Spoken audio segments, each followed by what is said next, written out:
again with the jurors' names redacted. The court questioned the juror who authored the note, and that juror verified the information in the note. The court then questioned the juror who was identified as the juror who made the comments. That juror indicated that the comments were made.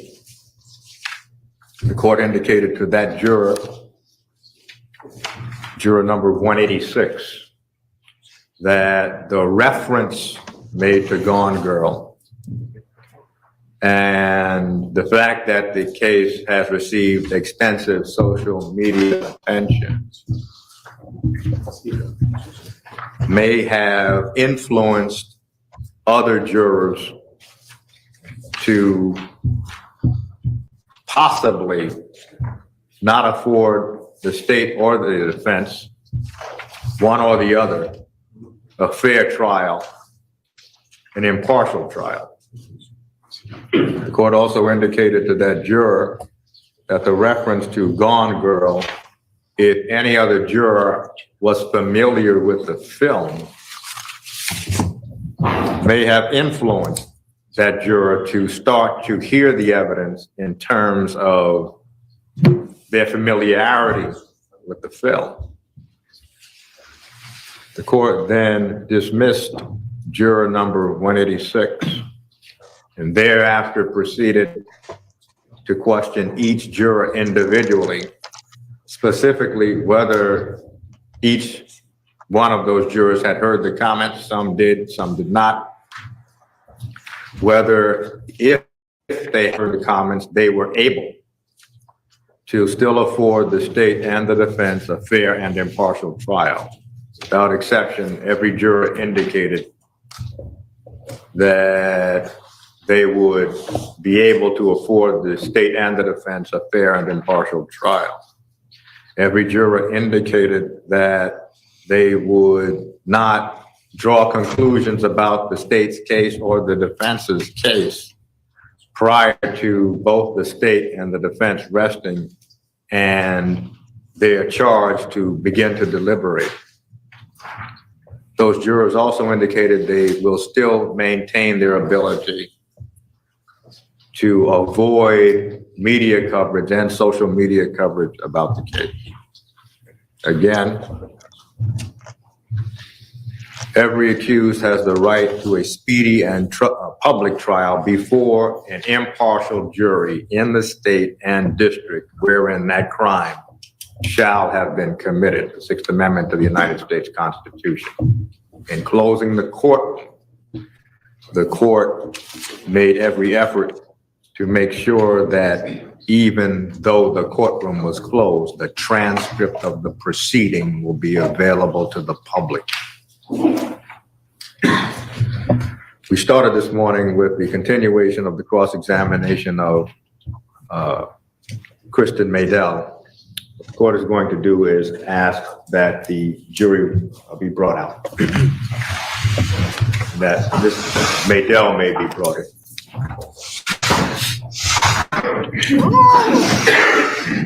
Trial is going on. Trial is on. Yes, we are going to still have the trial. Hi, how you doing?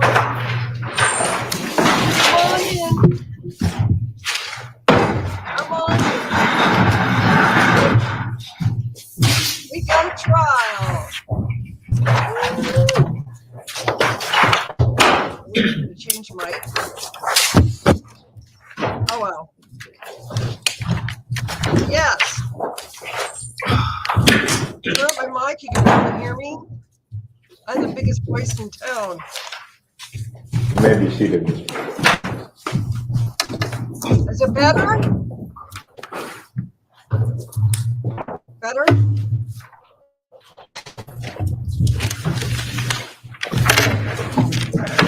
How about now? Counsel stipulate to the presence of the jurors. Yes, Your Honor.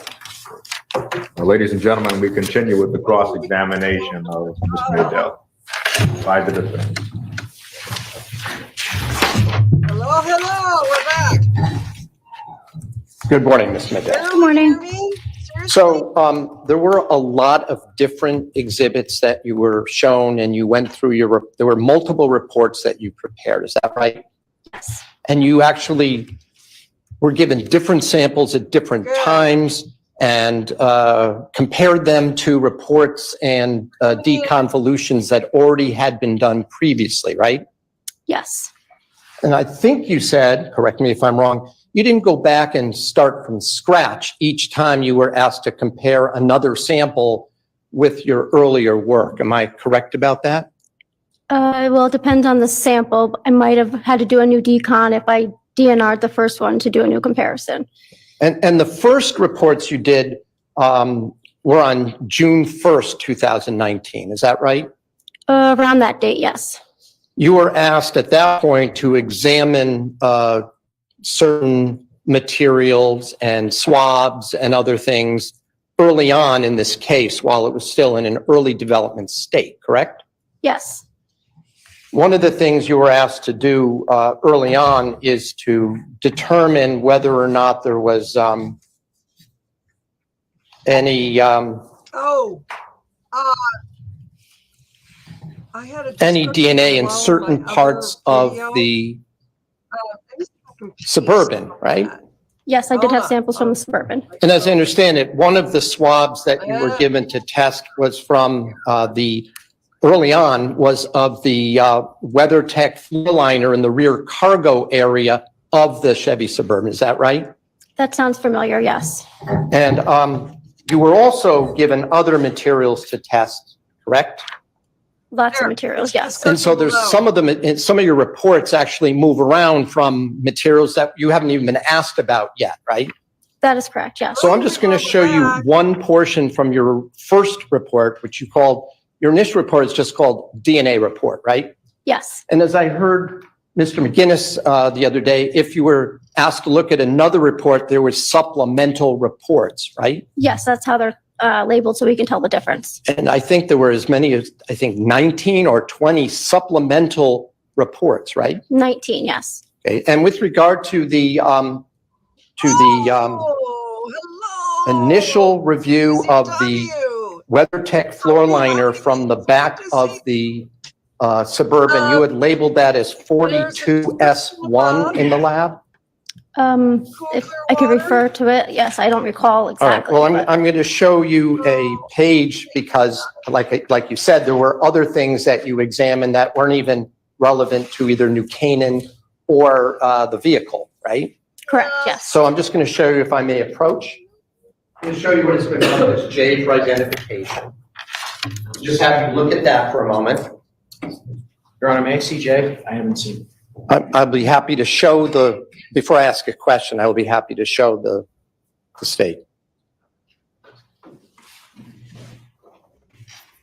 Recognize that? Yes, I mean, it's taken out of a report because it has my Right. signature on it, yes, but So, Good morning, good to see and that you, is my your friend, signature on always. there? yes. See all my friends in here. And we understand there are other conclusions you reached about other items, but in that initial report, that was your conclusion with regard to that particular test of the WeatherTech cargo area, right? Yes. I would offer it, Your Honor.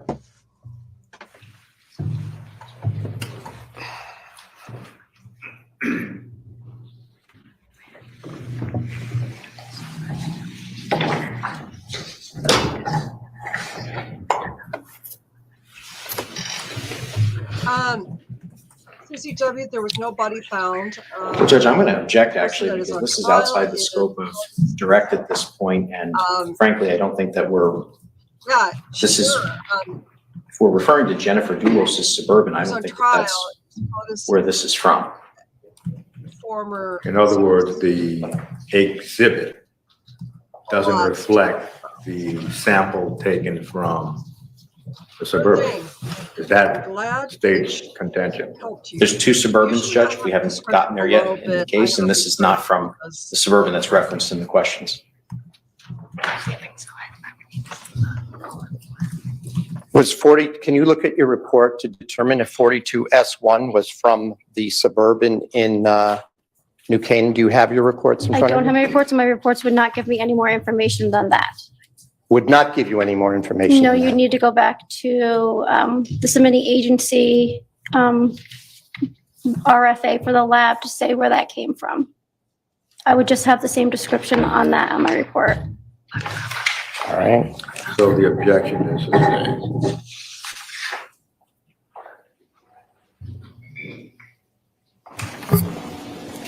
Didn't you yesterday testify specifically as to 42S1 as being one of those samples that you tested? I testified to so many yesterday. Honestly, I would have to recall the testimony if he asked me about that one. All right. I just have a moment, Your Honor. Yes.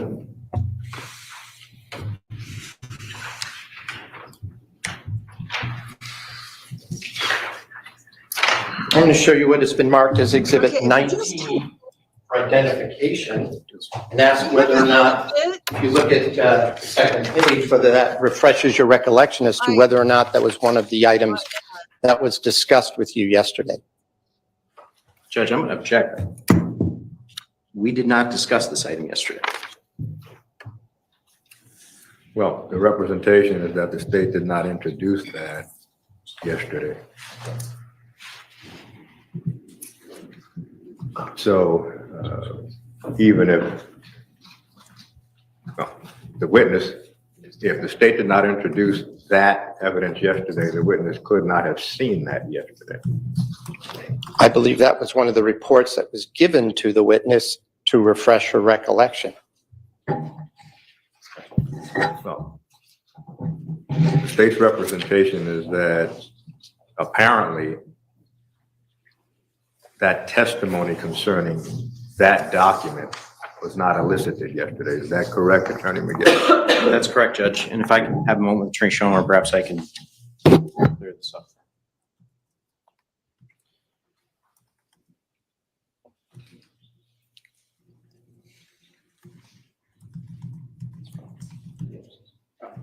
I'm going to move on, Your Honor. Thank you.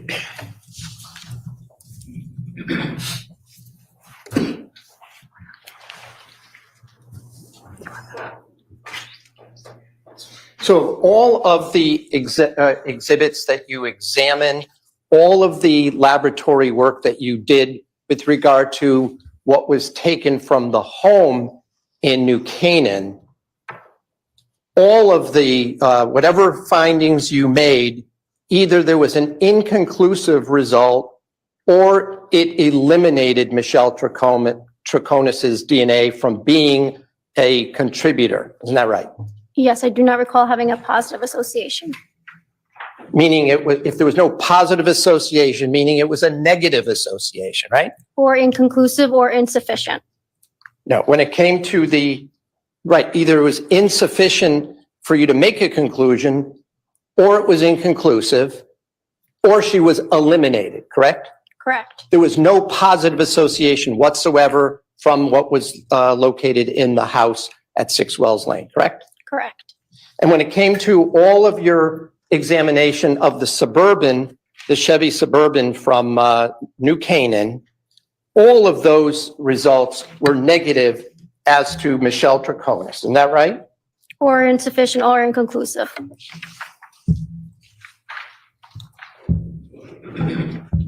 Now, I just want to ask you a couple of questions to understand a little bit about transfer DNA. We got into that a little bit yesterday. We talked a little bit about primary and secondary transfer, correct? We did, yes. And you said you didn't like to use the word touch DNA because sometimes things are transferred without actually physically touching. Is that right? Correct. The forensic communities doesn't want to refer to every little bit of DNA that may be left on a surface as touch, because we don't know, that would be implying that somebody actually did touch it to leave the DNA, which is not necessarily true. So in fact, as we speak now, it's possible that some of our DNA is actually floating through the air just by virtue of our speaking. Isn't that right? Yes, that is right. And as I indicated that yesterday, you can test for as little as 3 cells. Isn't that right? We can test for something that comes undetected on our quant when we test how much we think of DNA we have, and we still can try and amp it. Doesn't mean we're going to get a profile, but we can try. So in other words, like anything, if you were to swipe this microphone, even if nobody touched it, it is conceivable from your experience that there might be some DNA on that, right? I'll be right It's back. possible, yes. And it might be detected when it's run through the lab as opposed to you can't see anything on it, right? Correct, yes. You can't see DNA. And as I also asked you, I believe we got into it a very little bit yesterday. Your DNA analysis did not distinguish between whether something came from a liquid such as DNA, so blood, or from skin cells. Isn't that right? Yes, we cannot distinguish that. So when we're talking about transfer DNA, would it be likely or at least possible that if one person handed a cake box to another person, that there might be transfer of DNA from the person who's giving the cake box to the person who's receiving? Objection, no foundation for the hypothetical, Judge. That's sustained. If I were to ask you to assume that one person handed a cake box to another person with their bare hands, and the other person accepted that box and then took it into their home, would it be possible that the first person who did the giving of that cake box their DNA would end up in the hands of the second I person? object, no foundation for the hypothetical. Well, the question straddles a hypothetical and just a basic question about transfer DNA. As a hypothetical, it does not accurately reflect a scenario that it has been presented. No, but it does. Well, the court has not finished. Yeah. Because the court recalls no evidence about a cake box. So the court sees this not so much as a hypothetical, it fails as a hypothetical, but as a general question about how DNA is transferred. The court will overrule the objection. Okay. So if someone touches a cake box, gives it to someone else, and then that cake box winds up inside a house, would the person's DNA be on that cake box? Yes. Yes, it would, possibly, if he left DNA behind. All right. And would that also, if the person took the cake box in the location where the person, the giver, had been holding the box, is it possible that some of the DNA would also be transferred to the hands of the recipient? That is possible. And if that second person then opened a doorknob, would it be possible that some of the transferred DNA would end up on that I doorknob? object, Your Honor. Well, now this is starting to sound as if the door is being opened to a hypothetical, which has not been sufficiently articulated, so the objection is sustained. Well, I will submit, Your Honor, that there will be this testimony. The fact that this witness is called before that testimony is elicited would not require, if I'm phrasing it as a hypothetical, and I'm representing there will be this testimony will come at a later date regarding this. Well, the hypothetical would have to begin this way. Assume certain facts, All right. and those facts already should have been introduced. From the assumption of the certain facts, you may add another fact, but those facts can't come down from the heavens as a hypothetical when none of the facts have been introduced. So sustained. Would you also assume, for purposes of my hypothetical, that a person hands a piece of Easter Bunny chocolate, breaks it off, and hands it to the second person, and that person then puts it in their mouth? Would there be a possible, I'm not finished with my question. Would there be a possibility that DNA would be transferred to that second person's hands based on that scenario. I object. Same objection. Well, this is walking back the hypothetical, but any extension of the chocolate candy will then don the clothing of a hypothetical, and that would probably run into an objection, which the court would probably sustain. So the court will allow the chocolate candy example. The objection is overruled. Sorry, can you repeat the scenario? Yes, if a person was holding a chocolate, these chocolate Easter bunnies, right? And they break off a piece of that with their hand, and they hand it to the second person. And that second person then puts that candy, the chocolate in their mouth. Is it possible that the DNA would transfer from the first person, the one who's holding the chocolate bunny, to the hands of the recipient of that chocolate? I'll put it back here. She is doing a It's very good possible. job.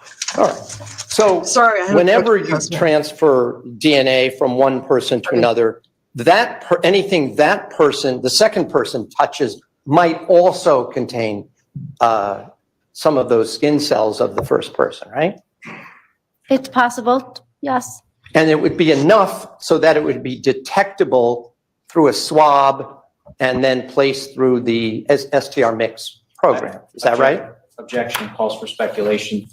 Well, the question is, would it be detectable? That's the question. Yes. Well, the court would assume that the answer is going to be articulated by the expert.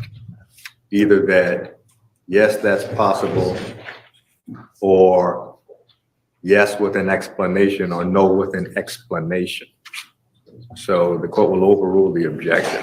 Do you remember the question? Will it be detected? Yeah. It all depends on how much DNA was transferred from the first time to the second person, and how long the time frame was in between. I couldn't say that it would definitely be detected. Oh, not necessarily definitely, but it's possible to be detected. If there was enough DNA there, yes. And you said over what period of time? Is there a minimum or maximum period of time that DNA disappears from a surface? No, again, it's all the different situations, what kind of DNA it is, what kind of elements it's exposed to, how long, how hard it was pushed on that material, friction, the kind of surface it is, if it's porous. There's so many situations. I couldn't tell you how long. Would weather affect that in terms of it being, if it's warmer as opposed to like now it's snowing out, would that affect it? Oh yeah, all weather, yes. And so warm weather would be more likely to last longer, is that right? No, warm weather would also increase moisture and degradation of bacteria. And how long would it take for DNA to degrade in warm weather? There's no time frame. Again, it's how much DNA is there, what kind of DNA is there, how hot the temperature is. I couldn't give you a time frame. Have you been able to recover DNA for something that's been exposed to moist weather for 1 or 2 days? I don't know that I've ever have a sample that I specifically did that, no. All right. What about it indoors? Inside a home? Would it last longer? It's not exposed to the elements? It could. I have no further questions. Well, if I could just hold on for 1 second, I just want to confer.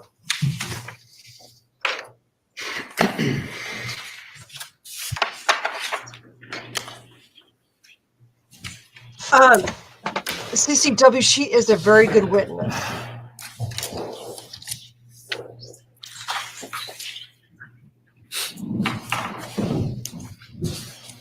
So I just want to Very be clear knowledgeable. that when you did your testing, some of you testified that some of the swabs were in fact where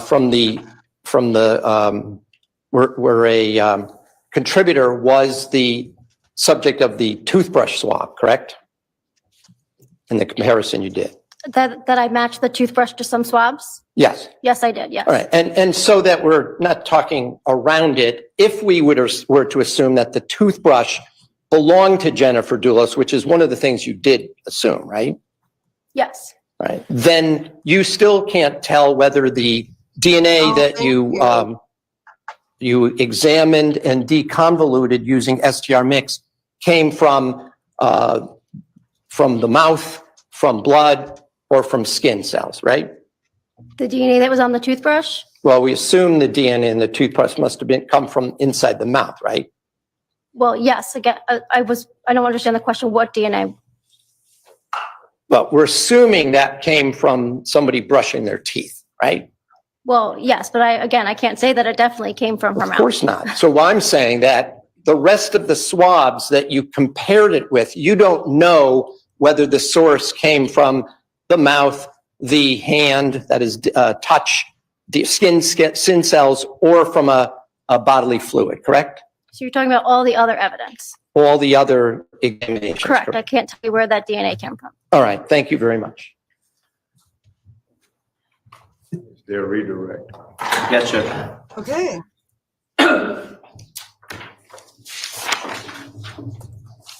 Good afternoon. Good afternoon.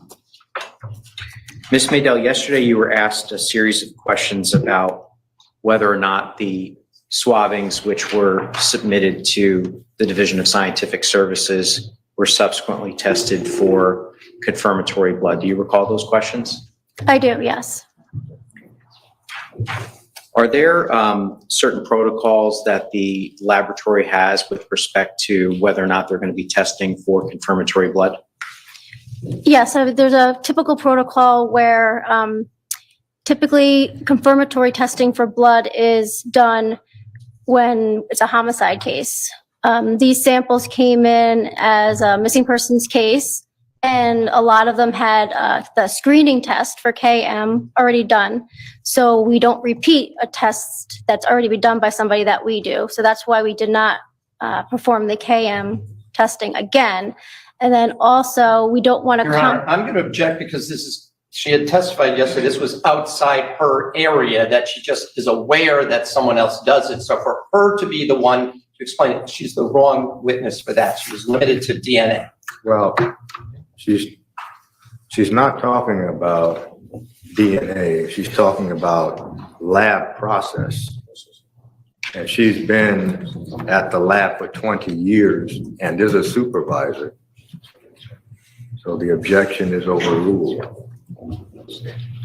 I think I left off that we also don't want to do extra screening testing or confirmatory testing if we have limited samples. So we really want to make sure that we're processing as much of that swab for the actual DNA test and not use some on a confirmatory or a screening test.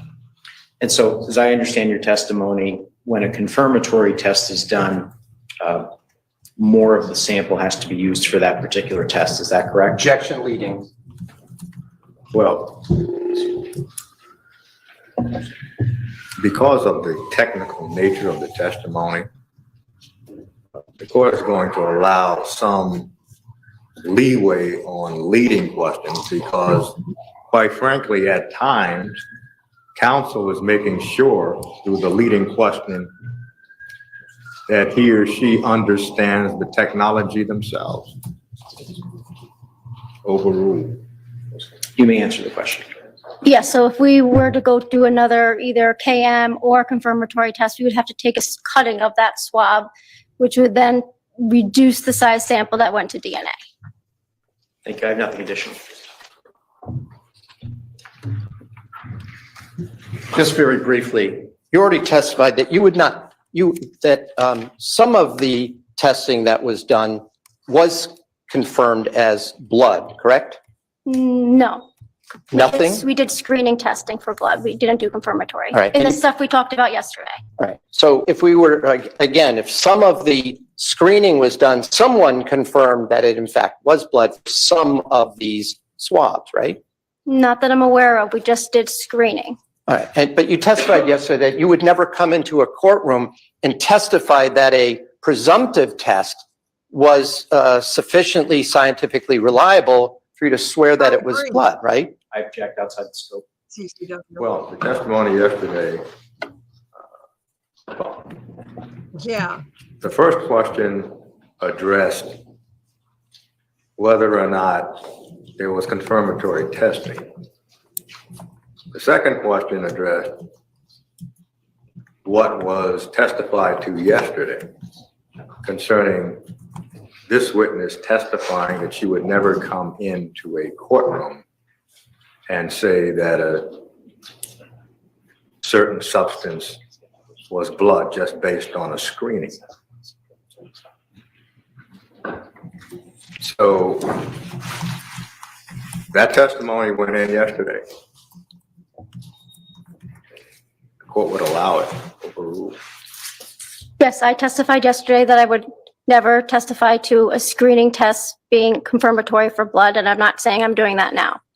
You just use it as, you would agree that KM, which I think you just talked about, you call that a screening, it's a presumptive test, right? Call it a screening test, yes. All right, and that's so that you avoid the necessity of having to prove that something is blood or not blood, right? No, we don't necessarily not want to prove that it's blood. We just want to see if something possibly can be blood, so then we pass it on for DNA testing. So if you would agree with me that at least blood, if you were able to retrieve it, would have DNA, right? Yes, But an object, just because it tests positive presumptively for KM, would not necessarily mean that the DNA came from blood. That's my point. yes, that's correct. All right, thank you. I have no further questions. I have nothing, Judge. Maybe thank you, Mr. okay. Yeah, this tree is finding. Oh, and Judge, just for the record, we are going to be recalling Ms. Maydell later. Thank you. Your Honor, the state would call Mark Davidson, or I'm sorry, Davison. David.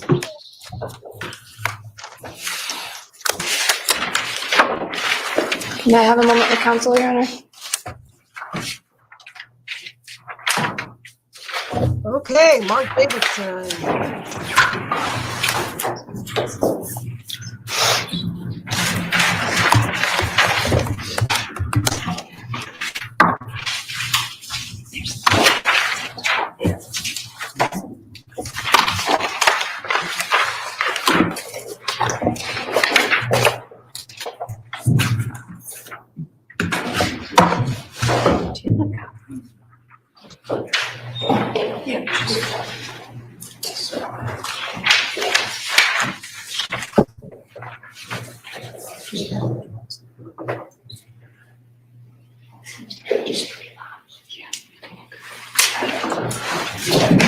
You just have one moment, Your Honor.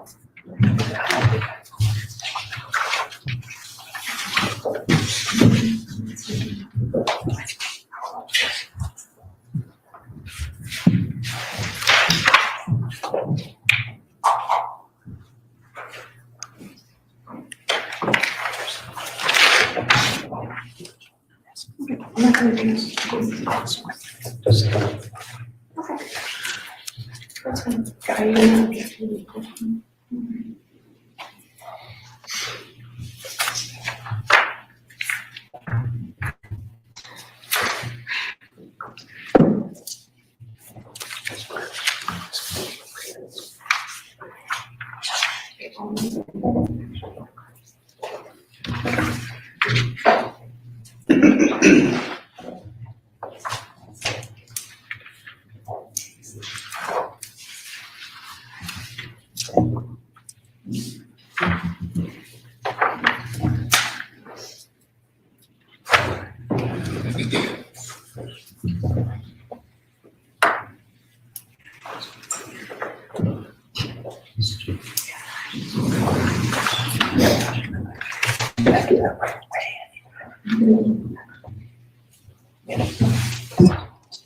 Madam Clerk. If you could please raise your right hand. Do you solemnly swear or solemnly and sincerely affirm, as the case may be, that the evidence you shall give concerning this case shall be the truth, the whole truth, and nothing but the truth, so help you God or upon penalty of perjury? Yes, ma'am. Can you please state your name and spell it for the record? Mark Davison, MARKDAVISON, And your affiliation? Connecticut State Police. You may be seated. Good afternoon. Your Honor, may I inquire? Thank you. Good afternoon, sir. How are you? Fine, ma'am, thank you. Sir, are you currently working with the state police? Yes, ma'am. What is your current position, please? I'm currently the commanding officer of the Office of Administrative Services. I'm a lieutenant colonel. And how long have you worked for the Connecticut State Police? Just about 18 years now. And could you please briefly just describe some of your career path with the Connecticut State Police, please? Yes, I started out on patrol in Troop G in Bridgeport. I worked on patrol for 3 years. Took a test for the Major Crime Squad. I spent 9 years with the Western District Major Crime Squad, primarily a little time as a street detective, 2 years as a crime scene detective. I was promoted to sergeant during that time period. I supervised the criminal investigative unit up at Troop L in Litchfield, and then I was the supervisor of the crime scene van for the next approximately 5 years. Subsequent to that, I was promoted to lieutenant. I ran a barracks up at Troop L for 2.5 years. Was promoted to captain. I was the commanding officer of the academy for 2 classes. Took 1.5 years, a short period of time at Western District as the acting commanding officer, and promoted to lieutenant colonel. I've been up at headquarters for the last 1.5 years. And briefly, could you describe some of your educational background? I have a Bachelor of Science degree in engineering from the United States Naval Academy and a Master of Forensic Science from the University of New Haven. At the University of New Haven, did you specialize in a particular topic? Part of my education there consisted of research, which I did on bloodstain pattern analysis specific to area of origin reconstructions and measurement error, and an independent study relative to conducting bloodstain pattern analysis. What exactly is bloodstain pattern analysis? The bloodstain pattern analysis is an examination of the size, shape, distribution of bloodstains in order to determine the mechanisms that created them. So it can be used in certain circumstances to determine sequence, origin, position, location, determine a mechanism that created the patterns, support or refute testimony, or eliminate certain circumstances that could not have happened.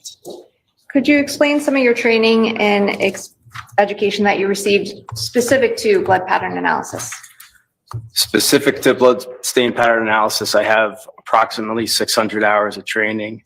That training consists of 2 basic courses that I was a co-instructor on, 2 advanced courses in blood stain pattern analysis, a course in report writing and documentation, an advanced course in fluid dynamics related to blood stain pattern analysis, an advanced course related to fabric, blood stain pattern analysis on fabrics, and a BPA level 2 course.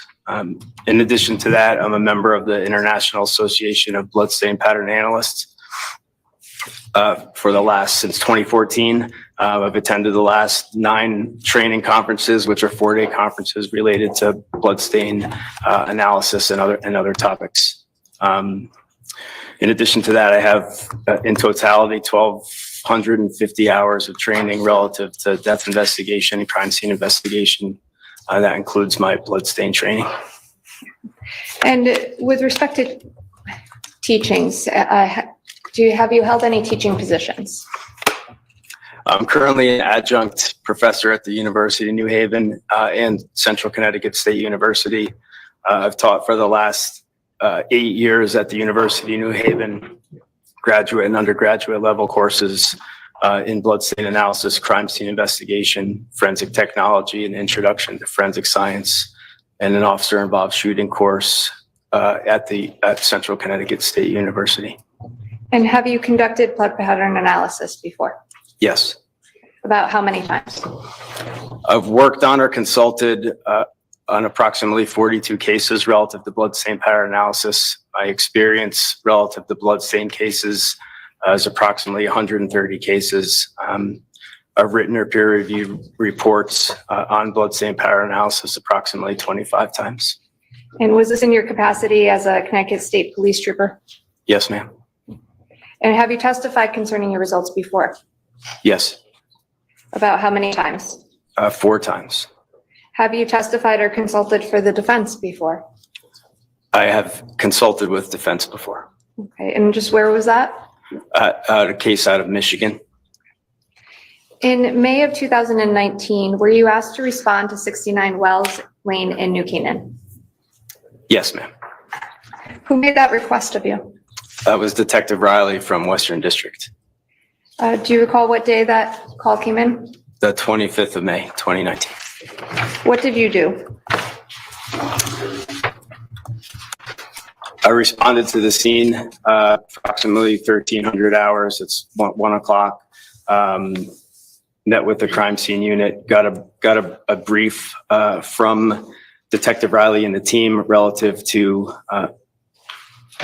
the case they were working on and the specifics that they were asking that I do, which was to examine blood stains that were located in the garage and on a vehicle that was within the garage at 69 Wells. And how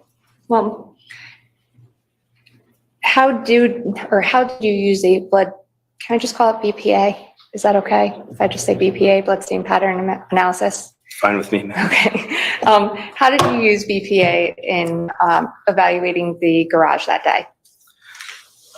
Relative to the garage in terms of the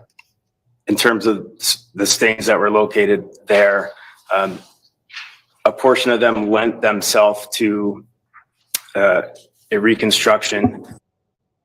I have a question that was really in your dog's food. If you are a dog owner, this is something you don't want to miss. My dog and I have Gosh. found the perfect solution, and he couldn't be happier.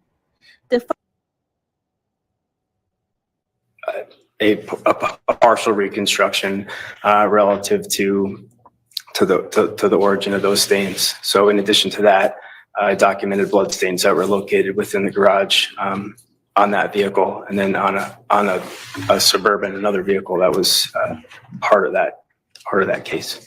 Did you conduct your analysis or reconstruction that day on the 25th? In terms of documentation, yes, the reconstruction piece was done on the 27th of May. Why a different day? At that time, the crime scene unit had been at that scene since the early morning hours of the 25th. So they worked through the night. By the time we cleared on the 25th was approximately 5:30 p.m. So they'd been up all night and all day. So the decision was made to return on the 27th in order to continue processing, to put them back on a sleep cycle that was conducive to efficiency and work. Did you return to 69 Wells on 5/27? Yes, ma'am. And who was with you when you returned? At the scene that day were detectives Riley, Pierston, LaPriori, Hazen, Keppel, Downs, McGavin, and Clabby. And Jamie Kirsten, what was her role? Detective Pearson had been assigned to do the sketch map of the scene. Does the sketch map assist you in your analysis? Some of the measurements do, or assistance with the measurements that I need to take are part of that process. Yes. Now, did you write a report of your analysis or your findings? Yes, ma'am. And did you review any documentation prior to, actually, strike that if I may, just have one moment. Did you personally examine, or what did you personally examine prior to writing your report? I'd just like to have before the answer, if I could just have. Yes, if I can, Your Honor, I just want to. Now what?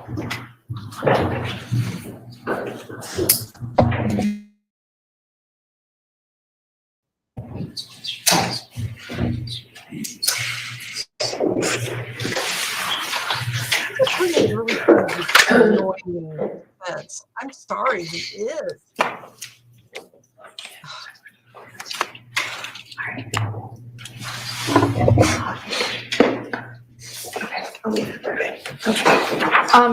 Sir, if I can, Your Honor, just with respect to only what you personally observed on at a scene, can you please describe to the jury what you physically examined? I'm sorry, it's a really bad question. Let me put it this way. When you're at 69 Wells Lane on 527, what did you look at? I looked at the interior of the garage, the Range Rover that was in the garage.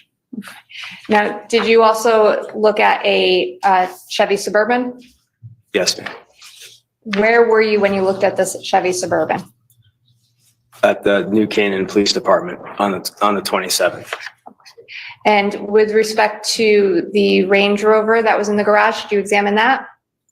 Yes, ma'am. Okay. And where were you when you examined that? At the 69 Wells. And did you review photographs that were perhaps made by other people involved in this case in your analysis? Yes. And based on your findings in your review of that documentation, did you write a report? Yes. Okay. If I may, Your Honor. Yes.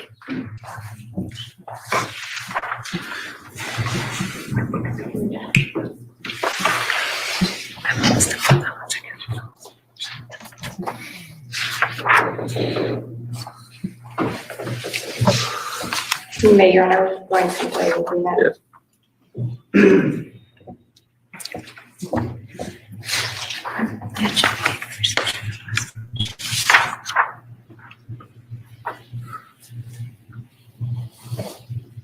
Thank you for joining me today, everyone. Hit that like button. You know what it does. It warms my heart.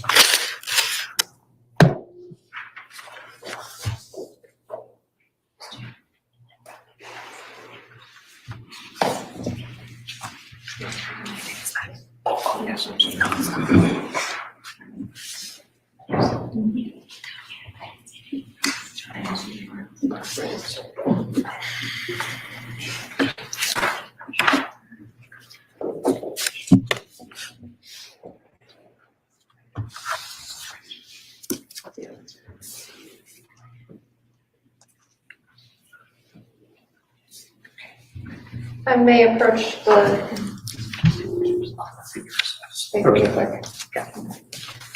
If I may, Your Honor. Yes.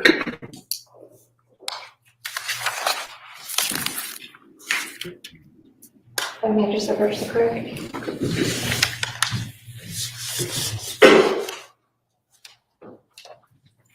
Who's on the stand right now, his name is Mark Davidson, and he is the head of the state police. And just joining us, he is discussing what he observed when he arrived at the crime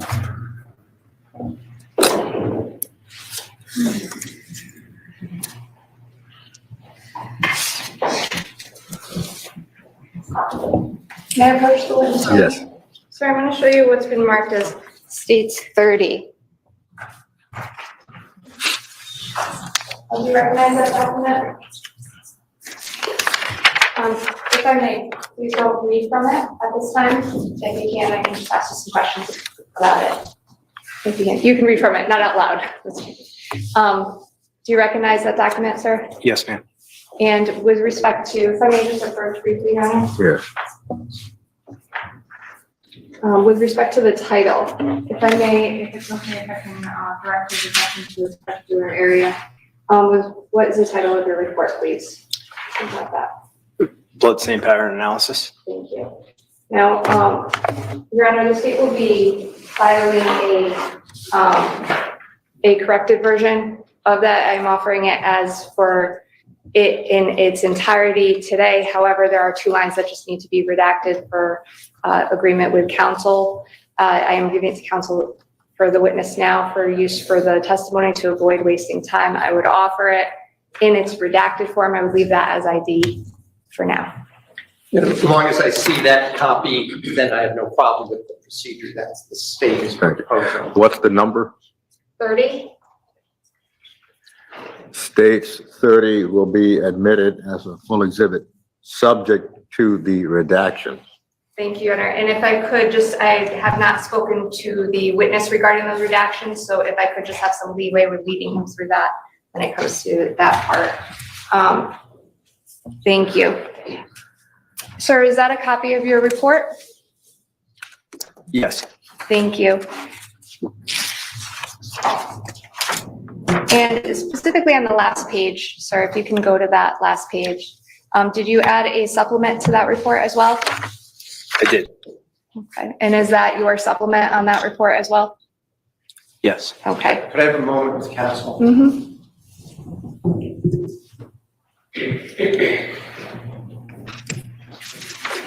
Okay. Thank you very much, sir. If I may take it back.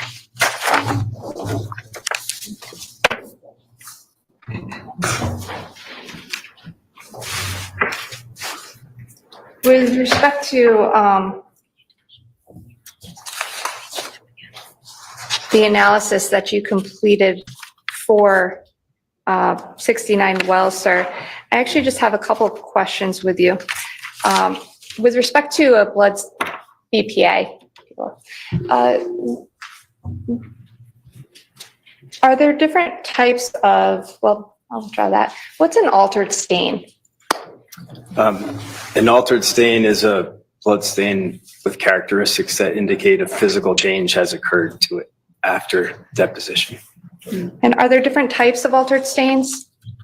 There are a few different types, yes. What are some types of altered stains? A type of altered stain is by definition and title called a wipe. So a wipe is an altered stain with characteristics that indicate a change has occurred to it, meaning that an object has moved through blood that has been deposited on the surface. And that's called a wipe? It's a wipe. Okay. Is there another type of altered stain?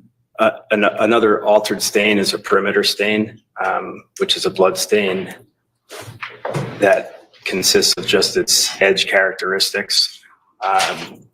The central part either having been wholly or partially removed. So there's some change to that blood stain, which can result from a number of different circumstances. What about a swipe? A swipe is a blood stain that results from contact between a blood-bearing surface and another surface with indications of relative motion between the surfaces. And a transfer stain? A transfer stain is a blood stain that results from the transfer of blood between surfaces. Now, you had an opportunity to personally review the garage of 69 wells, correct? Yes, ma'am. Okay. And were you aware of the grid pattern sketch map that Sergeant Pearson put together? Yes. Okay. And have you examined that and reviewed that as part of your analysis and report writing? Yes. With respect to areas A, B, and C, do you recall that that's on the I guess, left side of the garage? Left side of the garage. In that area, A, B, and C, did you find any altered stains? Yes, in areas A and B. Okay. At this time, Your Honor, state would offer states 31. I'm not sure if there's an objection. Is that the disc? Yes. No objection. Okay. States 31 will be admitted as a full exhibit. Thank you. Sir, I'm going to ask you to draw your attention to the screen behind you. May I just inquire of the court and the parties if other TVs are on?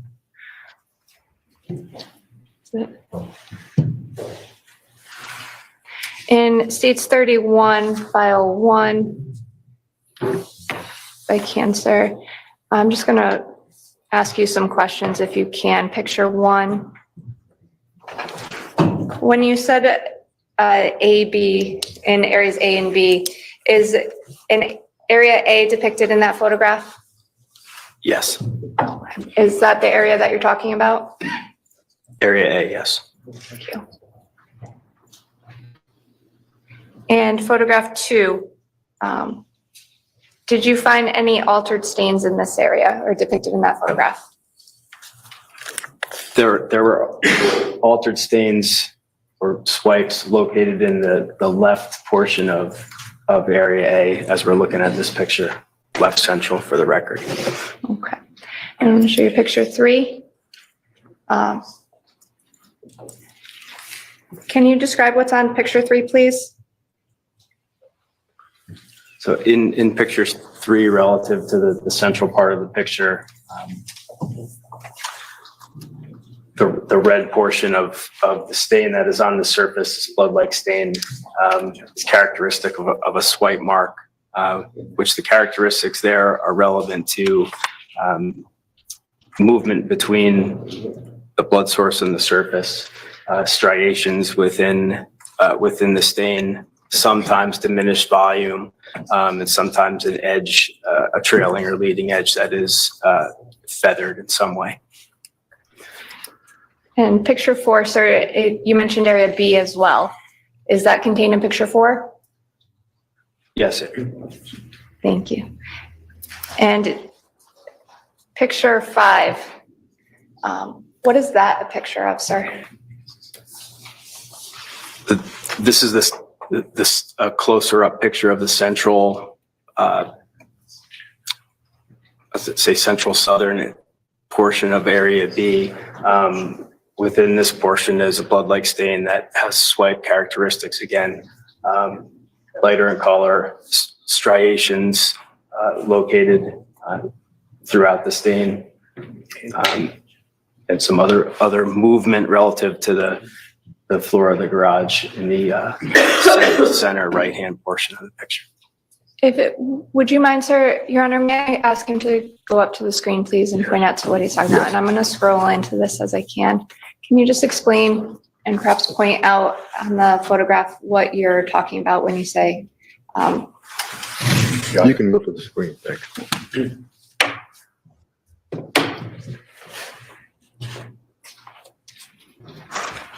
So I'm referencing this area here in terms of discoloration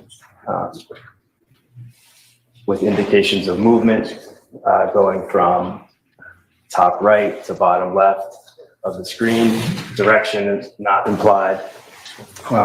There are striations located within this stain, meaning lines or essentially parallel lines, which is another indication of movement. Thank you, sir. And just briefly, going back to the picture 4, where was that contained in this photograph or that position? That is near this L bracket right here. Which would be the upper right corner of the photograph? So About central, slightly to the right. central to the right. Thank you, sir. Okay. Now, with respect to picture 6, is that a similar picture to what we just went through? This is the same area, different orientation of the picture. Okay. And area C, sir, did you find any altered stains in C? Not that had characteristics relating to the blood. Okay. And with respect to this picture, did you find any altered stains on that is depicted in picture 8? Not altered, but a transfer stain was located on the garage door in picture 8. Okay. Picture 9, sir, when you say transfer stain, would you mind getting up and perhaps explaining what you mean?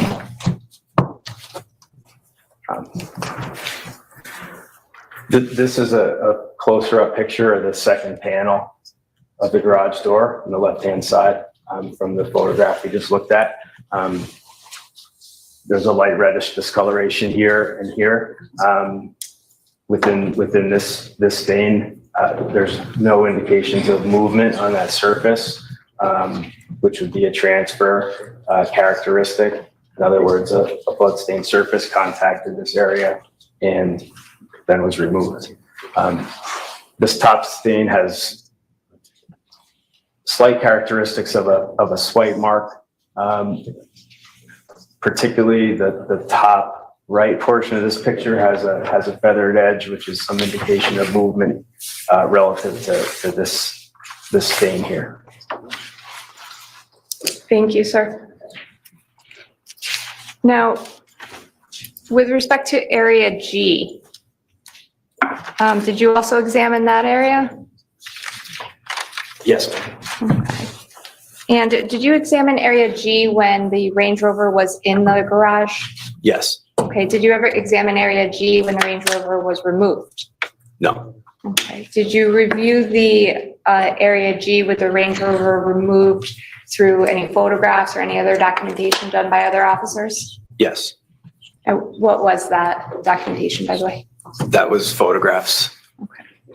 Now, in the area G, did you find any altered stains? Yes, there was an altered swipe stain in area G. Okay. What is a spatter stain? A spatter stain is a blood stain that results from an airborne blood droplet that is created when external force is applied to liquid blood. So while that definition tells you what it is, kind of through analysis here, we analyze or characterize or classify based on characteristics. So a spatter stain Almost afternoon. Here we typically are. is circular or elliptical in shape, and usually smaller, but it doesn't have to be small. And do you utilize spatter stains in your analysis or your reconstruction? There were spatter stains in the scene, so I did utilize them. With respect to area G, actually, if you take a look, this is file 2 on states 31, picture 1. I'm going to draw your attention and scroll up a little, sir. Do you see down here with the pink arrow with the white marker and my cursor's on? What is that? So that's an altered stain. It contains wipes and swipes. In area G, it's approximately adjacent to the rear left rear passenger door of the Could Land you Rover. just go up and explain or maybe show where the wipe and where swipe is and maybe just explain a little bit about what the difference is? So just within this pattern, we see a darker area here. There's some longitudinal lines running, let's say left to right across this picture. Then we have indications of movement running top to bottom on this picture. A solid blood stain here that tapers off.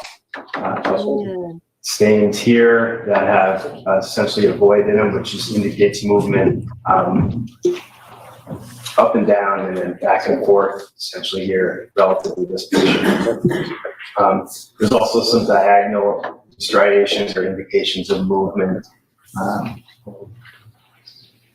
from the top left to the bottom right, not implying direction of which it's moving, just for reference for the picture.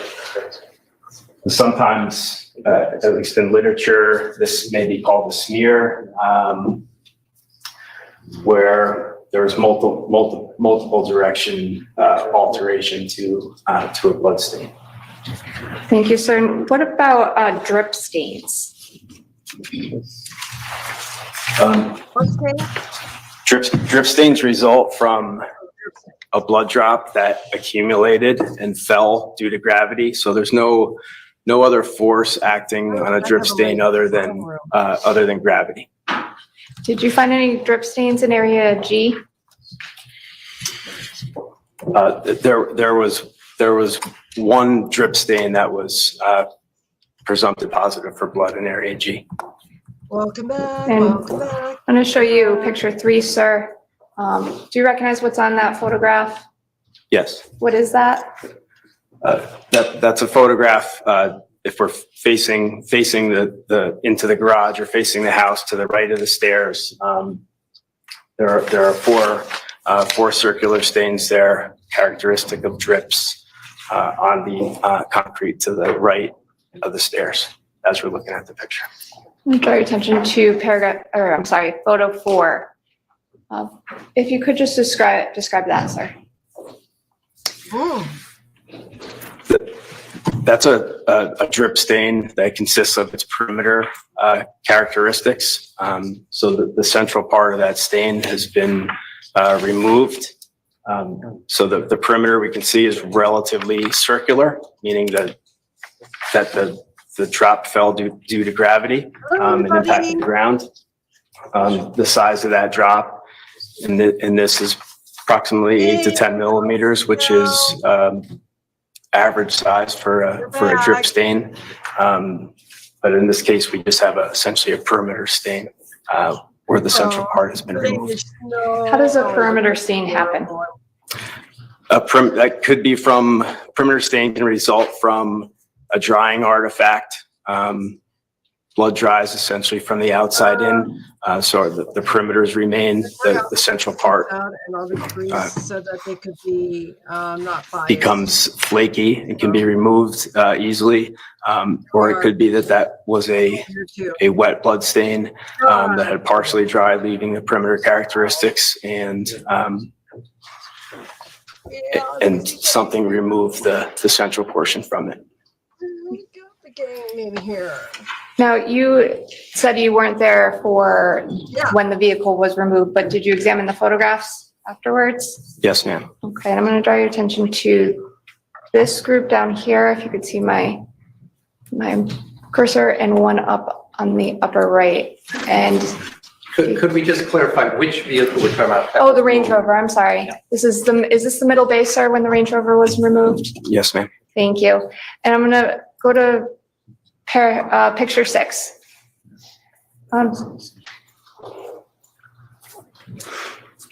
And did you examine this photograph, sir, as Yeah. part of your analysis? Yes, ma'am. Okay, could you describe what these markings are? And perhaps actually, I'm sorry, if I can go to picture 7. Is it do you see the label on picture 6? I'm sorry, is this We will. GE1, GE2, and so forth? Is Yes. that correct? Okay, now picture 7, GE1, right above GE1. Could you describe that, please, to the jury? There's a Connecticut. Yeah, so what's depicted there is a blood-like spatter stain. The characteristics of the stain, we can see it has an elliptical shape. This stain is very long and thin, so it has a long axis and a short width. We can also observe in this stain that, Your Honor, is it okay? It's better if you approach the screen. Okay. Thank you. Thank you. Okay.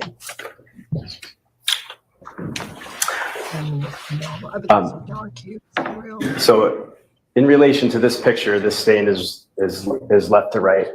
We have an elliptical shape, very long and thin. This stain Look at that. is approximately 1 millimeter in width. We measure blood stains, or particularly elliptical stains, just according to width in terms of reference. It's 1 millimeter. That's about the width of a dime, just for reference. A long axis that's long and thin, and then to the right side of the stain, we have a thinning portion, which essentially we refer to as a tail, and then there's a small blood stain that has detached from this tail that's located further to the right. So based on the characteristics that this is a elliptical stain, which is small in size, that's characteristic of the spatter stain. So blood that's been put into flight by an external force. it landed on this surface here.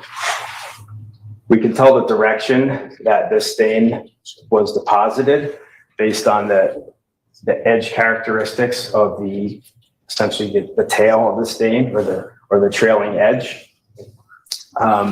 Where we have a tail, particularly on this one, this indicates that the spatter stain was traveling, in this case, from the left of the picture towards the right-hand side of the picture. Sometimes with other spatter stains, you would have trailing edge disruptions that were like a scallop shape, like the edge of a scallop shell, or small spines that come off the end. So that's really a result of blood impacting the surface, adhering to the surface, inertia carrying the blood drop forward in the direction that it was traveling in, the surface tension arresting the blood drop as it lost inertia, which causes the disruptions in the characteristics that are on the trailing edge of the stain. So when we look at this, we know that it came from this picture from the left to the right. Thank you, sir. Your Honor, it is 1 o'clock. Do you wish to? We are going to stand in our lunch and recess, and lunch and recess will be a little longer than usual. The marshals will discuss with the jury the new parking arrangements that have been made. So what we plan to do is take our lunch and recess at this time. We are not going to resume until 2:20. So please retire to the deliberation room and please do not discuss the case. Please don't discuss the case. Okay, so here we are, you guys. DPW came in about a half hour ago or so.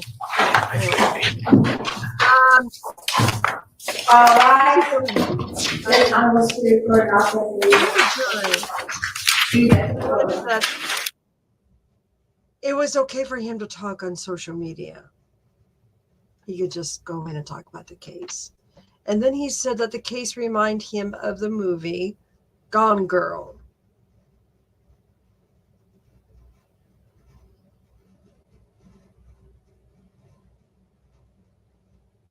Yeah, that's what I believe. And also, it concerned me because I was concerned this morning how much this person could have contaminated the jurors. So what the judge decided to do, he is a very good judge, and he decided to interview all the juror members to make sure that they were unbiased and that they can remain that, and that any of this stuff affected their ability to go on with the trial as an unbiased juror member. So here we are. The judge believes that they were sincere. So, yeah, we were all afraid that this would have been a mistrial. And to be honest with you, it kind of looked like it this morning. So anybody else want to join in and add anything to that? That'd be wonderful.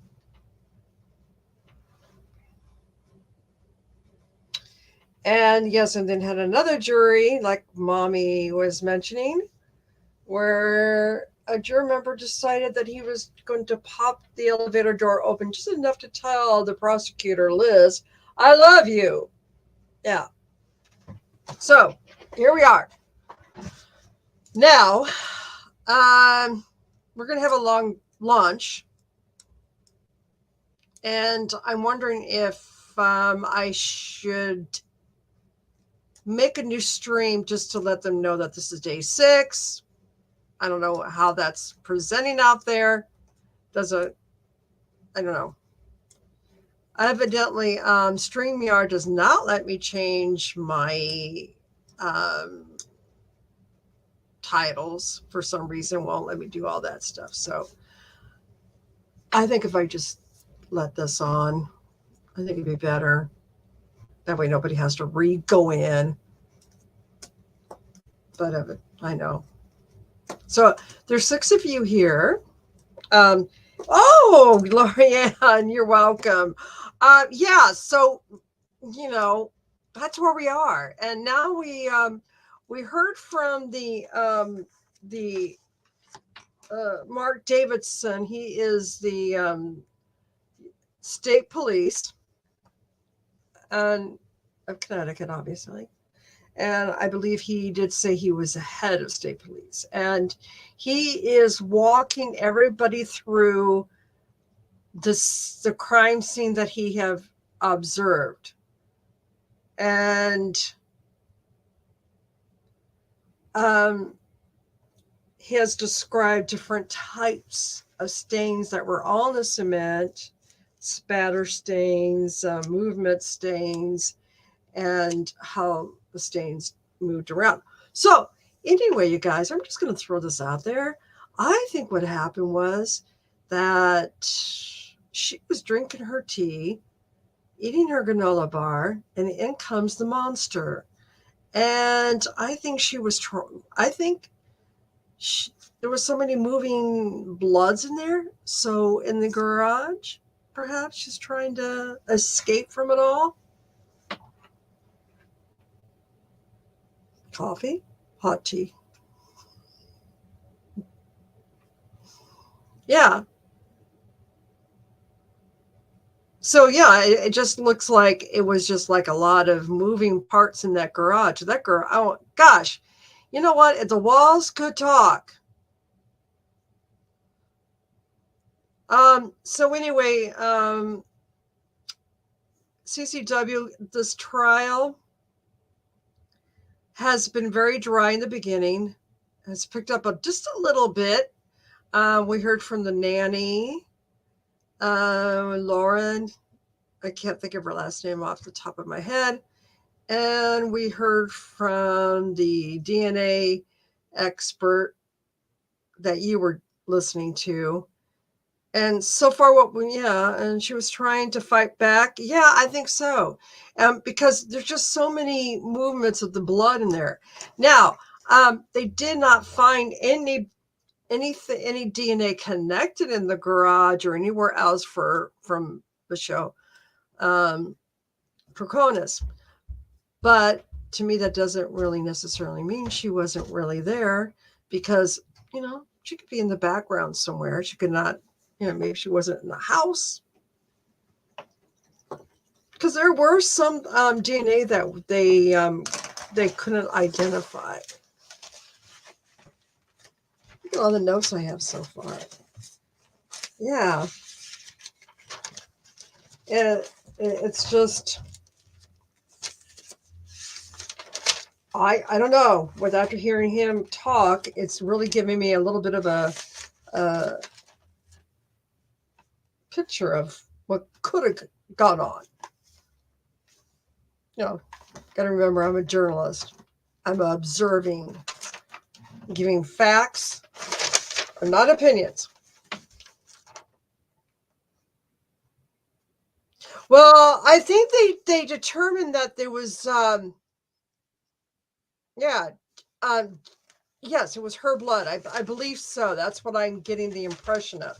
But also, they haven't found any DNA connections with Michelle at all.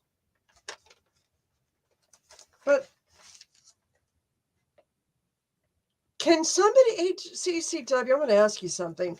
Can somebody be so careful to be somewhere without showing their DNA anywhere? Were they wearing gloves or something? Well, the hair could have, everybody has hair that just, gee, don't go into my sewing room and you made it look like a crime scene, because there's times I prick my finger a lot when I'm sewing. It could happen. Trust me. I bet there's blood everywhere if you would just do that light. Every house. Seriously. I think everybody's house could look like a crime scene, to be honest. You don't think so? Okay, you're right. I mean, I don't know. That might be way off to my imagination there. Yeah, anybody? Yes? Yeah, everybody leaves some kind of a trace of DNA. Hey, CCW, you really think that somebody could be somewhere with any trace of DNA? Some of us don't think so.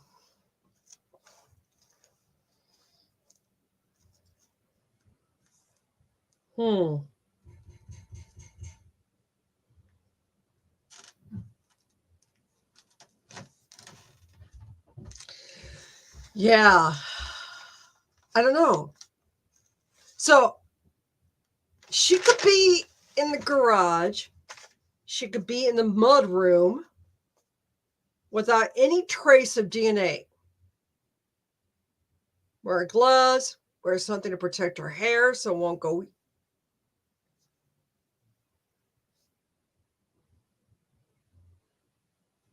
A trace, yes. DNA not necessary.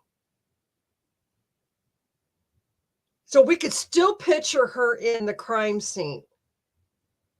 I personally feel like she helped him with the mess.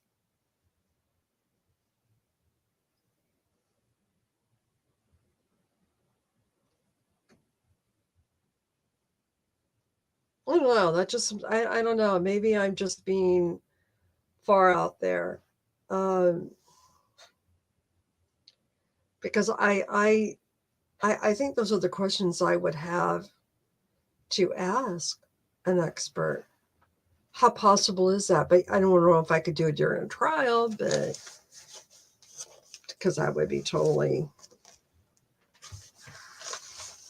hypothetically.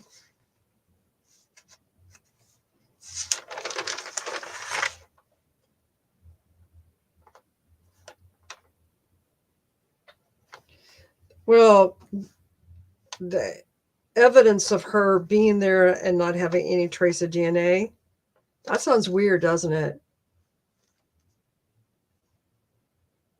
Yeah. She could be near the house, maybe, or I don't know. I don't know if we could place her there. Maybe she knew the murder was going on and he was gonna, oh gosh.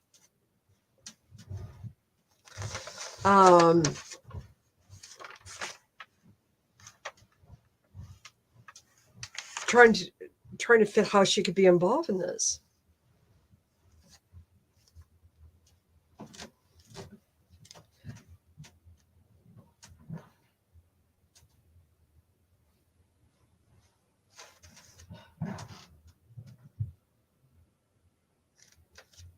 I'm sorry, I'm thinking, which is always dangerous. I'm just going back through some notes here, and I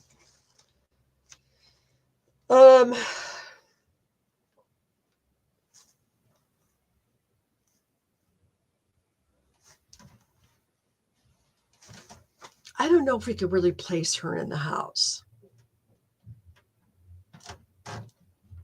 Yeah, it is a weird case. That's why I like it. The weirder, the better. I really love weird cases, as you could tell. Okay, new clothes. Okay, here we go. All right. New clothes, including shoes, not worn in the house. Not easy, but possible. Several ways it happens are in the training textbook.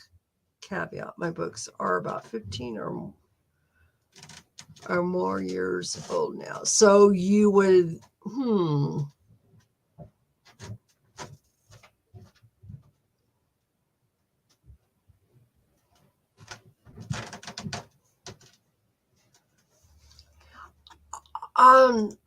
unless isn't there like suits that people buy where you don't see any trace of DNA?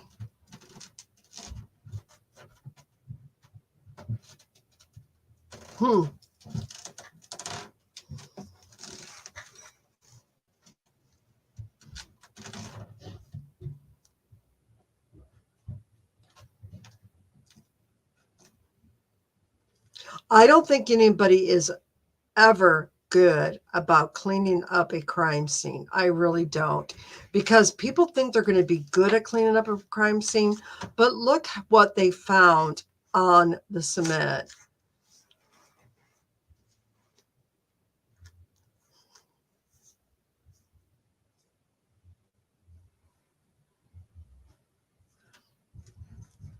Okay. So can anybody purchase a suit for that? I mean, is that something that you could just order? Oh my gosh. I wonder, yeah, I do. I really wonder if you could do that.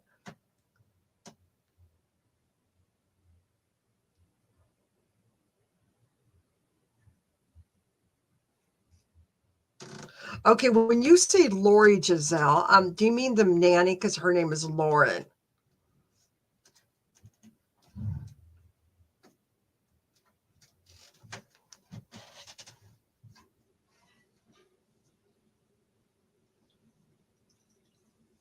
I think the nanny knows more. I know.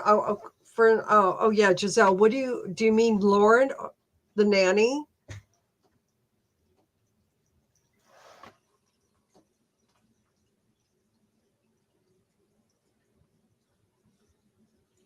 Oh, okay.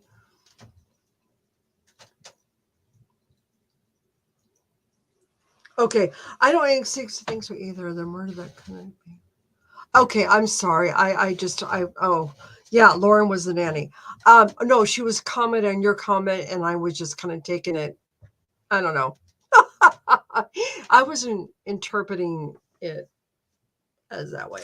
Okay. Yeah.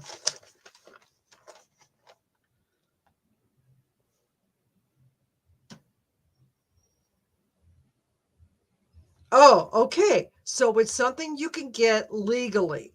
So they could, but the thing is, I wonder if she did that. I mean, that's just far fetched. Is that far fetched, CCW, for me to even think that? Oh, why don't you wear one of those suits? Make sure that.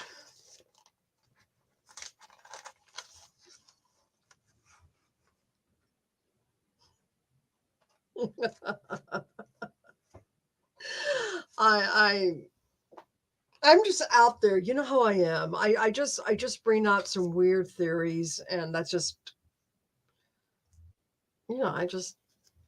I'm like that. I have my imagination, and it can go wild.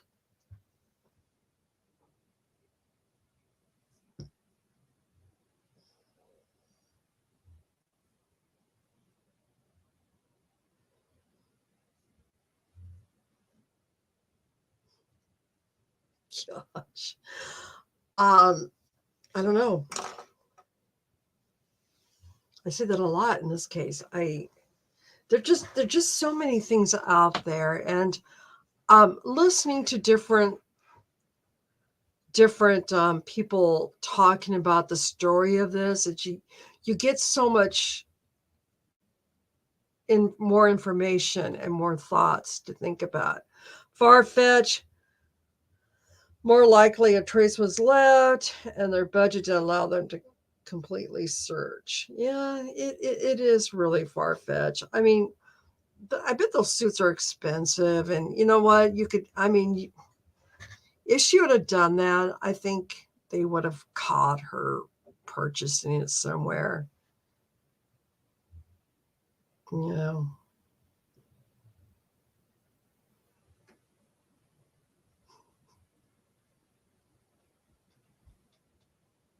I think what I thought was really kind of out there in left field, but it was definitely a thought.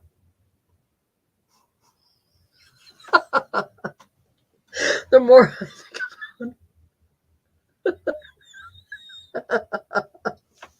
the neighbors, what is this woman doing? Or this person or whatever. Yeah, unless they had them already.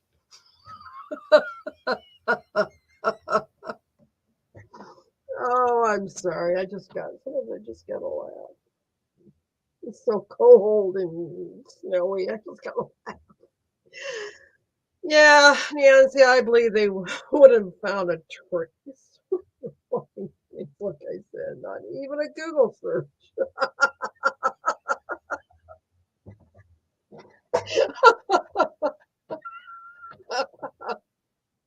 I'm not even going to Google search it because I'm afraid.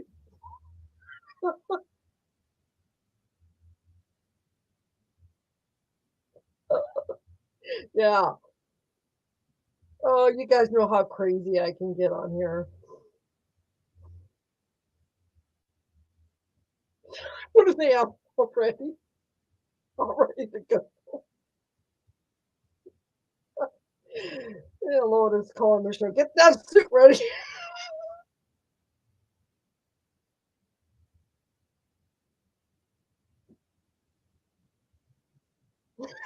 Could have been the neighbor.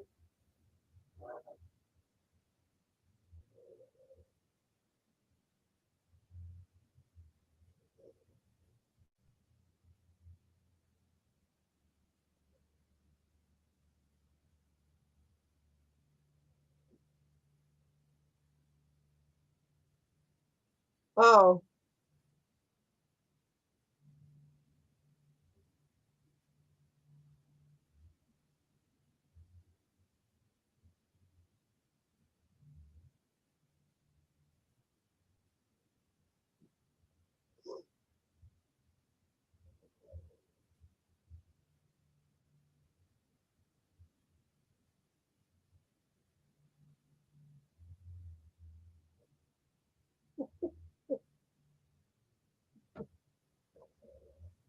well, I think I'm going to have to go get some lunch.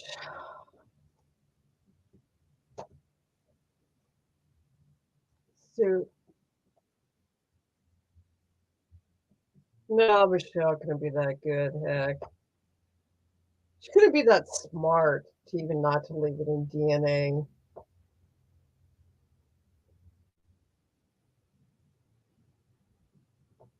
But there's other things to be revealed. This is going to be an interesting case. I think they're telling a story, and the story is really, really slow right now. It's just adding up to it. Okay, so here's what I'm going to do. I'm going to leave this up here.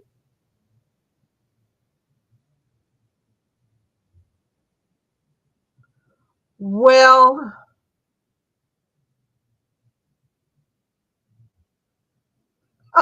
right, Giselle.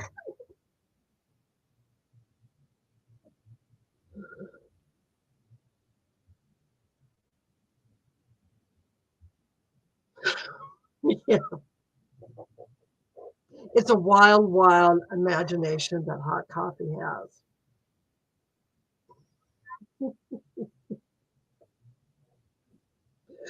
Oh boy, I come up with some doozies, don't I?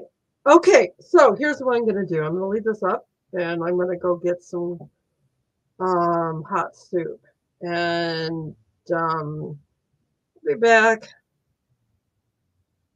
Yeah, people who can afford to, but it's only $100 to $200 to get one. Sorry, I think it's funny.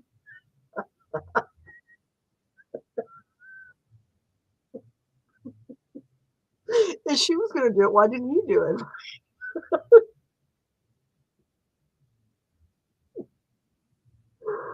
Oh, this cold air. Okay, all right. So,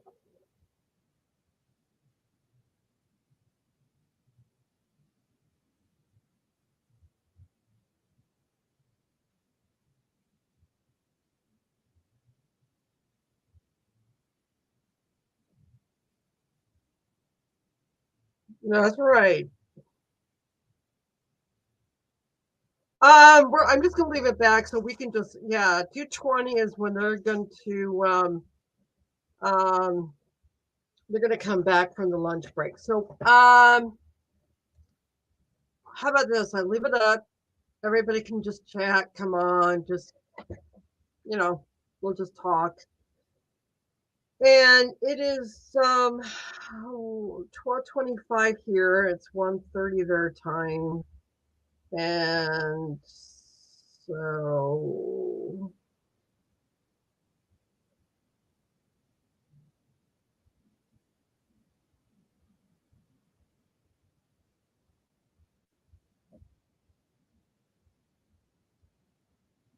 yeah, I think Giselle's right too.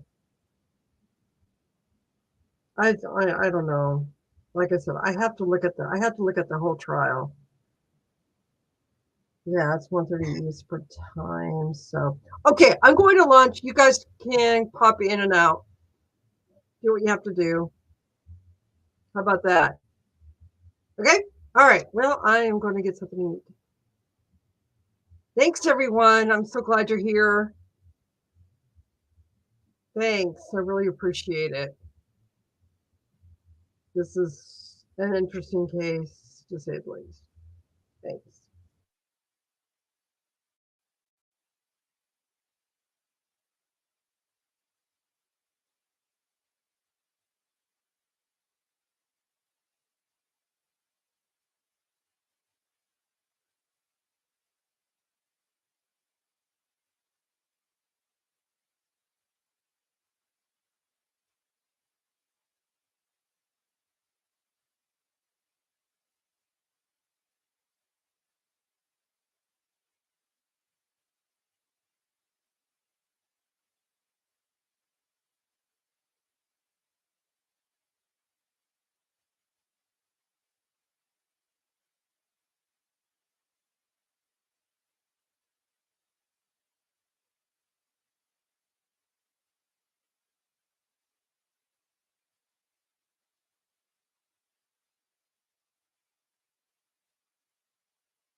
Back.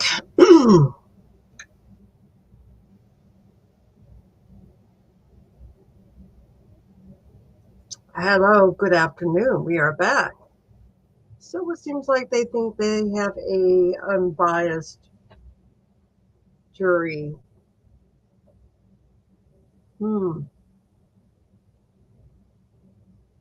of you said that you think the jury's not taking this very seriously. I agree.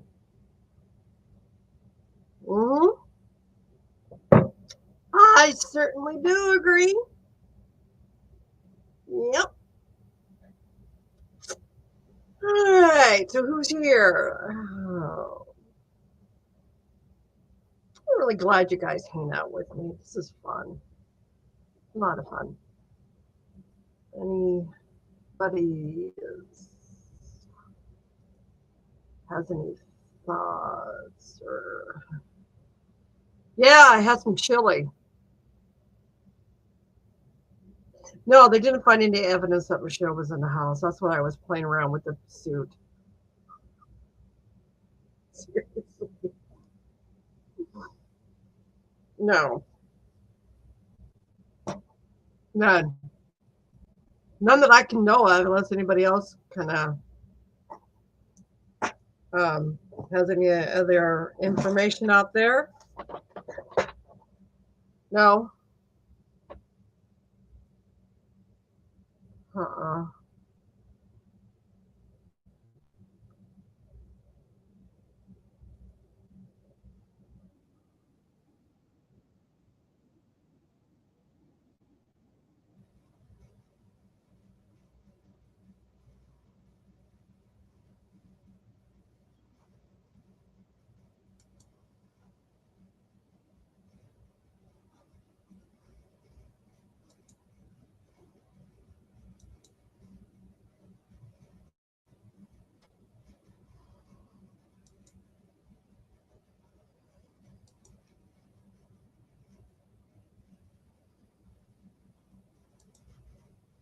No. Not even a scrunchie. You're right. We do lose some things, don't we?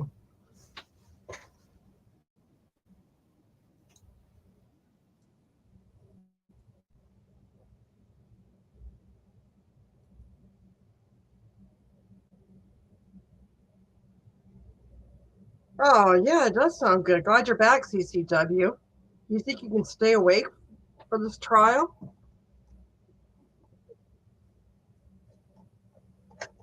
I'm glad you're here. Really am. I'm glad all of you are here. It's really, this is fun to hang out with you guys. All of you. Glad everyone is here. I do this because we enjoy it. And thank you very much for liking my channel, those that you have done that. I appreciate that because it, my whole smell, because it warms my heart. It does, especially on a cold winter day.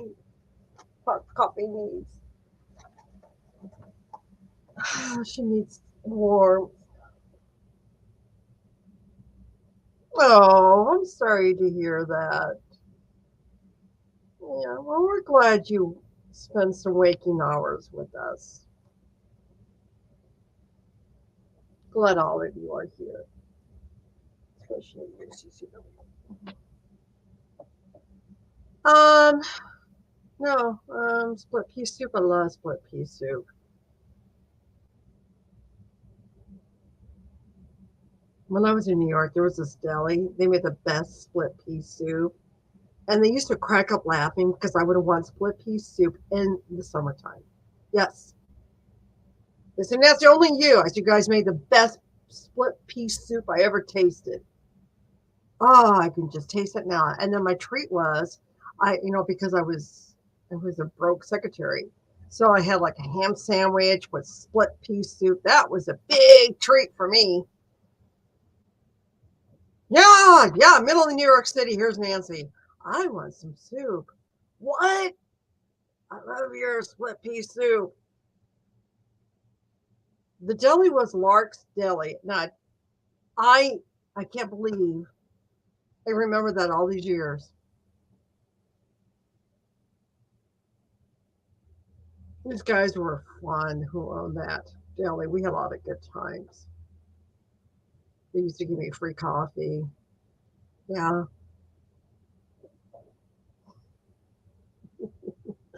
I love the New York.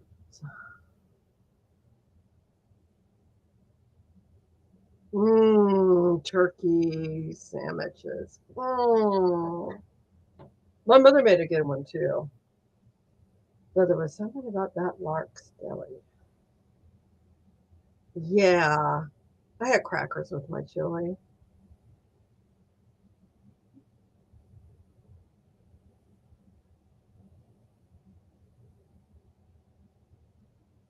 Yep. So, does anybody else feel like we should be further along in this trial than we are? I feel like we're just stuck. Like stuck. We get somewhere, and all of a sudden, we stop. We're stuck in this trial. It needs to pick up. No more jury drama.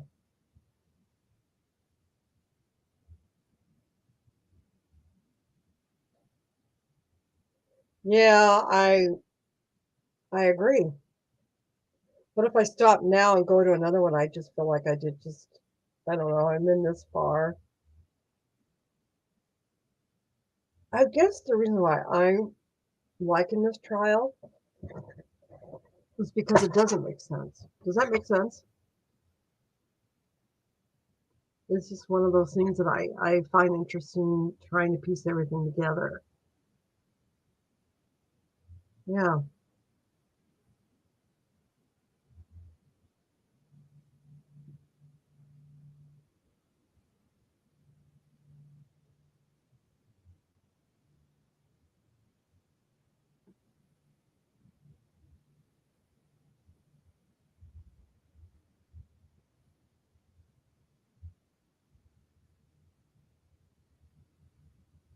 Yeah, I also kind of think it's interesting from a writer journalist view of the trial.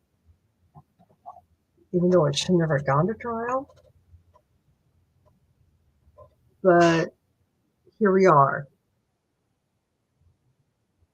And boy, here are we.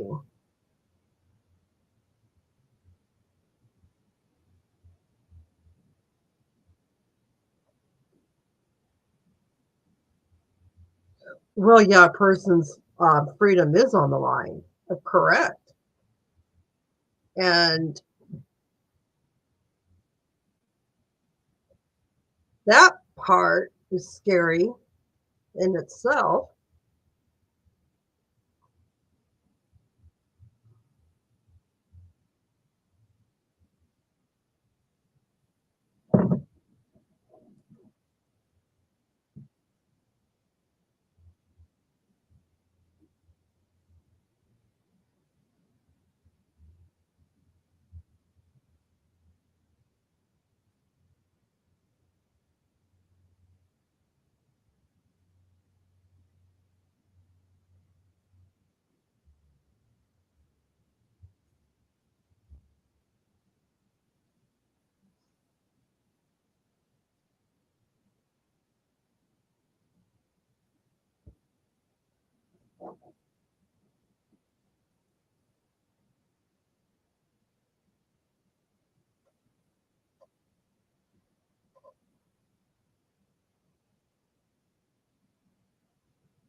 Yeah, it's split pea soup is one of those soups that are you really need to know how to make it because you got to get the peas. And my mother used to do something with the peas overnight. Then you got to put them in the food processor or blender, whatever. And yeah, it goes through a whole rigmarole.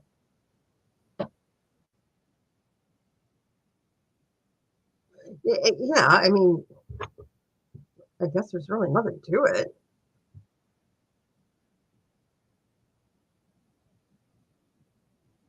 And it really isn't that hard to make. I mean,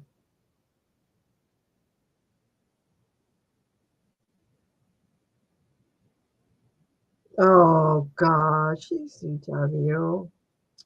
That's sad. Burn Kool-Aid. Yeah, put it. Oh, there you go. Put it in Instant Pot. Okay. Yeah. Gosh, you know what? Don't I can make it. I might even ask my husband if he could make it. He's the cook around here. I like to cook, but he likes to do most of it. So I let him. He makes a good chili though.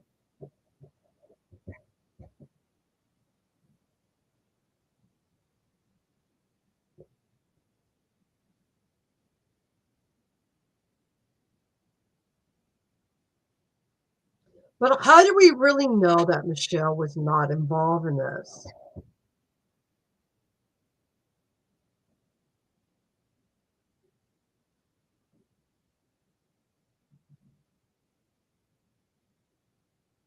Ooh, baker of the family. Yummy, yummy, yummy.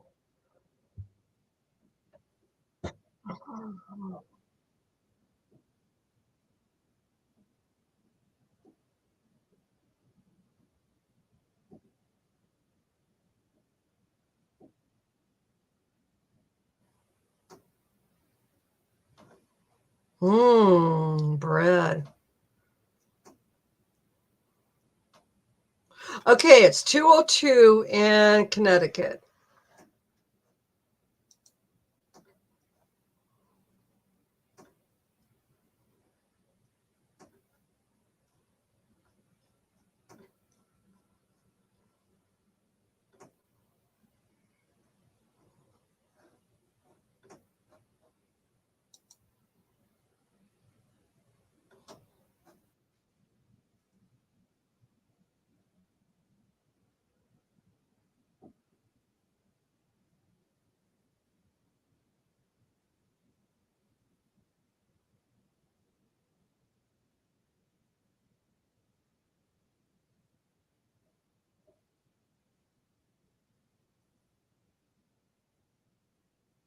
Yes, the smell of yeast is the best.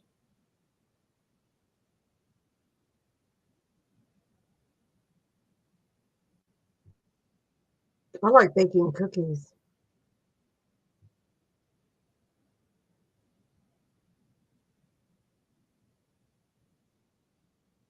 I bake a really good banana bread. Oh gosh, all this is making me want to bake. Um, hmm,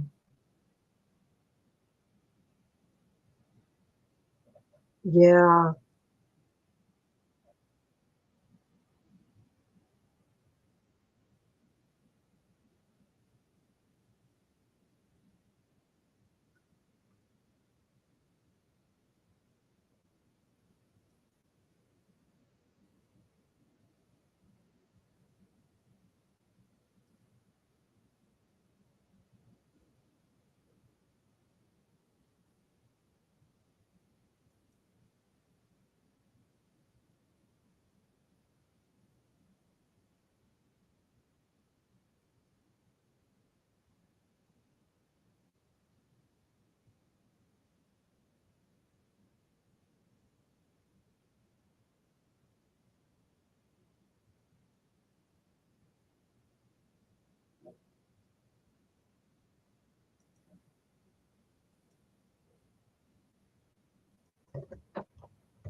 Yeah, that's true, Giselle.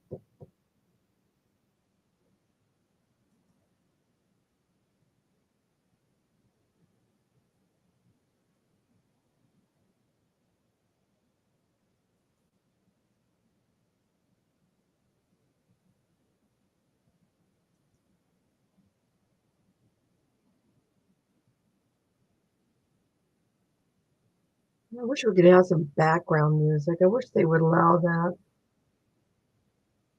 A little elevator music.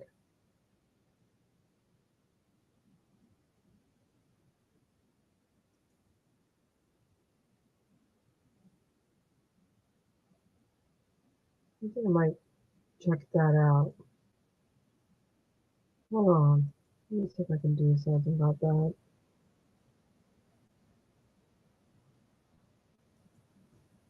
Non-copyright.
You do?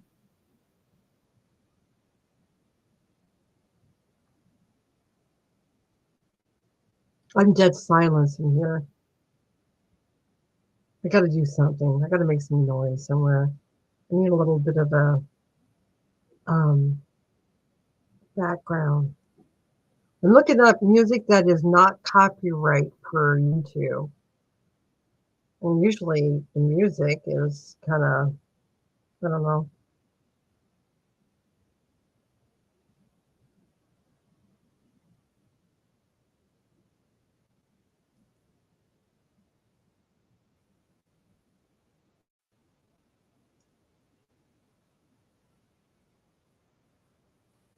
I found something. Yeah, we got another 20 minutes. Classical? I don't know. I found something.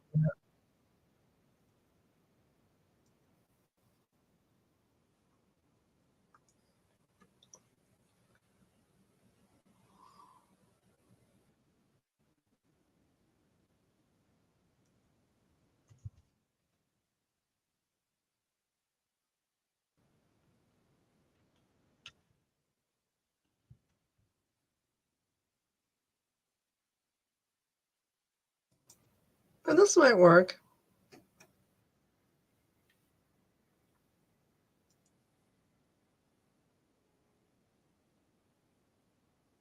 Yeah, I found something.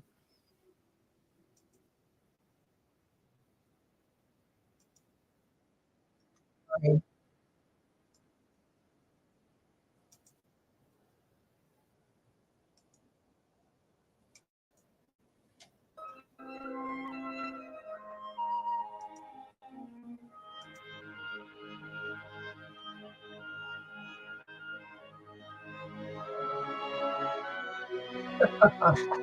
Yeah, good idea. This says it's copyright.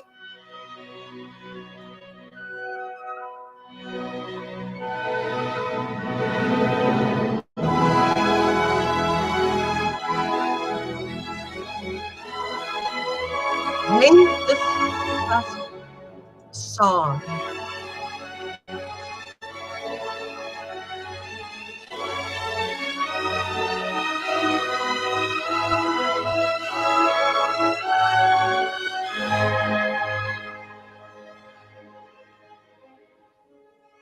Oh, really? Oh, I love it. I should have known that because I took music class. Years ago, and I him, but I still appreciate the music and appreciate the class.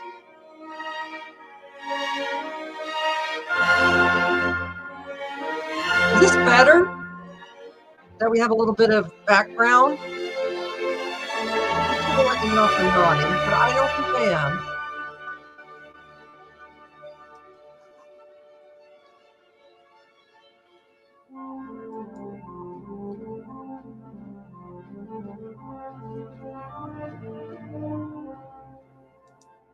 I'm saying it's copyright free, so I should be good, right? You think?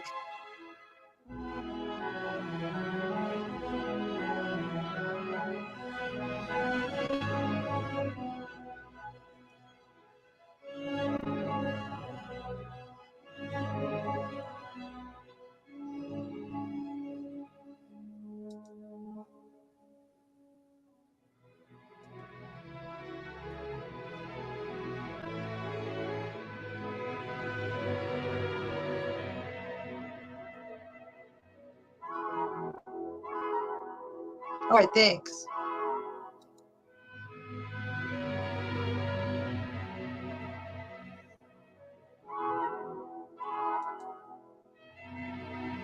Just isn't this just like relaxing before you go to back into? All right, those of you who had joined me, we are waiting for the court to come back at 1:20, and I decided that it would be fun just to have some kind of a background music, classical music, just to be comfortable and just talk about things we like. We've been talking about soup and making bread. We're just chatting as we wait. And it's fun to just hang out and not talk about the case, just talk about other things. Like this beautiful music I have. Oh, you love it? Thanks, Moonfox. And the reason why I did it because I hated to sit here and talk to my audience in dead silence. Howdy, howdy, everybody. Welcome to my chat room. My coffee chat room.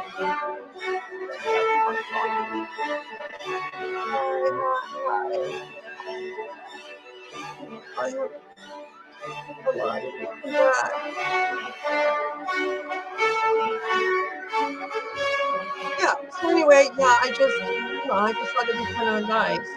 And I did put up on there as copyright free. Water, so I'm not going to do that.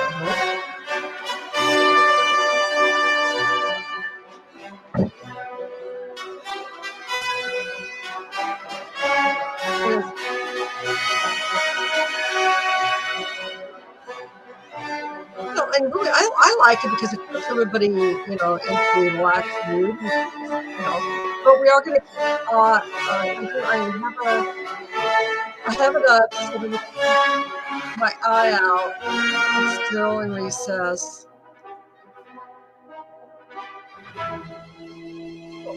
that what it is?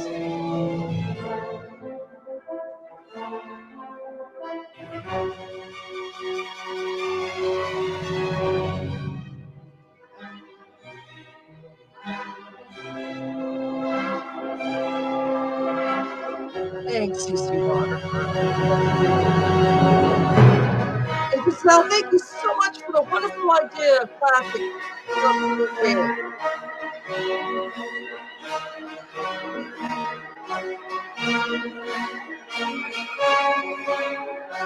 Whenever I sit down to write, I always love classical music when I do it.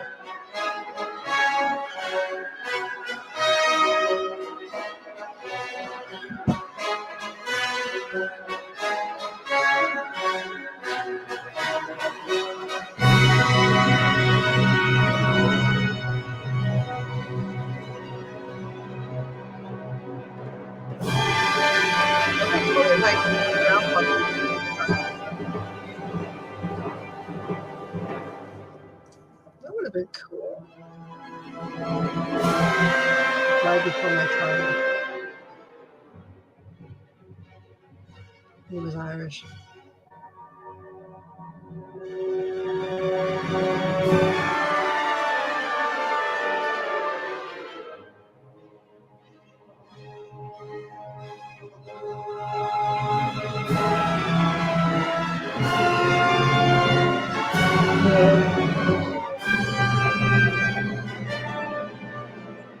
Sorry if I have people dropping out. Maybe they don't like the music. How could you not like classical music? That's where everything started. Even rock and roll and all the other music started with this.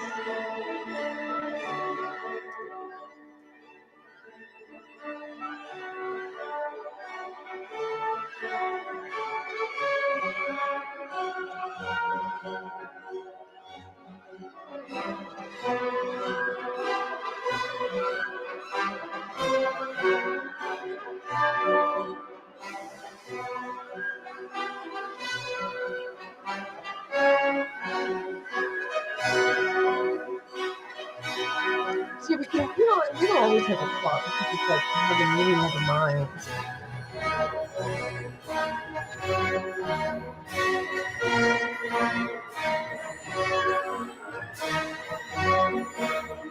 I like kind of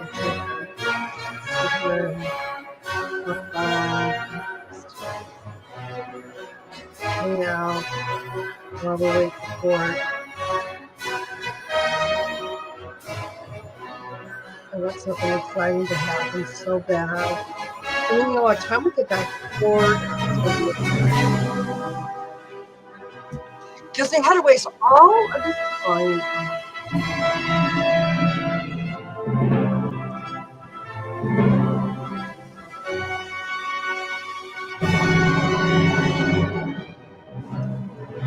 How many of you like this music? Put one of you. What do you mean?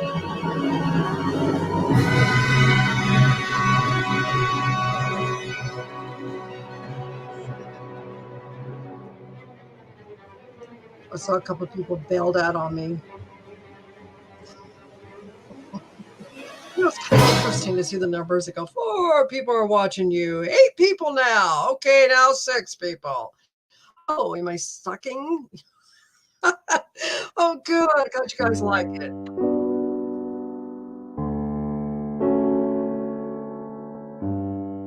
Is this better? It's not, it's just it's content to me. We're just going out.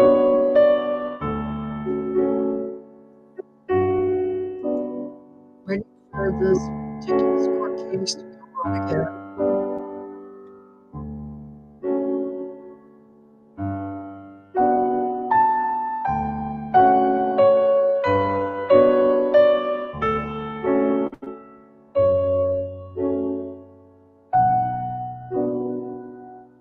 Oh, thank you, Lorianne.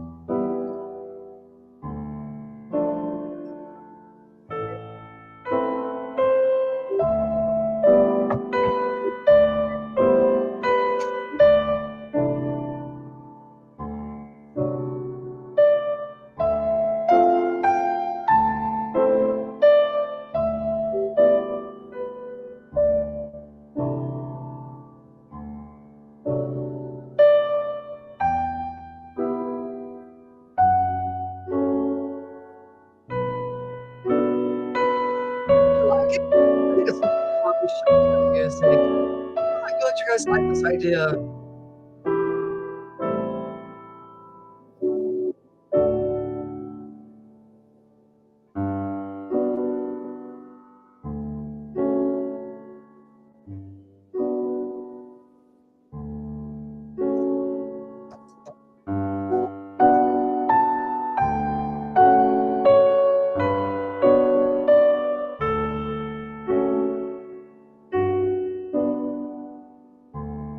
Yeah.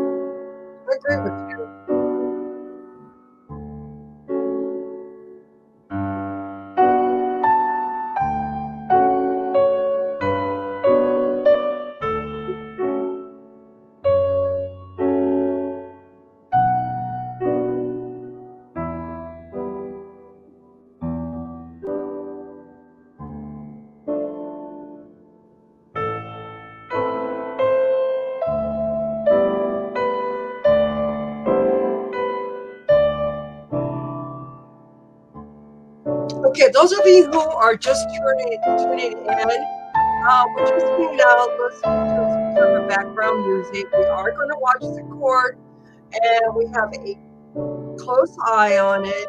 I just thought this would be a great way just to break the silence. And sometimes when I start talking, I don't have silence in my chat room. This way we have some kind of music, blogging music. I like that word. I just looked it up. Yeah, and it's very relaxing, and you can just relax. Okay, so now we're going to take this away. We have to go and present another one because it looks like they are coming back. All right, because it looks like they are coming back. We're not going to share me.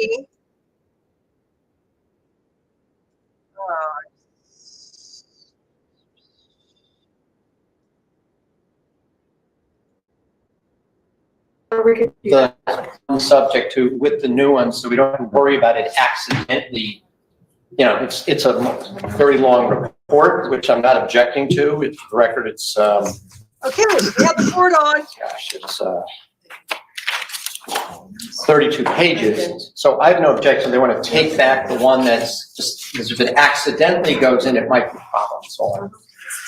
So, right now, the redacted number is which?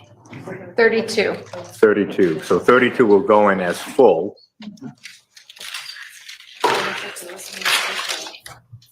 The court is trying to determine whether the record is cleaner and just leaving 30 in as it is, or designating it as ID. If we could designate it as ID, just to keep it separate and ensure that it is, I would ask to do that. So states 30 ID exhibit. Is there anything else before we start? Now with this witness, before the next couple of witnesses, I want to be heard briefly about where we're going to go with the questions because I'm going to have an objection, I think, based on what I was told. Where Perhaps they we want to go can with it. finish with Mr. Davison and Yeah. do this so we can. Thank you. We can bring the jury back in, please.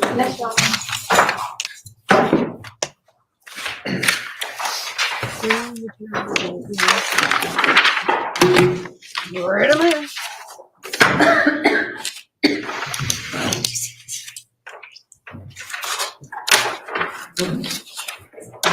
So she's covering her face.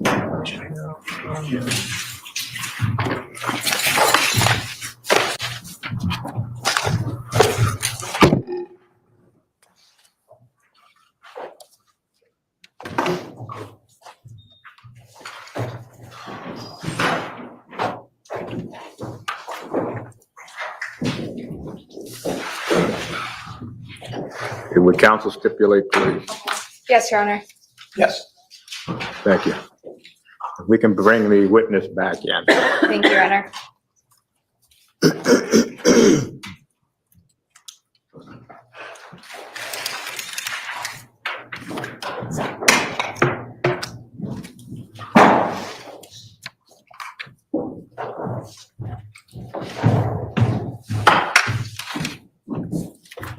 You may be seated, Colonel. Thank you. Good You may afternoon. inquire. Thank you, Your Honor. I apologize. Thank you, Your Honor. Good afternoon, Lieutenant Colonel. How are you? Good, ma'am. Thank you. And we left off before the lunch break with file 2, picture 7. I'm just gonna go back one, or actually a couple. Picture 5, with respect to the marking that you went over before the break, the GE1, where is that located on the screen, if you can, on picture 5? If you wouldn't mind getting up, sir. That's fine.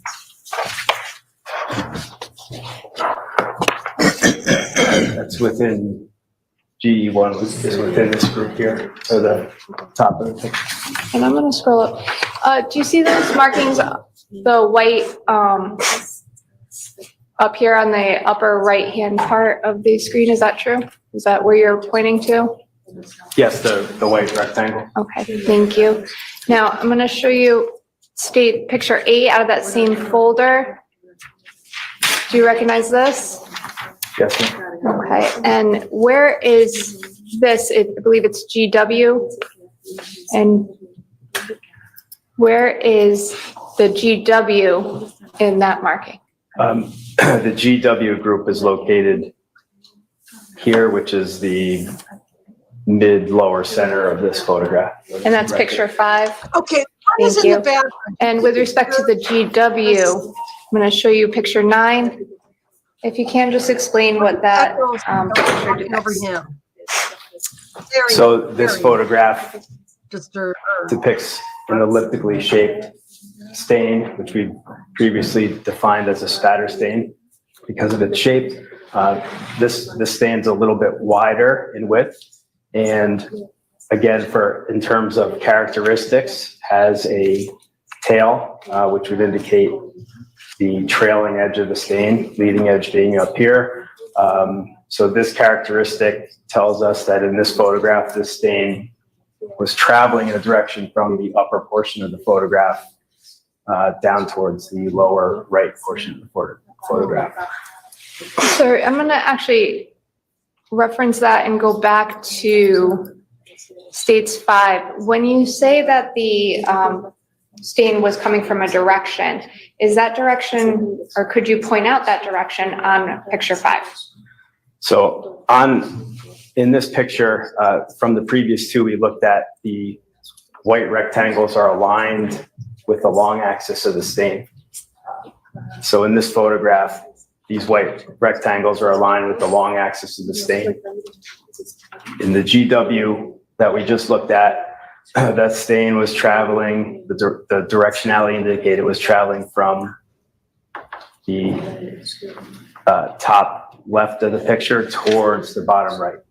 So from left to right and towards us relative to this picture in the garage. And with respect to the GE picture that we went through? So again, similarly, GE is located in this photograph towards the upper central. The white rectangle scales were placed approximately along the long axis of those stains. And the characteristics of this stain indicate it was coming from the left portion of the picture towards the right portion of the picture. Thank you, sir. Now, you can have a seat. Okay, thank you. With respect to, well, is there a certain methodology that you use in your BPA or blood stain pattern analysis to determine something called an area of convergence? Yes, there is a methodology relative to a reconstruction of certain types of patterns, specifically an impact pattern, which includes a reconstruction of an area of convergence. What is an area of convergence? So simply put, an area of convergence, we just saw blood stains that impacted a surface. We saw blood stains that had directionality coming from one portion of the scene to the other.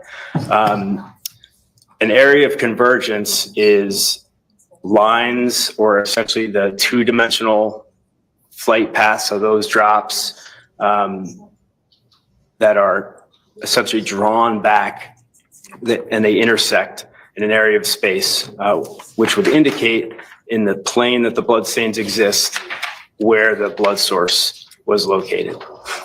So the convergence is the space that contains the intersection of the directionalities of those blood stains. And when you're talking about the plane or the two-dimensional plane here, what area are you talking about in this case? The floor of the garage. Now, with respect to determining that area of convergence, were there specific stains that you used throughout the garage? Specifically at the left side of the garage were the stains that were utilized. How many, would they be called spatter stains? Is that the appropriate terminology? How many spatter stains were found in the left side of the garage in total? A minimum of 26 stains were located on the left side of the garage. And how many did you utilize in the course of your reconstruction? There were 7 stains that were selected and utilized for that portion of the reconstruction. Why 7? The part of the methodology relative to a reconstruction regarding an impact pattern or area of origin relates to certain circumstances, which starts with stain selection. So we wanted to. Hi, I'm Nicole Hockley from Sandy Hook Promise. I know this is hard to hear, but it's Bye. important. Construction. Further, we want a representative sample from the distribution of those stains to get the best spread or the best diversification relative to the directionality that they traveled. So just to maybe make this a little bit clearer, we're talking about an impact pattern, which is a blood stain pattern that results from an object striking a source of liquid blood. So when that happens, blood is dispersed from an area source because blood's a liquid, it's non-compressible. The energy of the impact essentially causes the blood drops to break up and disperse. So they travel out in a radiating distribution that is, and the blood drops are traveling on a flight path that's essentially a parabolic arc, concave downward.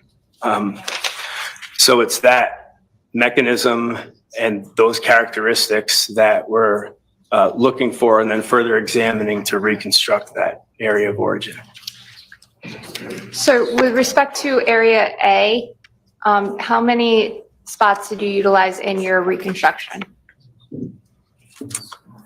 2 stains were used from area A. And just briefly, file, I believe 3, picture 1. Where were those stains, or is the area that you took those stains depicted in that photograph? Your Honor, if you could just point, thank you.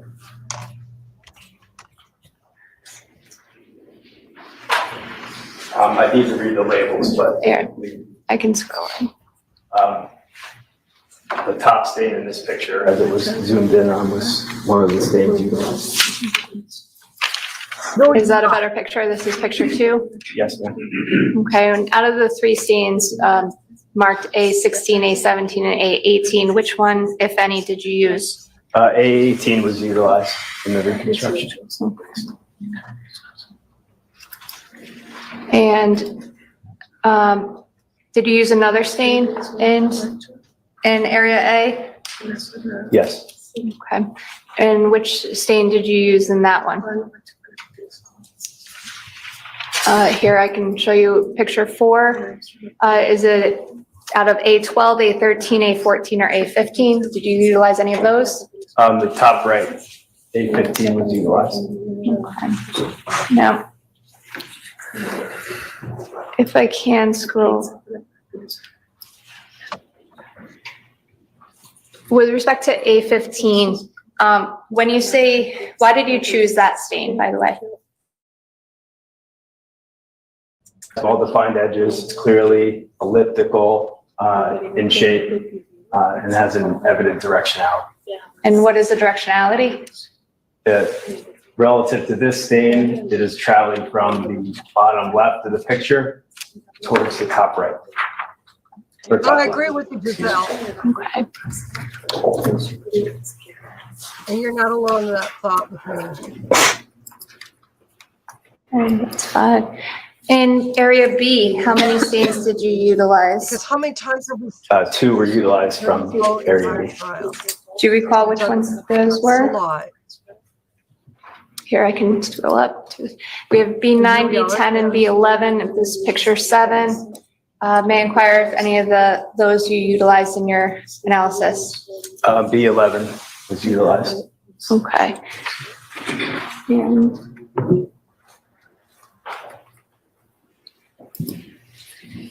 why did you utilize B11? This is picture 8. Same reasons as the previous one, A15, elliptical stain, evident directionality, and representative of the sectors of dispersion. What is the directionality? This stain is moving from, the directionality is from Blood the stain, in my opinion. lower right of the picture towards the upper Wow. left. Sorry, I had to, I drawn this up. And picture 9, did you utilize that stain, sir? Yes, ma'am. And that is B3, exhibit 38. Yes, ma'am. Why did you utilize that picture, that stain? Same reasons as before, the characteristics relative to it, and the stain is in a different portion of area B. So the directionality here is traveling from the upper right of the picture towards the bottom left. So again, this is choosing stains that are representative sample of the dispersion that we saw, or I saw on the floor of the garage. No, you said it was in a different area of B. I'm going to go back if I can to picture 6. What area did you mean by that? The lower left of this picture. And with respect to the B11, where was that? B11 was in the upper center portion of the picture. Okay. Now, what about area C? Did you utilize any stains in area C? Yes, ma'am. Okay, and picture 10 shows an area C. Is the area that you chose the stain from depicted in that photograph? Yes, ma'am. Center portion. Okay. Picture 11, what does that depict, sir? This is the spatter stain that was designated as C2, located in area C. And did you utilize that in your analysis? Yes. Why? It's elliptical in shape, has an evident directionality, is representative of Amen the to that. few stains that were in area C. And with respect to area G, did you utilize any stains in there? Yes, ma'am. Yeah, so here we are again, Giselle. Is the area that is the stain that you utilized depicted in that photograph of area G, which is picture 12, please? Yes, ma'am. Both I'm two not making the stains. sounds in the back. Okay, which stains did you utilize? G20, which is the center portion of the picture, and G19, which is the lower right portion of the picture. Picture 13, sir, could you explain why you chose G19? Again, this was representative of the entire pattern. The stain's elliptical in shape, has a slight indication of directionality towards the right edge. And the direction? In this Yeah, picture, it they is are. from the left portion of the picture towards the upper Ask it portion again. of the right side. And G20, sir, why did you choose that one? And look, Uh, here we Elliptical are. in shape, Here we clearly are. defined edges, and representative of the entire pattern on the floor. Now, once you chose the specific stains, what is the next step? Clear water up to date about the state. The next step in the process is Well, to here we go. measure the width Again. and the length of the stains. So there's a relationship Is this the between the base? width and the length and the angle that the stain impacted the surface. So in order to determine what that angle is, it's called an impact angle, which is really, it's the angle between the flight path of the blood drop and the surface that it is deposited on. So there's a trigonometric ratio that relates the width and the length of the stain to the angle that it impacts. And did you conduct that analysis? the measurements and everything? Yes. After you conducted the measurements and say the math, what's the next step? The next step there is to determine the area of convergence of the stains, which in this case are essentially retracing their flight paths along the ground or the garage floor in this case to determine where and what area they intersect. And how did you do that? I did it with strings. We run strings through the long axis of the stain, opposite the direction of travel, opposite the direction that the stain was traveling. And they intersect in a space somewhere in that direction of travel. If I can draw your attention to picture 15, sir. And I'm actually going to ask you about this group, if you can see my cursor, along the garage floor of pink strings. Could you just explain a little bit about what those are? I think I would be too. Yes. So the strings here, starting with the top left and going counterclockwise, represent are the flight paths of the stains that were selected for the analysis on the ground. So we're in this case we're dealing with a spatter pattern that is on the ground versus one that may be on a vertical surface, so horizontal surface. So these strings essentially represent the horizontal flight path of the drops as they were dispersed and landed towards the perimeter of the garage. Now, there are a lot of times in looking at that photograph that the strings intersect. How did you determine the area of convergence out of that? Right. So we see here as the flight paths of the stains have been drawn through the long axis, they converge. There are a space of intersections, which are essentially in the center of this photograph. So there are a number of different areas where at least 3 of the strings cross, Picture somewhere. which ultimately this space defines the area of convergence for those blood drops. So Connecticut does not require people. it's an area. It's not specifically a point in space. Blood is dispersed from an area source. Oh my God, you have 5 more weeks to figure this all out. And so the net result is an area of convergence where the intersections manifest. If I can, I'm going to move on to picture 16. Sir, what does this show? Well, yeah. So this is a top-down view with the front of the garage being at the top of the picture. So this is a top-down view of the intersections that I just described. There are pink arrows that are pointing to 4 different areas in this photograph. 3 towards the center and 1 towards the lower portion of the picture. And then there's a yellow arrow that points to essentially a point onto on the garage floor. And what is the yellow arrow? So in determining the area of convergence here, because we are watching a movie and hoping the plot gets better. we are ultimately trying to determine, utilizing this method of reconstruction, essentially a point where we can measure to determine the area of origin or how high the blood stains were, in this case, off of the floor, when the blood event occurred. So in order to do that, I measured the location relative to the surface here, or relative to the garage floor, of where these essentially focal points of intersections are, and then just take their average, which gives me a point here.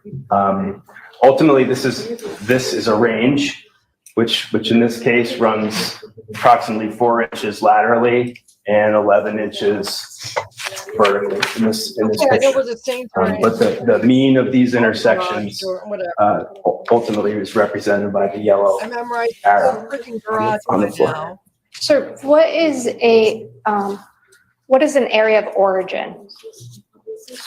We're just. So an area of origin is the space in 3 dimensions where a blood source was dispersed from. So the convergence is 2 dimensions, in this case on the floor. That blood source, Fox, welcome back. where it originates off the floor, in this case is the area of origin. If we had a spatter pattern on a vertical surface, Got you guys, I really know how to pick them, don't I? we would essentially replicate this and then determine how far off of that vertical surface the blood source, where it resided. And did you do that in this case? Yes. Move on to, I'm actually going to go to picture 18. What does that show, sir? Me too. So this is a photograph of Oh, Charlie, wake up. the completed reconstruction That's the good part. utilizing the angles of impact that were calculated from measurement, the measurement of each stain from that yellow arrow, that yellow area of convergence that was calculated previously. And then again, through trigonometry or some math, the height of each of those stains above the floor was determined. So this puts us, in this case, there's a piece of white tape on this photo pole that's towards the center of the picture, Waking up your partner. which represents the average of each of the heights that comprise this reconstruction. So this height was approximately 3.5 feet, and again, it's a range, because not every stain is coming back to a single point, a range of 36 to 43 inches. And just to be clear, are you finished with your reconstruction at this I point? like that. Relative to yes. Okay, are you, after you completed this, did you also have an opportunity to examine the Chevy Suburban? I think you said New Canaan PD? Yes, ma'am. And with respect to the height that you determined on this area of origin, did that information you gleaned from the Chevy Suburban change the height in your opinion? So just as part of this reconstruction, these are, I can't. these stains are Thank God for coffee. on a horizontal surface. So the fact that they're downward moving stains, gravity and air resistance needs to be taken into effect on their flight paths. So the flight path over the ground remains constant, Take turns. negating any wind currents or other fluctuations in that. But the vertical component of that, because they're downward, gravity and air resistance need to be taken into account. In examining the Suburban, there were spatter stains located on the right front door, the right rear door, underneath the Suburban. So under the premise that the Suburban was I had not. in the garage at the time of the bloodshed event, the height of this reconstruction is not possible because the blood would have had to travel through the Suburban in order to be deposited onto the floor. Now, I'm going to ask you a couple questions about the Suburban, if I can. Oh, my God. Before we move on to the next series of questions, Colonel, can you explain what the significance is of the areas of convergence? Yes, Your Honor. The significance would be relative to a reconstruction that we can take Oh, look at the card. spatter stains Guys. and determine Good. the area relative to the scene in 3 dimensions from where the blood source originated. So the intersection of those strings what significance does that have? The significance of, we would be able to determine the position of the blood source. So in terms of if it was low to the ground and I had a 3.5 foot, or I had a 3.5 foot area of convergence and say testimony that the blood source was low to the ground, those are not compatible. Yeah. So we can put that blood source, that area, in a location and space to determine or answer investigating questions. Okay, thank you. I always do. Sir, if you could take a look at the picture behind you, it's, I believe, picture 1 Coffee. on file 4. States 31. Yeah. Could you tell me what is depicted in that photograph, please? This is a picture of the lower portion of the right rear door of the Suburban. So within this photograph, we have elliptically shaped spatter stains, predominantly concentrated in the lower half of the door. You can see in here there's directional angles that indicate on some of the stains that they're traveling from the lower portion of the door towards the upper portion, or right to left in this picture. We also have some stains that have some varying directionalities that are their directionality appears horizontal, like they're traveling straight across the door. There's also a number of stains here that have a curvilinear type of distribution that go from the right portion of the picture and curve on a downward arc towards the lower part of the door and towards the running board. So there's a varying degree of say organization to these stains because we have different orientations and different directional angles. What does that tell you? It conceivably in terms of analysis that these stains could be interrelated and come from the same event, or because they have different flight paths, there could be another event where this could be a composite pattern that consists of multiple events relative to this deposition. Is that relative to the area of convergence that we just saw, or is that relative to its own area? I mean, at this point, it could be relative to that area of convergence or not. And in your review of the Chevy Suburban, did you form an opinion as to whether or not the Chevy Suburban was parked in the garage at the time of the, blood impact? I mean, based on the spatter stains that were on the Chevy, its known history the day before, the 25th, the 24th, and the blood stains on the floor, it is likely that the Suburban was parked on the left side of the garage facing forward at the time of the bloodshed event. Now, I'm gonna move on to picture 2. What does this show, sir?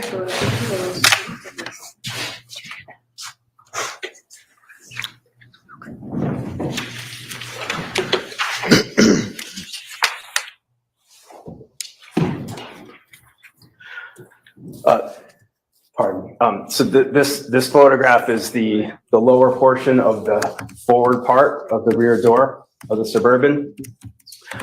So we see on this lower portion spatter stains, again, some with directionality here that are traveling from the lower portion of the door towards the upper portion. Some have a flat trajectory again, like the pattern that we looked at before. But some of these stains are somewhat circular, so we can't necessarily discern direction from them. So and correct me if I'm wrong, so if you have multiple directions in one area, is that indicative of one impact event or more than one, or can you even say? To some degree, that from relative to these stains, it's not conclusive. Because these blood drops, even some that are on a horizontal plane, may have just been dispersed with a different velocity, and gravity is acting and air resistance are acting on them as they're traveling through the air. So that trajectory may have been flattened out, instead of another drop that had a different velocity and is still traveling in the upward direction. So it's not conclusive. They're just not as organized in say in formation as as other patterns. And I love you guys. picture 3, sir? This was just a close-up picture of a stain, spatter stain that was seized as an exhibit, and a closer up picture of some spatter stains, which here we can see directionality on lower right to upper left. And in this case, the center stain is traveling from right to left, but it has a downward direction to it. If I get another channel or another. And picture 4, I don't know. sir, you can describe that.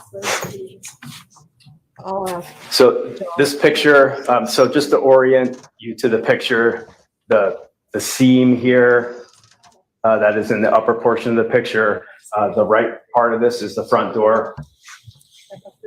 The left part of this is the rear door.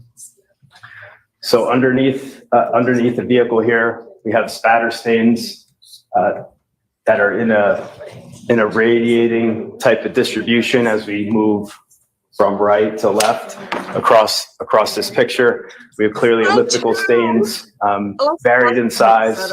Some stains are larger, which were 4 to 6 millimeters. Some stains millimeter to sub-millimeter and smaller. So in this picture, we have directionality on a flat surface underneath the vehicle.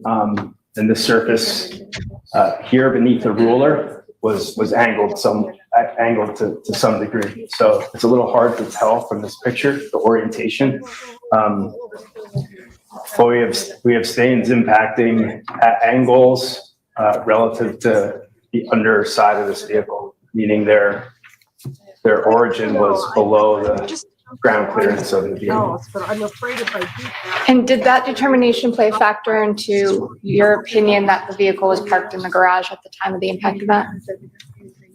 Yes, sir. Thank you. It's really irritating.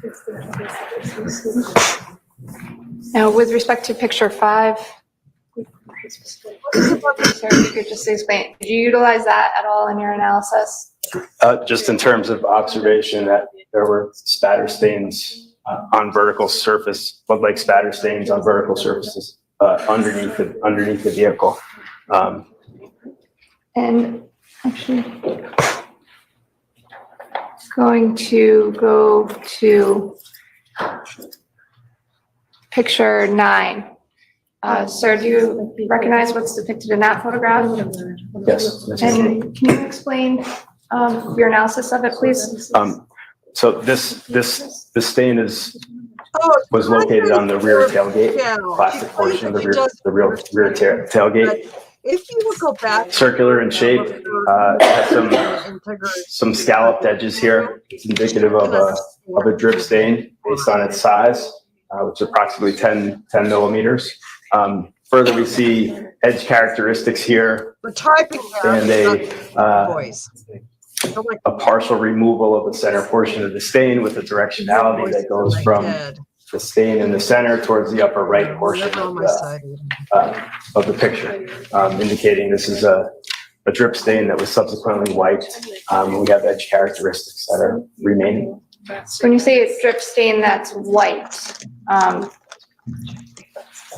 what do you mean by that? I mean, so a drip stain was deposited here, a drop that formed due to gravity, and it was at some point altered. Now, Yes, it is with second respect to the other vehicle in the garage, the Range Rover, did you have an opportunity to examine that as well? Yes, ma'am. Okay, I'm going to draw your attention to file 5. Is that the vehicle that you examined? I respected Yes. it. And did you That was a conduct a reconstruction on that vehicle as well? In terms of area of convergence for the front door, yes. Okay. And picture 2, what is depicted in that photograph, sir? I mean, this is a photograph of the left front Yeah, door, I the think driver's door it of the Suburban, of the definitely Range Rover. translated. And for some reason, one of the ding dong cameramen. And is there any, did you utilize the same method of collecting spatter stains on the Range Rover that you did, the same method that you described in your testimony with respect to the garage floor? Not in terms of collection, but in terms of identifying representative samples from a radiating pattern and utilizing strings to determine an area of convergence, yes. Okay, picture 3, sir. So this is an angled view of the front door. We're better able to visualize the spatter stains. So we're looking at this photograph from the front of the car towards the rear. And in this picture, we can see spatter stains that are dispersed in a radiating distribution closer together towards the bottom left of the picture, further away as we get towards the upper right of the picture with directionalities that indicate the stains are traveling from lower left to upper right. And did you utilize any one of those as a spatter stain in a reconstruction? Four stains were utilized to just determine an area of convergence here. One was seized as an exhibit. And picture 4? Correct, Giselle, we already. Picture 4 is the We already did. left rear door of the Range Rover. They're banging this in your. In this picture, there are spatter stains that are deposited in a curvilinear type of distribution, meaning their directionalities. They're are in this case moving from approximately horizontal and trending downward towards the lower right portion of the vehicle as they're deposited. And picture 5, sir, if you could just explain what that is. So in this picture, this is again, the left front door of the Range Rover. Stains representative from that radiating distribution were selected. Strings were pulled along the long axis opposite their direction of travel, similar to what was done on the garage floor.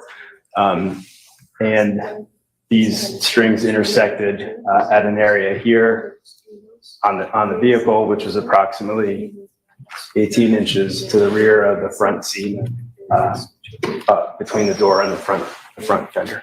Sir, is that that area of convergence related or separate, in your opinion, to the area of convergence that was found on the garage floor? So this is two-dimensional in this case. The garage floor was separated from this area of convergence by approximately 32 inches. So there's a spatial separation there. In this piece of the reconstruction, because there's varied angles relative to a car's surface, it's curved. So the three-dimensional analysis was not done here because of those curved surfaces and then related to the angles. So it's two-dimensional here. These stains would have originated at some point out in space or away from the car, but the distance that separated this pattern and the other area of convergence was 32 inches, almost 3 feet. They're offset by approximately a foot. So if the two instances or area of convergences are offset by a foot and about 3 feet, are they related or separate incidences? I mean, that's part of the data for the conclusion. That the other portion of that is relative to blood stains that are underneath this vehicle, which are traveling under and towards the right rear.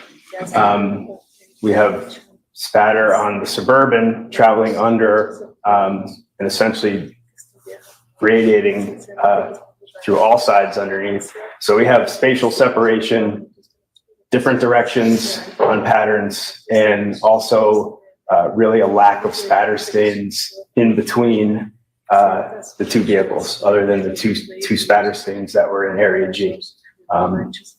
So because of those factors, what does that tell us? So based on those factors in the context of the scene, it indicates that there are mutually exclusive bloodshed events, one on each vehicle. So does that mean At a there, minimum. I'm sorry, let me ask you that, does that mean that there were 2 impacts in that area? A minimum of 2. And just briefly to go through, when you're talking about the disbursement of the patterns underneath the vehicle, does this photograph represent what you're talking about? This picture 7, I can, or I can do picture 8. Yeah, but this one I think is a little easier to see. So in this picture, we have a long rectangular arrow and or long rectangular scale and a short rectangular scale. A green arrow in the center. Within here, there are spatter stains that are essentially I think it was in an accident. If I remember. on the lower portion of the front door. So there's a plastic piece to this door that we can see that runs. There's a curved section on the upper portion between the sheet metal, plastic. The section that is in the center is relatively flat, and then this curves. This essentially curves underneath. There are spatter stains here that are in a radiating distribution.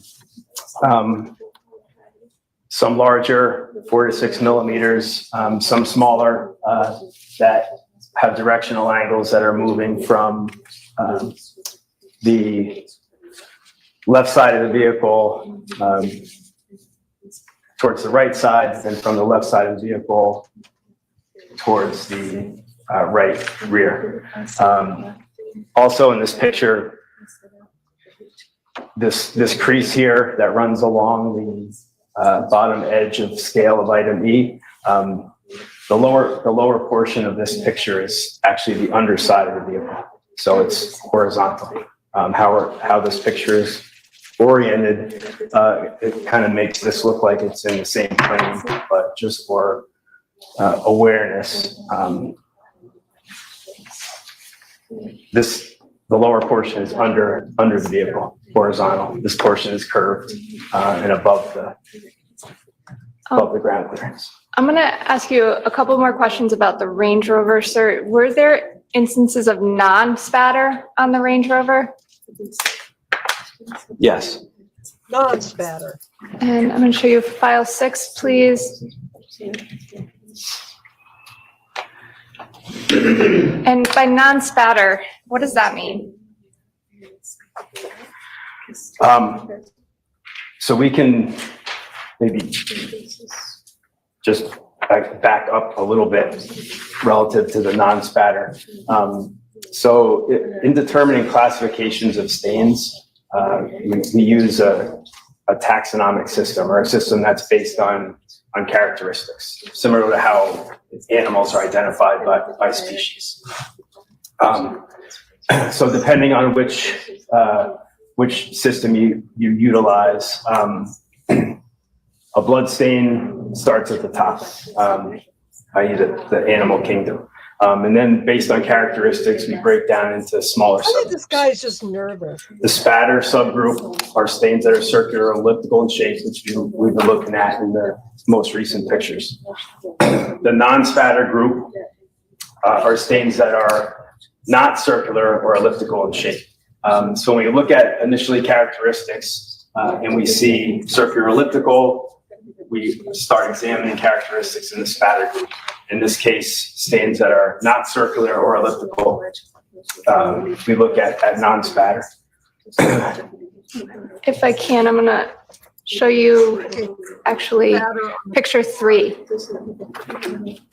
And actually, if I can, I'm sorry, I'm gonna actually go to 4. Picture 4, sir. If you could explain what your opinion is of that, please.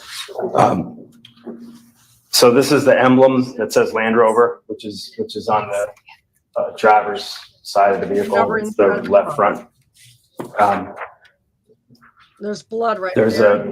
a spatter stain here that is not circular elliptical in shape. This will look close. It has some well-defined edges, and it also has voids at certain locations within the pattern. So a void is a absence of blood in an otherwise continuous stain. Shape is relatively rectangular, and so based on that deposition, this is indicative of a transfer stain that has a pattern associated with it. So What a is- pattern transfer. Does that mean the item that had the blood-like substance on it, touched that and transferred it? Or what exactly does that mean? Am I? So transfer is a result of a blood-stained surface contact, No, I do too. a non-blood-stained Very surface, intelligent. and leaving So this is hard for him to describe it. blood behind, whether it's in a pattern or not, depends on the object. Picture 5, please. Another example, lower portion of the grill of a transfer stain or transfer stains that are located. I think he sounds confident. In this case, in the center portion of the lower part of the grill in the picture. And the reason why he doesn't sound confident. And did you find any spatter on the tires? Yes, Okay. This tire? This guy's frightened. yes, ma'am, left front. I like to be in front of camera. I would- Picture 7, please. Do you see that in there? Do you see any spatter stain in there?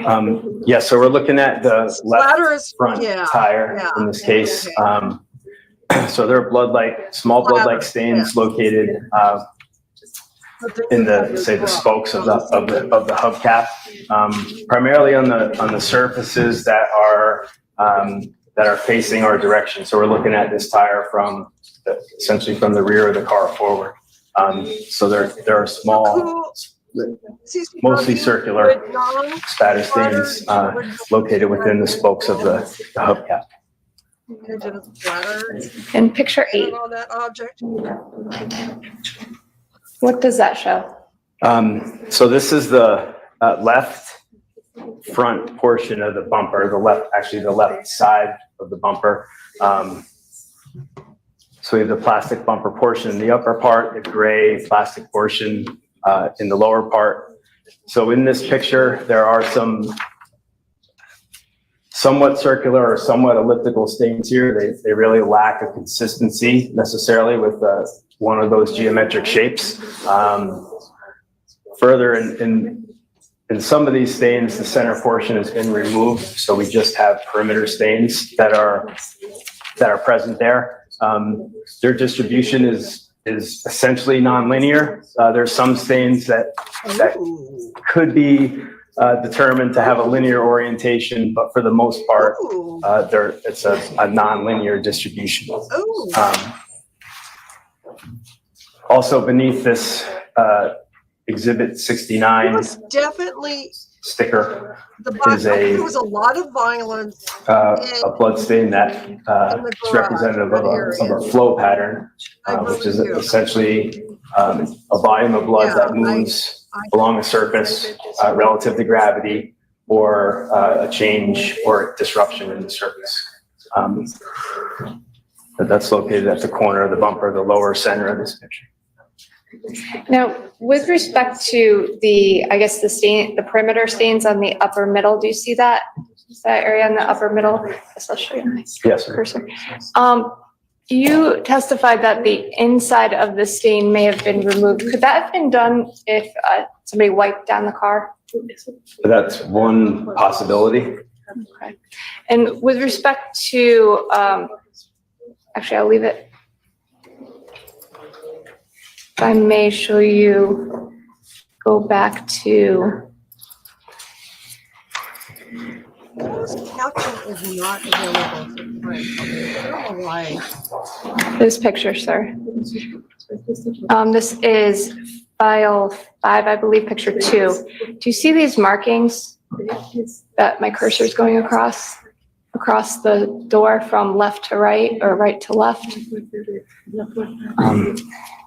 Are those indicative of wipe marks? I couldn't say whether they are or they aren't. Okay. And by wipe marks, I don't mean, by the way, a BPA. There wasn't any blood spatter under those markings, the left to right, the middle of the door. Is that correct? I'm sorry. Let me rephrase, that's a bad question. I apologize. All the spatter marks on the driver's side door of the Range Rover, where were they contained in, or what area? Relatively in the lower portion of the door. Okay, so the area in the middle to upper portion of the door where we see those sweeping marks across the door, did you find any spatter stains in that area?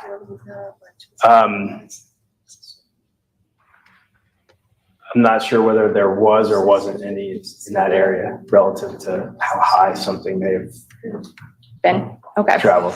And with respect to the perimeter stains here on picture 8 that you were showing, did you see those in other areas of the car as well? Not perimeter stains. Did you see them in the garage at all? Oh, yeah. Exhibit 48, which was a drip stain, was a perimeter stain. Yes, this is how I feel too. And I'm gonna move on to exhibit, picture 10. Okay, What does that depict, sir? yes. It's kind of hard to see with the glare here. But previously, we had talked about spatter stains, which are in the upper portion of this picture, and a flow that was in the lower portion of the picture. Here we see beneath the exhibit 69 marker, a flow pattern, actually repetitive flow patterns here that don't seem to have a characteristic of where they originated from. And So we how does a flow pattern happen? Oh, what? It's a volume of blood that moves across the surface. So if there was, if a drop of blood dripped onto the surface, it would impact the surface, and the remaining I volume think you're right. would, with gravity or contours relative to the surface, flow with Oh gravity my God, this could have been. till either I have a feeling this. dripped off the car or the volume was exhausted. And does that Yes, picture I- show that those flows have a source? I did not recognize the source of these flows in this photograph. What? Is the blood Thank you. splattered all over the? Picture 11, please. This is the, so to the left of the picture is the left front wheel. This is the lower portion of the vehicle behind the left front wheel, and there's a amorphous shaped No, Congratulations to BMW of Omaha yes, for congratulations. achieving BMW's high. And 13, Nothing just if I can. doxed me. I'm by Omaha. What do those show, sir? 12 was the left rear side And was there of the a vehicle. non-spatter stain on the left rear side of the vehicle? So there's a blood stain located right above the bumper, the left portion of the bumper there, which in this picture is again an amorphous shape indicative of, in this case, a transfer. Okay, go with me. I don't care. And sir, did you also examine the right side of the garage? I guess it's zoned as DEF. Do you remember that? Yes, ma'am. Okay, and with respect to zones D, E, and F, Commercial really did, Doug. actually gonna show you if I can. Last file, file 7, Where from Iowa? picture label 2. Is that the area that you looked at as well? Yes, ma'am. Okay, and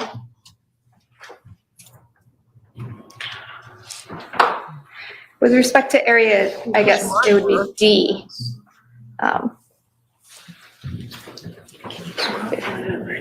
Did you guys hear it with When Iowa? it works, if you can look at the screen, please. Well, let me ask you this, sir, while it's going down. Did you notice any, I guess, altered stains in area D? Area D had wipe swipes, altered stains. Okay, and with respect to the wipes and swipes, were there any spatter stains, actually? I did not observe any spatter stains in area D. Okay.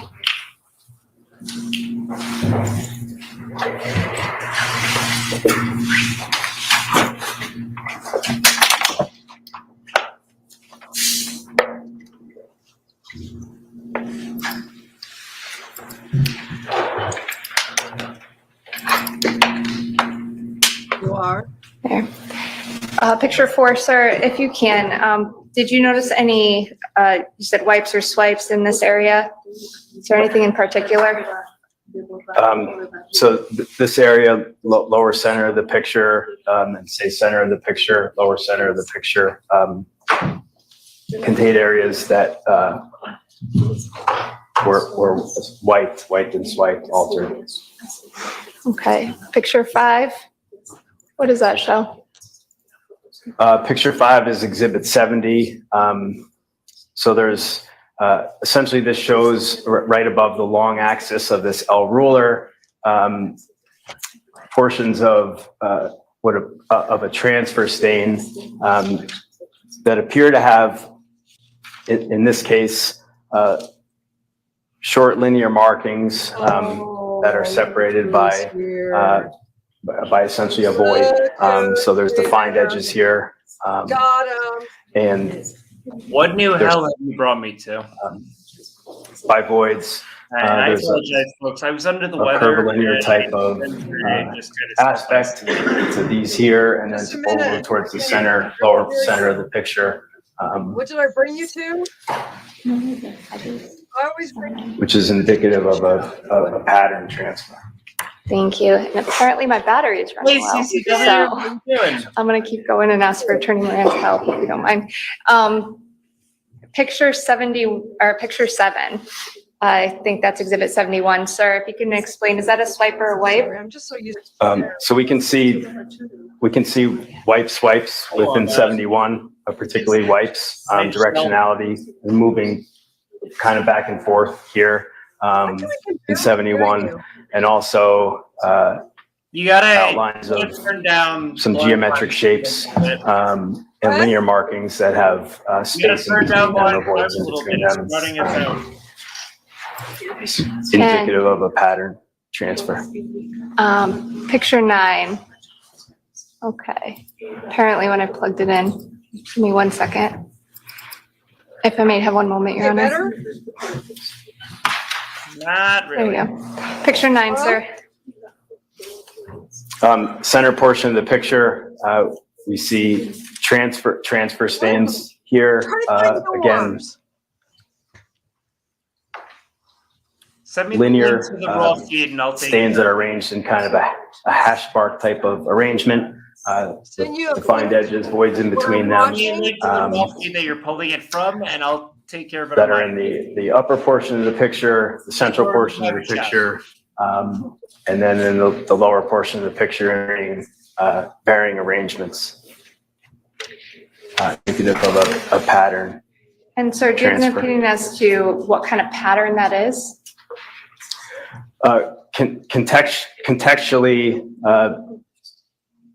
Contextually, it is suggestive of a footwear pattern, Is this what but you're not looking for? determinative. Okay, and picture 11?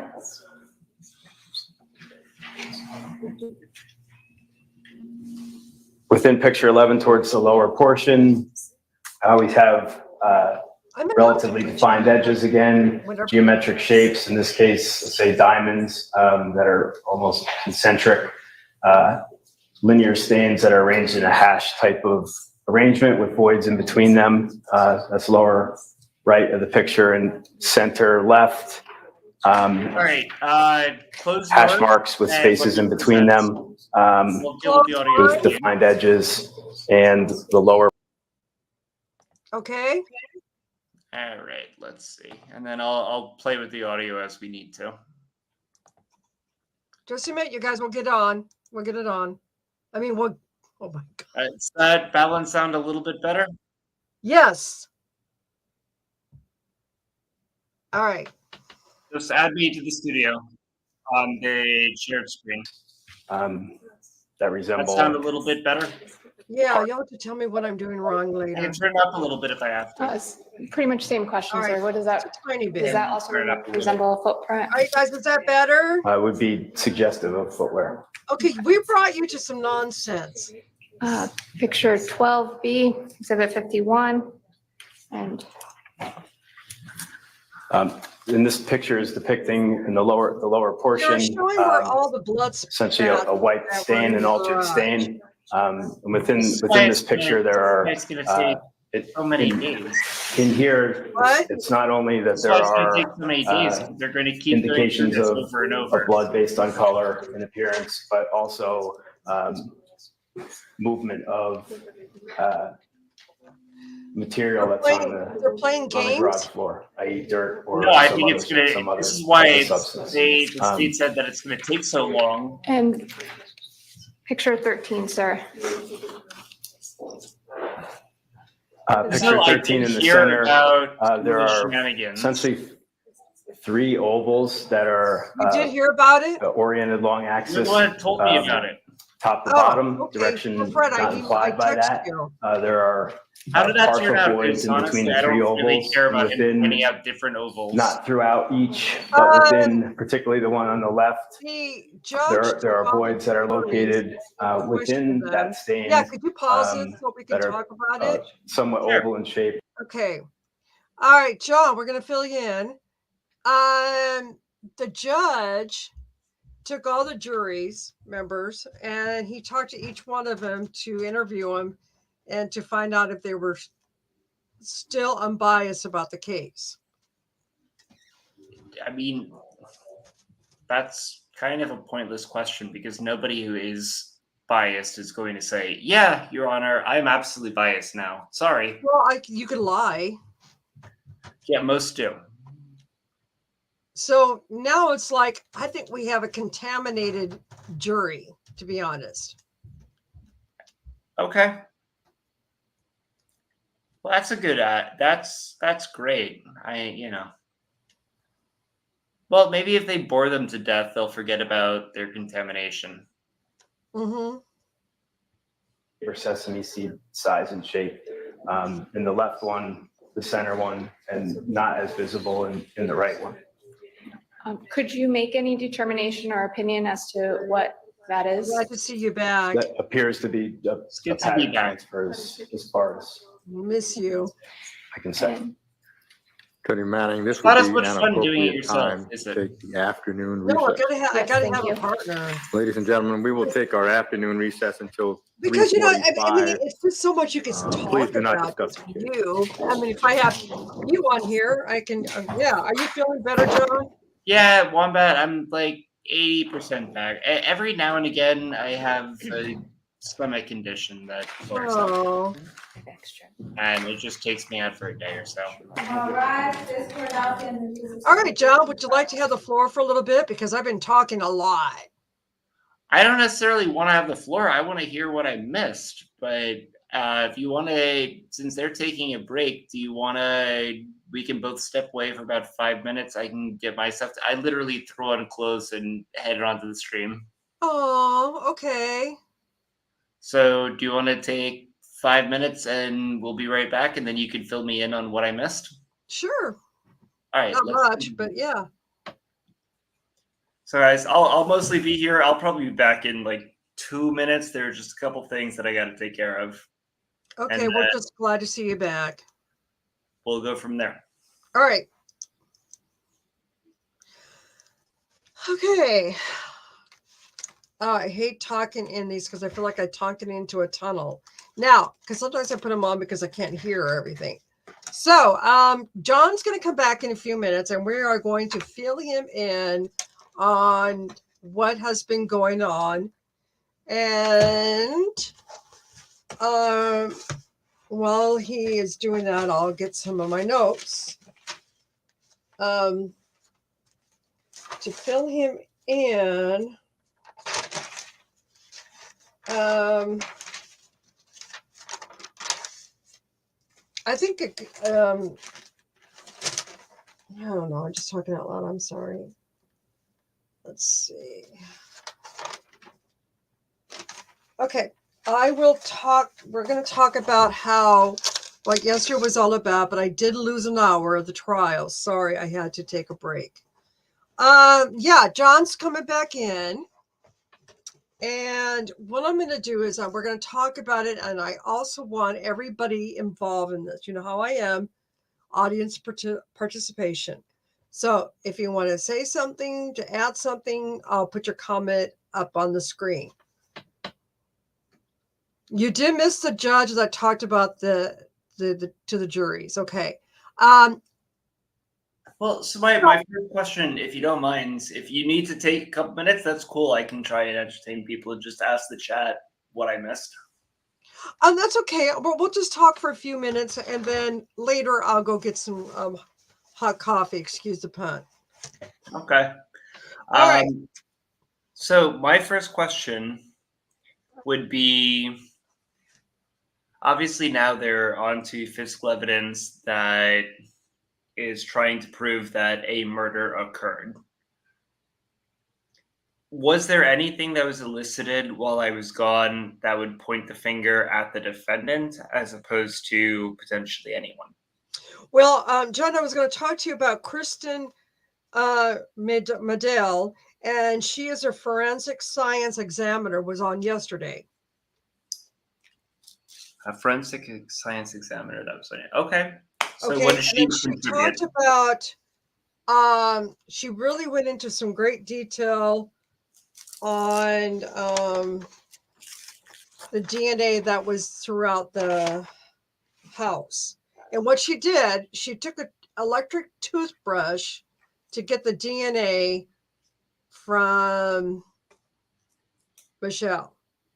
Now we're down to 2 juries, yes. And I know 2 juries, and we're going to have a long trial. Oh, geez. Oh, 2 jurors were actually excused. Right. Oh, that's not great. So know how many? Well, anyway, let me get this here. So anyway, she took the toothbrush and for DNA, and then she described the areas that she went into, the garage opener, and Fotis and Michelle was eliminated from there. Okay. I don't know. All right. I'll give my opinion on that sort of a statement later. Okay. And then the mud door handler, let me get my glasses on. She said that Fotis, wait a minute, the mud door handler in the garage, there was 2 contributors, 3 contributors, and 1 being male, and then 2 unknown. And the Nanny Lauren was eliminated. Is this making sense so far? No, because I have an issue with how they present DNA evidence, but you can continue and I'll give my thoughts once you're done. Okay, but I'm just telling you what. No, I'm hearing you entirely. I know that's said. exactly how they refer to it. What do you mean? So I know how they refer to it. They refer to it as there are certain DNA profiles that are eliminated. That doesn't mean a damn thing. Okay, John, this is a perfect time for you to discuss that with us. Since they were just not eliminated, does that mean anything? It's like proving a negative. Let's talk about it, compare it to eyewitness testimony. Okay, if I bring a couple people, it's like, yeah, I didn't see him there at the scene of the crime. Does that mean that I wasn't? No. Okay. So I have a problem when it comes to DNA, and it's not really a problem per se, but I don't like the way that people think about DNA analysis, because just because they couldn't find trace DNA, one, that depends on the thoroughness of the search. Two, that depends on what they were looking for. So to say that they're eliminated, in my opinion, yes, exactly. The lack of evidence does not prove an absence of facts. CCW is 110% correct. So just because they couldn't find someone else's DNA there doesn't mean that they weren't there. Oh, okay. Just like I was thinking all along, right? And by the way, we're talking about a nanny, so I'm sure that she was in and out of that house constantly. So I would not be surprised to find her DNA there. So I don't know what that, I guess that's where the interpretation aspect when it comes to DNA evidence really does come into play, is what does it actually prove? And the answer could be pretty much nothing. The answer could be quite a bit. I mean, lack of evidence doesn't prove lack of presence. There are plenty of circumstances, like DNA is not a be all and end all. I mean, there are plenty of people that can walk through a room and not leave trace DNA evidence. So I don't know, like that's one of the arguments that I make when it comes to DNA evidence, because everybody's so used to CSI, where it's like, oh, the DNA says this. And so if there's absence of DNA, then that means that they couldn't have been there. That's absolutely not true. And I think that's the implication that a lot of time the state makes, or the defense for that matter. It's what does it actually prove? It proves we couldn't find DNA. Okay, does that prove that they were there or not? No. It could give you a reasonable inference whether they were or not, I suppose. That's what we have juries for. But I always make the argument that just because, let's say in a circumstance where I'm trying to point the finger at someone else, just because you didn't find their DNA there doesn't prove that they weren't there, correct? Correct. And every DNA analyst is going to say, yeah, you're right. So what do we got? That's a genuine question. I did not see the DNA analyst's testimony. Did they cross like that? I wish they did. Just because he finds an absence of DNA and you're using the term, you're ruling out the presence of somebody. Is that a scientific term? Is that a legal term? What exactly are you saying to this jury? So just because you couldn't find their DNA, are you trying to suggest to the jury that that is proof that this person was never there? Couldn't they be wearing gloves? Sure. I mean, anybody could wear gloves and be totally careful, right? When it's cold out, I wear leather gloves. That doesn't make me a murderer. Well, no, but I'm just, I mean, I could put my hair up. I could put my hair in a, sure. Just because you do a lot of things. Just because you haven't found something doesn't mean the answer. Oh, yeah. Okay. Yeah. He says not having a photo of my cats does not mean they are not there, which is true. Yeah. I don't have a photo of my parents in my apartment. I probably should. That makes me maybe a bad son. That doesn't mean I don't have parents. But it doesn't really make you a bad son. Well, I don't know. We don't have to go down that road. No. But just because I don't have a photo of my parents doesn't mean I don't have parents. True. So are we going to eliminate that he has parents based upon the fact that upon investigation of the alleged crime scene, we didn't find... Oh, okay. I see what you're coming. I get it now. I do. Following me? I'm totally following you. Yes, 100%. Yeah. Just because it's not there doesn't mean it's not true. So does DNA is not always 100% correct? One, DNA scientifically is almost always correct. Almost. Proof that somebody was there. But if you, the way that it works, you go to a crime scene, right? So take the garage. Take the garage as an example. They swab a bunch of different things. If they, for whatever reason, don't happen to swab where some trace DNA might have been from somebody who was there, then we're never going to know about it. So the idea of precluding people through DNA evidence, in my opinion, is absolutely non-scientific. You follow it? You're picking up what I'm putting down? And by the way, I think that the idea of any of them in that garage having trace DNA samples is perfectly reasonable. Because we've already testified to the fact that everyone was in and out of that house. So I don't know what the DNA actually adds to that information in a fair sense. We know the DNA profiler of her blood. I'm sure they took that. I'm sure they have that. Nobody's disputing that that was her blood. But I'll give you the flip side. I don't know. Let's say I'm in my kitchen,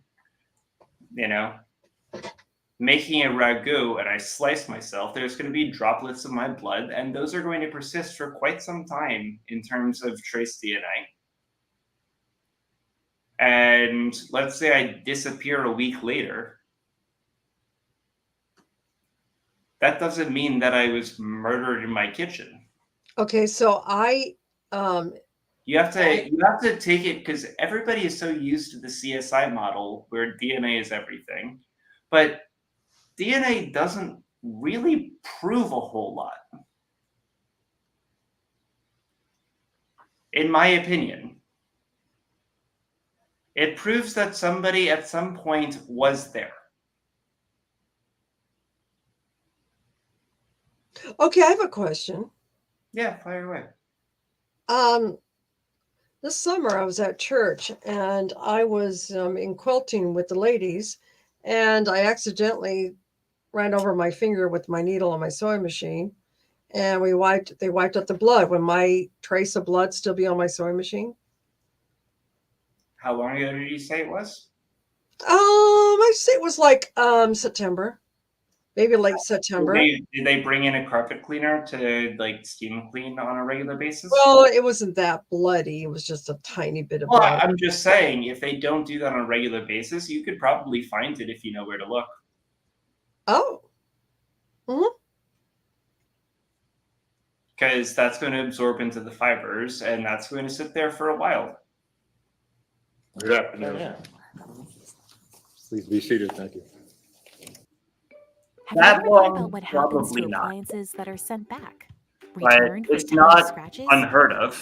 I know that it's after better that, when it's a hard there's going to be a couple of brief witnesses, at least one brief witness, evidence collection officer that collected evidence in Hartford.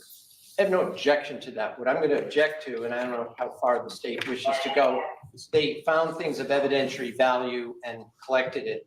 then she's going to ask, why did you collect that? Which raises not only the age-old hearsay question, Yeah. but the relevance question. The fact that Yeah. police decided to collect something can only be based on hearsay of what other people told them. And why they did that is irrelevant to the case. And there's a million cases on that. I don't have to cite right now. That is an There's no excellent need argument. It for gets them to reinforceable. explain in hearsay terms why a police officer collected a piece of evidence any more than they says, well, I read it in a warrant that a judge signed and it was probable cause or whatever the reason is. They brought out the fact that their interest turned to Hartford. It's going to have something to do with collecting videos from Albany Avenue in Hartford. And that, I have no objection to any of that. But if they go, why did we want to, oh, well, we saw a truck and we heard that this was related to Fotis Dulos. That's the hearsay that I would object to. And it's not relevant that he was told that as a reason. Well, first, the court just wants to get an idea of the schedule for today. How much longer do you think you have with Colonel Davison? I have one photograph and a couple of pictures, Your Honor. I'm sorry, one photograph, one picture, a couple questions, nothing more. I'm gonna end that with Lieutenant Colonel Davison.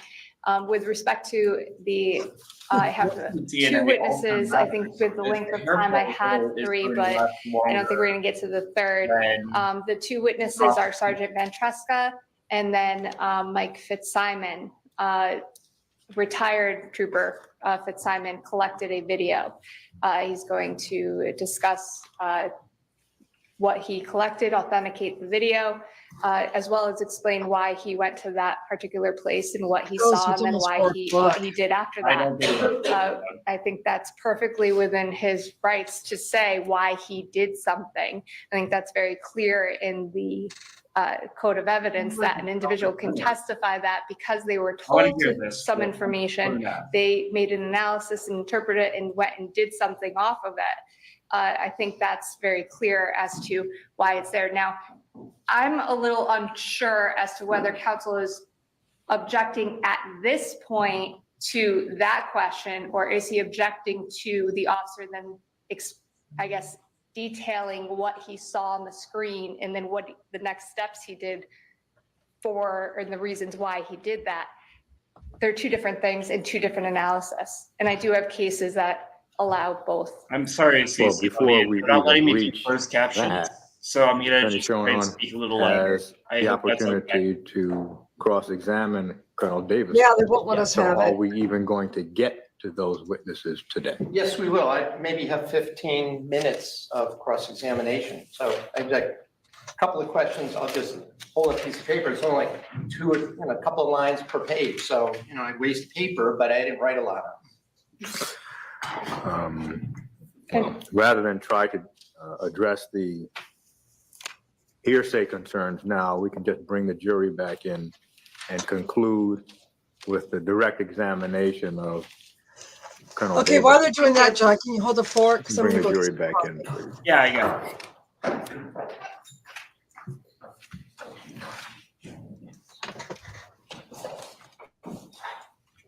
So while they're coming in, CCW, what is the chocolate bunny argument? I've never heard that one. If you can just type it out, I'd appreciate it.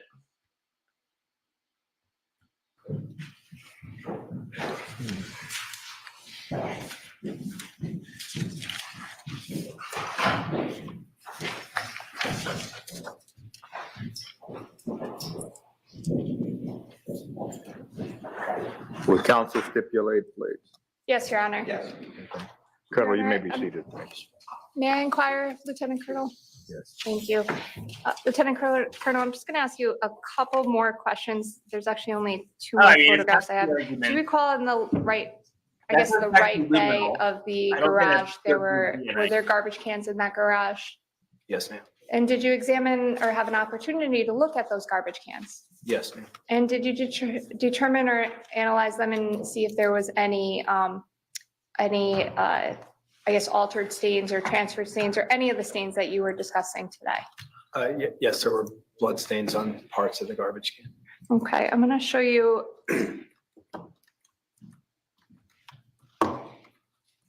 out of file 7, please, picture 23. Do you recognize what's depicted in that photograph? Yes, ma'am. You could go up if you can. That's okay, Your Honor? Yes. Thank you. Sir, are there any transfer stains, or perhaps you could just describe it? So this photograph is of the, say, if we're facing the garbage cans, it's the right garbage can, so the one closest to the garage door. Marked here by the square or rectangular white marker is a transfer stain that contains some defined edges, some voids within those edges in somewhat elliptical shapes, which is as characteristic of a pattern transfer. And with respect to picture 25, sir? Picture 25 is the left garbage Okay. can, so the one further away from the garage door. I see, In the center portion of this photograph, Stupid argument. just above the I was thinking it was going back to upper luminol because white there rectangle are a number of is things a that transfer Tommy pointed out stain. that would react with luminol. And But I in the lower portion of the picture, just above the Maybe. lower white rectangle is a transfer stain, small. Thank you, sir. You can have a seat. And I have nothing further. Thank you, Lieutenant Colonel. Thank you. Cross-examination, please. Thank you.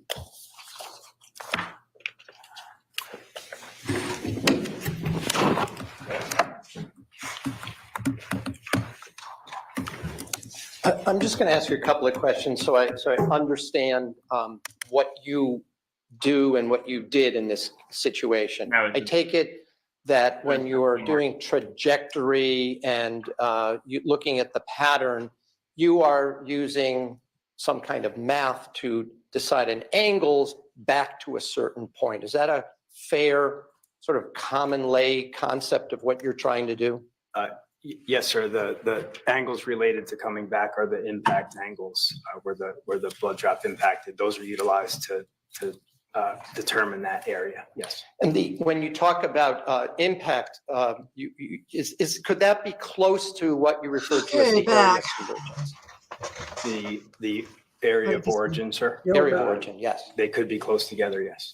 And I want to just call up a couple of pictures that you looked at already in folder 3. Could I have, let's start with 18, please. DNA is a very common. And if you'll just turn around, unless you can see it right there, and I don't know if this screen is on, but if you look at 18, you don't have to get up because I have this little device here, but let me just make sure it's on. Okay. If you look behind you, you use this tripod device to come up with a point of that you refer to as an area of convergence. Is that correct? Yeah, that's marking it. Yes, sir.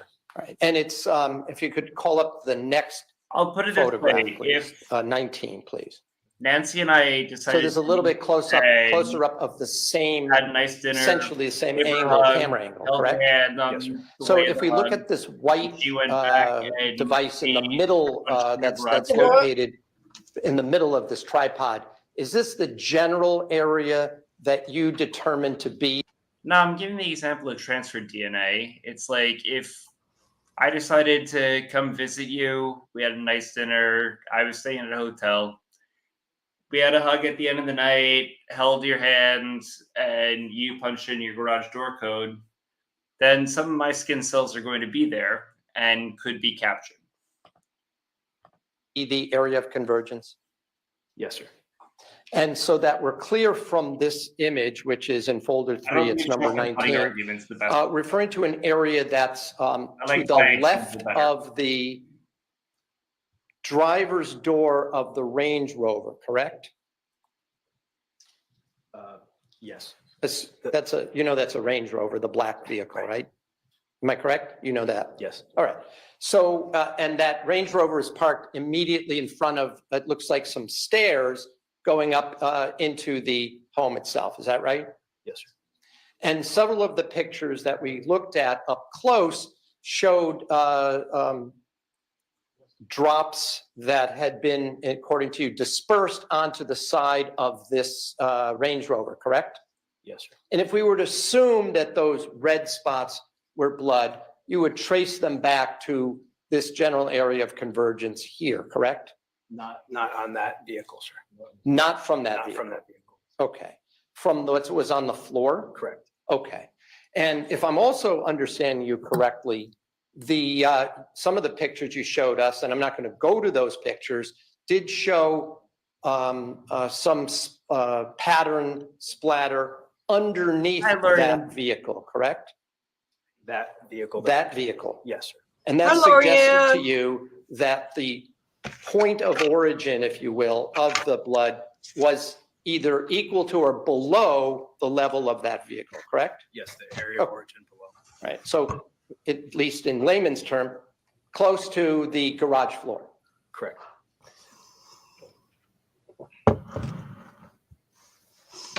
You also assume, well, let me actually go to the next, could you go to 20, please, for a second? And I just want to ask you, so this is a different view of the same vehicle. This is the opposite side of the garage, correct? Yes, sir. So this photograph was taken with the photographer's back to the wall where the door to the house is, right? Correct. And the other pictures were Not a good taken, line of argument. from what I can tell, Ways somewhere over here by the middle garage bay door, correct? Yes, sir. Now, if I were to zoom in, you did not put the yellow tape down on this, did you, yourself? No. Were you present when that was done? No. It was done before you got there, Correct. right? So if you could just zoom in on this tape here. You recognize this as the kind of evidence tape that's used often in analysis by the detectives that do the evidence collection, correct? Yes, sir. And if I'm counting this correctly, this yellow tape this is inches and not centimeters, am I right? Inches, right? So if I just count across, could you zoom out slightly, please? If we use this pink, do you know what this pink line is over here?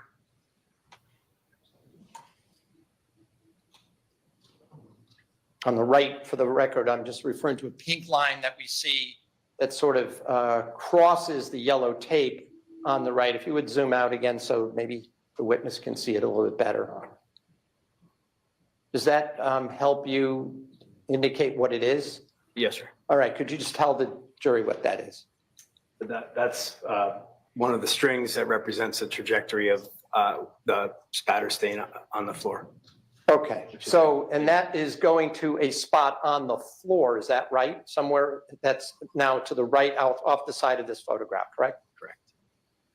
Now, if you look at the back of this photograph, although it's not measured specifically, where the tripod is set up and where the area of convergence is here is just to the right of the center of the wall that separates the garage bay to the right to the garage bay in the middle to the garage bay on the left. And of course, I'm referring to it from the outside. So we're looking at it backwards. So if this is a bad question. Let me start over. All right. You agree that the Range Rover was parked in the center bay of that garage? Yes. And if we're orienting the garage from outside the garage looking in, the center would be to the left of the Range Rover, correct? I'm not. There's I'm no not sure I reason why understand you the have to center. go to line of questioning. I'm sorry. Not doing The center bay where the Range Rover is would in fact be to the right of the empty garage bay that we see in this photograph. Is that right? Right. Okay. I'm not, ambidextrous, but I'm getting my two directions mixed up. So If you don't do you move know away from your how location, wide the Hmm? wall was between I should not have said that. the two bays? I didn't catch it. No, sir. I said if Not- you don't know Not to my your right from Do you know if anyone had specifically Oh. taken measurements of that width? I'm not sure. It may be in the sketch map. Okay. The reason I'm asking you is for deciding that the blood splatter pattern that you saw on the Suburban, you had to assume that the Suburban was parked in that left garage bay, correct?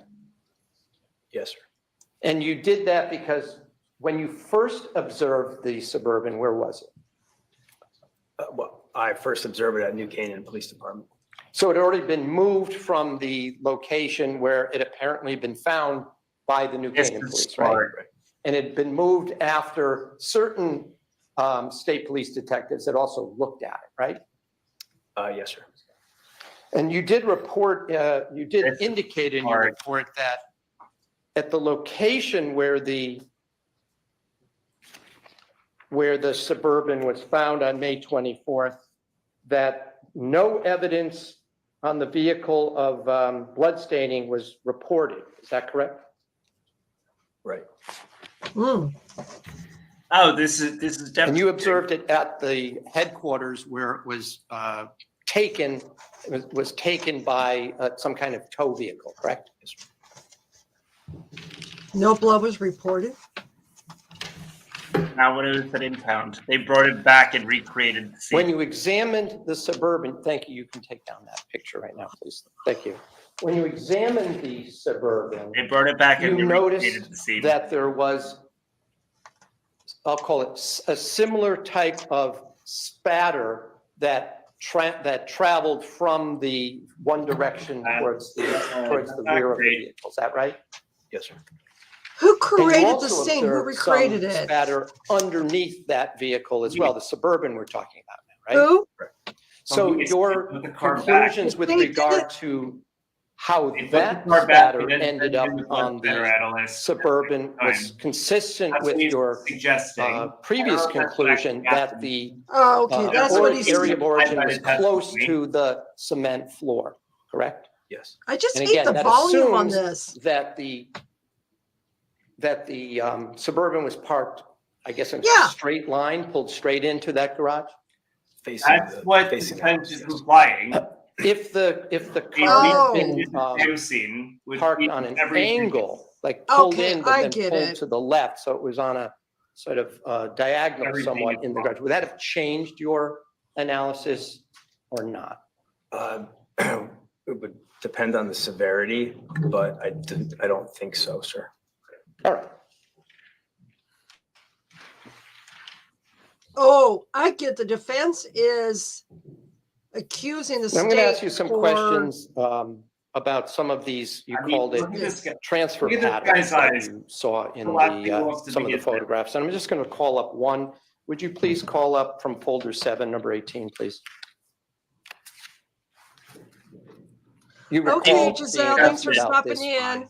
by, I think Miss we're Manning, correct? corrected, and I don't believe we correct reviewed me if that I'm one. wrong, but they You did not review this one? vehicle out of the building, examined it, then returned it, All right. and did. Do you recall that this is one of the images that you saw in the, on the garage floor as part of your analysis? Kind of not okay. And I'm going to ask you just a couple of questions. You indicated as to some of the other, I just chose this one. There were a couple of others we looked at towards the end here where there was like a diamond and some lines as well that you referred to also as a transfer pattern, correct? Yes. And you said it was consistent with, or might be a shoe print, is that right? I believe I said it was suggestive or characteristic of a footwear. Okay, now you're not an expert in shoe pattern or shoe sole patterns, correct? No, sir, I'm not. So if I asked you what kind of shoe that might be, you don't know. I do not know. You can't tell the size of the shoe from this image? No, not as a footwear examiner. You can't tell if it's a male or female shoe? No. Or even what kind of footwear it is? No. This is a good cross. In your review of the various transfer patterns, did you see any tire tread patterns that appeared to be stained similarly to what we're seeing in this image? Not tire tread, sir. None at all. No. And is that something you would at least, if you had seen it, you would have noted that? Yes, sir.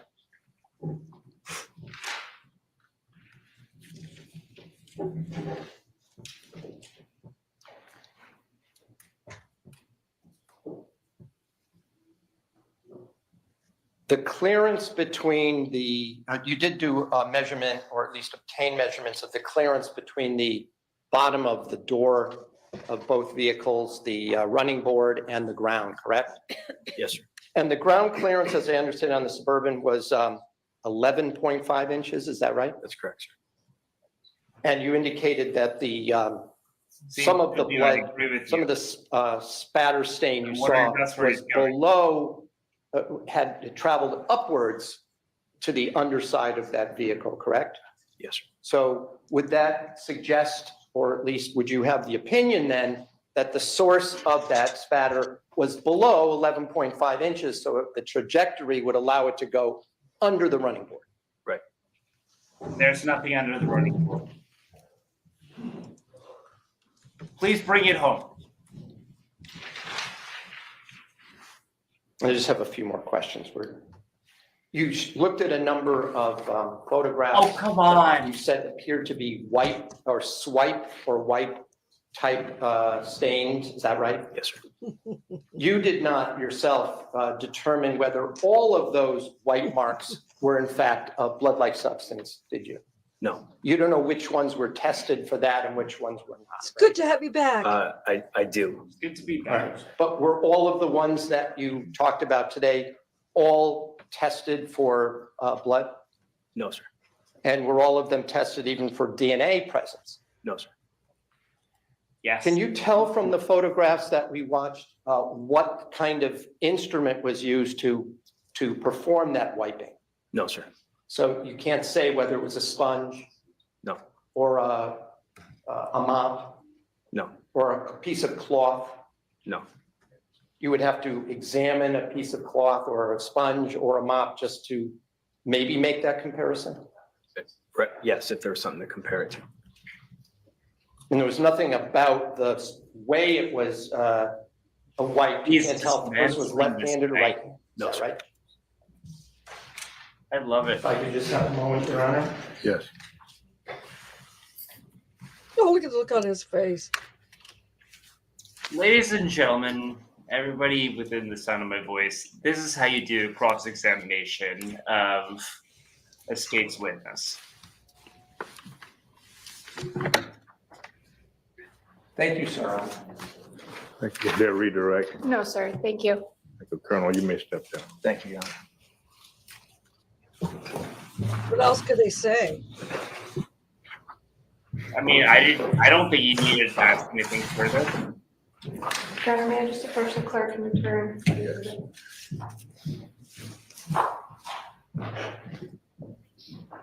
Faith through this investigation. Your Honor, the state would call Sergeant Manchester.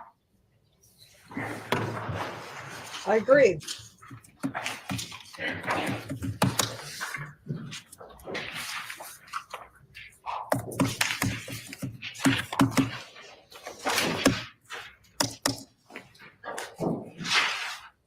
Well, I go to the defendant. I don't think that's what you know it was.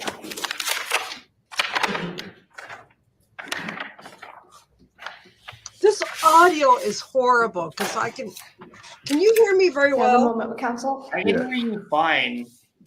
It's just law and crime is just fluctuating constantly. I know. I've been trying to modulate it. I know, me too. It's just like,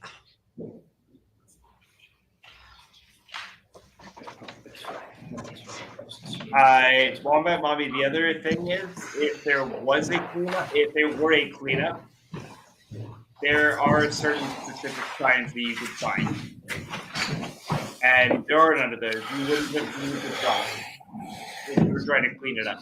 all right, we got a new witness, ladies and gentlemen. Your Honor, may we have a sidebar? Yes. So you may be seated. No, you can be seated. Thank you. In a lot of Who's this? circumstances, you'd find sponge swipes or you'd find something that indicates an attempt to clean it up. So, if they want to argue that there's lack of DNA evidence, there's also lack of any evidence suggesting that somebody tried to clean up the blood. Hmm. So if you really want to make that argument, then I get to make mine. I don't think either of those are fair arguments, but if you want to make that argument, I get to make mine. Is there any evidence that there was a sponge used or a mop used or anything to try and clean up the blood that was there? No? Okay. And just let that float.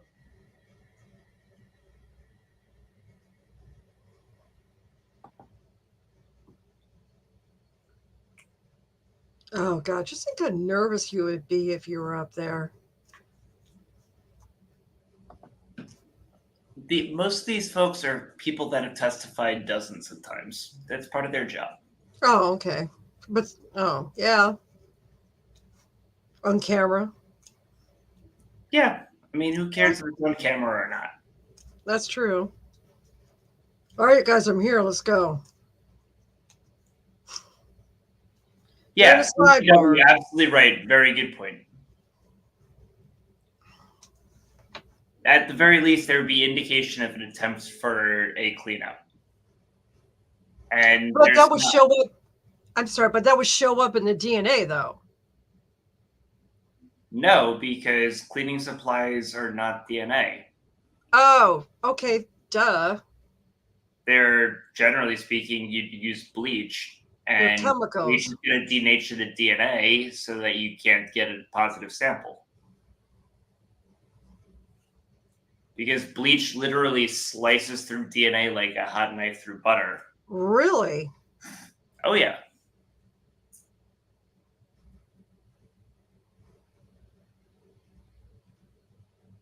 I didn't know that.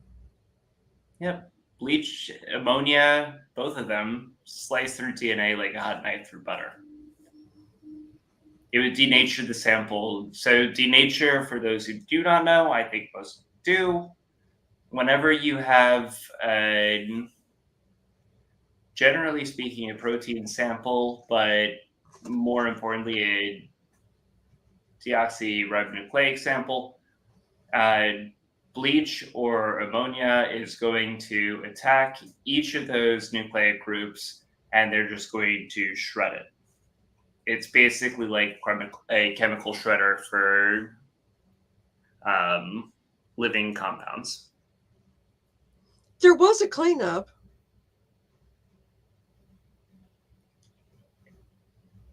When is something that I just missed? No, but I believe there was a cleanup.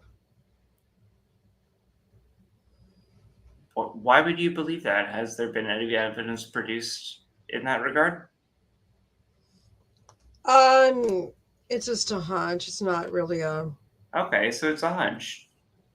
Yeah, because I thought they saw some paper towel when she was doing the DNA testing somewhere. And CCW, you are 100%. Pentasilicate will absolutely lift pretty much any carbon-based compound out of anywhere, and just because the whole point is that it binds to it, brings it back to the surface, and then you can basically just sweep it away.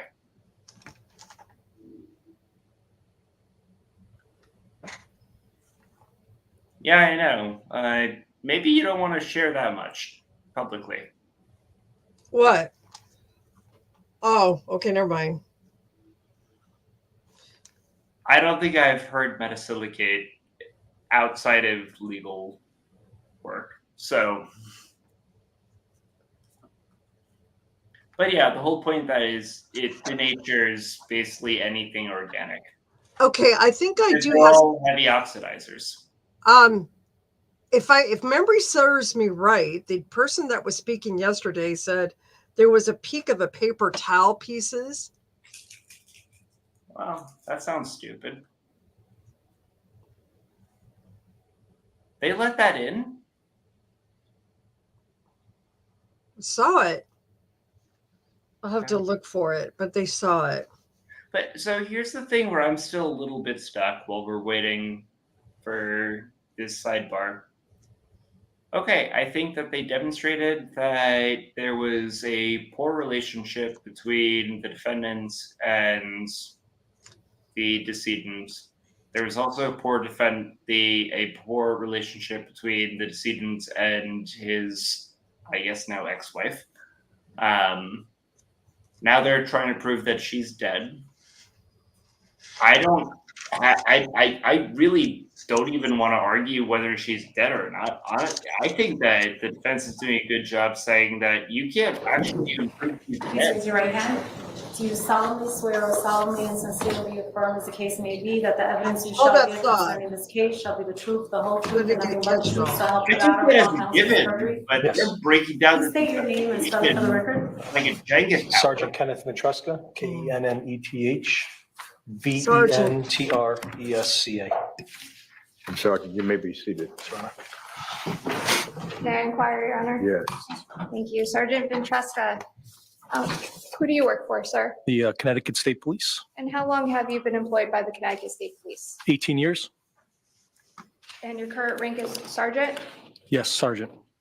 And are you assigned to a particular division? Yeah, right now I'm assigned to the Connecticut State Police Computer Crimes Unit How long have you been there?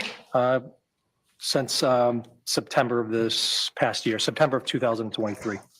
In 2019, what was your assignment? I was assigned as the Supervisor Sergeant of the Western District Major Crime Troop G Bridgeport Field Office.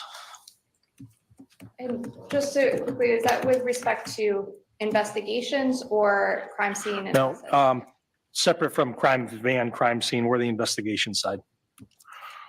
Could you please discuss a little bit about your training and experience with the Connecticut State Yep. Police? So, I graduated the academy in 2006, roughly 8 years of patrol down in Fairfield County. Detective in the South Barry area, got promoted to sergeant, back to Troop G for patrol sergeant duties. And then I tested for major crime in 2015 and made the rank of detective sergeant. And I was assigned to Troop B in North Canaan. And then I was transferred down to Troop G in Bridgeport and to run that office. Could you briefly describe some of your duties and responsibilities as a sergeant at the Western District Major Crime? Yep, just, accounting for personnel, signing leads, overseeing Something that when time you're in the schedules, Police department, you're actually ensuring that reports are completed in a timely manner, reviewing of reports and such like that. Were you also involved in investigations themselves? Yes, or at least Did you assist other agencies? yes, we did. And when you would assist other agencies, what would that look like? Depending on the agency, depending on the request, most of the time it was for bringing in experience and manpower. So typically, smaller towns, if they get certain types of crimes that they need assistance, will come out and assist with canvassing and interviews and all that stuff. And with respect to being a sergeant in 2019, specifically around May of 2019, how many individuals did you supervise? 5 detectives in my office, And that was out of the Troop G office? the Troop G office. Was there another troop that handled major crimes or investigations in the Western District? Yeah, there's, you have field office in Troop A in South Barry, field office Troop G in North Canaan, and a field office in Troop L in Litchfield. Now, were you called in to assist in the investigation into the disappearance of Jennifer Doulos in May of 2019? Yes. How did you get involved? So initially, our crime van personnel rolled out as an assist. I guess there was a scene in the garage. Upon our crime van arriving on scene, our crime van personnel reached out to me, and then I called out my detectives and we went out to the scene. And in the time following May 24th, 25th time period, can you explain the Connecticut State Police role in relation to that investigation? Right. So initially, we got called in to assist in a missing persons investigation. So for the first few days, we were assisting New Canaan Police Department with generating leads, neighborhood canvassing, various police functions, because again, we're able to bring the manpower. Now, with respect to that time period, that early, about a week or so after May 24th, did you take any investigative steps? Can you, you're talking about a week after the initial call out? Let me be a little more specific on that. The following weekend, around May 27th, 28th time period, what did you do? All right, so that weekend, I'll start with the 25th. We were at the New Canaan Police Department. We were assisting with neighborhood canvases, trying to piece this missing person investigation together. On that Sunday, I believe it was the 26th, Officer Patton with the New Canaan Police Department had contacted the Connecticut State Police regarding some preliminary phone locations regarding Fotis Doulos' handset, his phone, his cellular phone.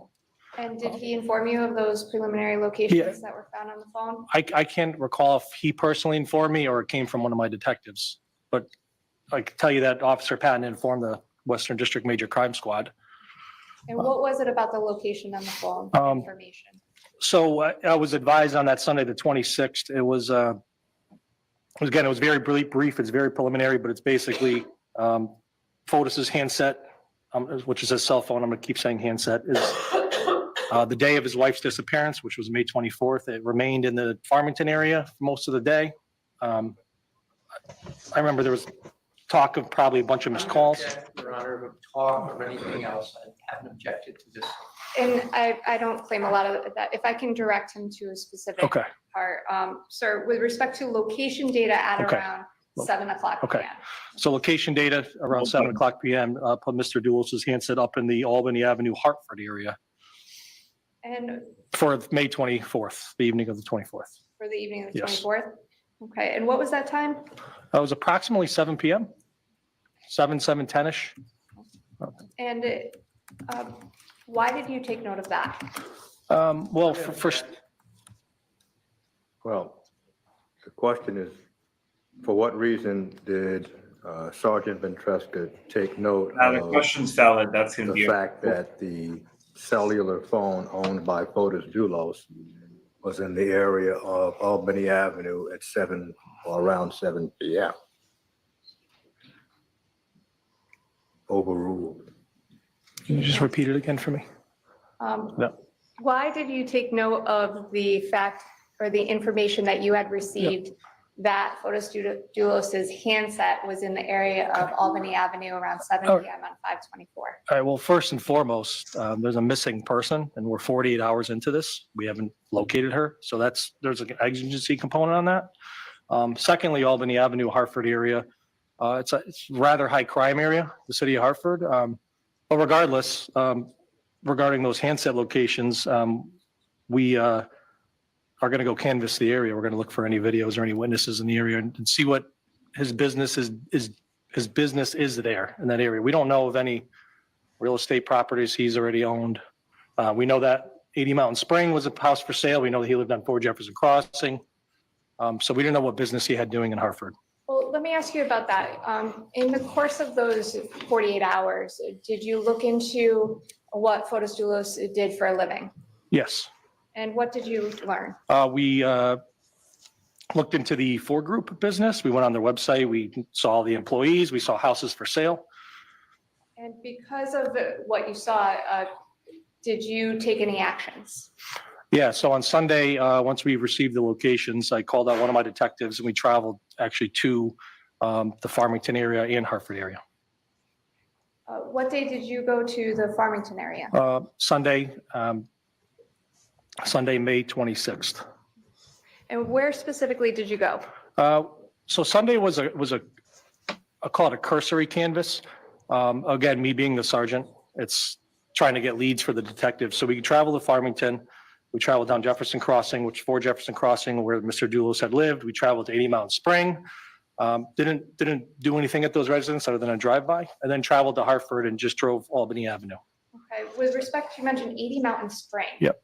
Why did you go that? Why did you go there? Well, 80 Mountain Spring was a piece of property that Mr. Doulos was selling, or the Ford Group was selling. And also too, there were, going back to those phone locations, there was some activity. Well, the question was, why did you go to 80 Mountain. 80 Mountain Road? And the response was, it was a piece of property that Mr. Doulos had put up for sale. The court did not know what was coming next. So the court does not know beyond that what the response If was. if I may, Your Honor, I believe he also Wombat, stated that you two fight it out. started to get The into way that I'm something hearing with it, respect to the he was phone, the in handset the property information. he was trying And to that's sell, what he had counsel every right in the objected. world to be there. Well, perhaps it would be better if you just ask another question. That's fine, sir. Actually, did you go to 80 Mountain Spring Road? We did, that day? we drove through 80, yeah, past 80 Mountain Spring, yes. Maybe I misread that.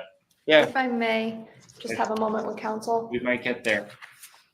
Yes, there was video showing that Michelle was with him in the truck. Okay.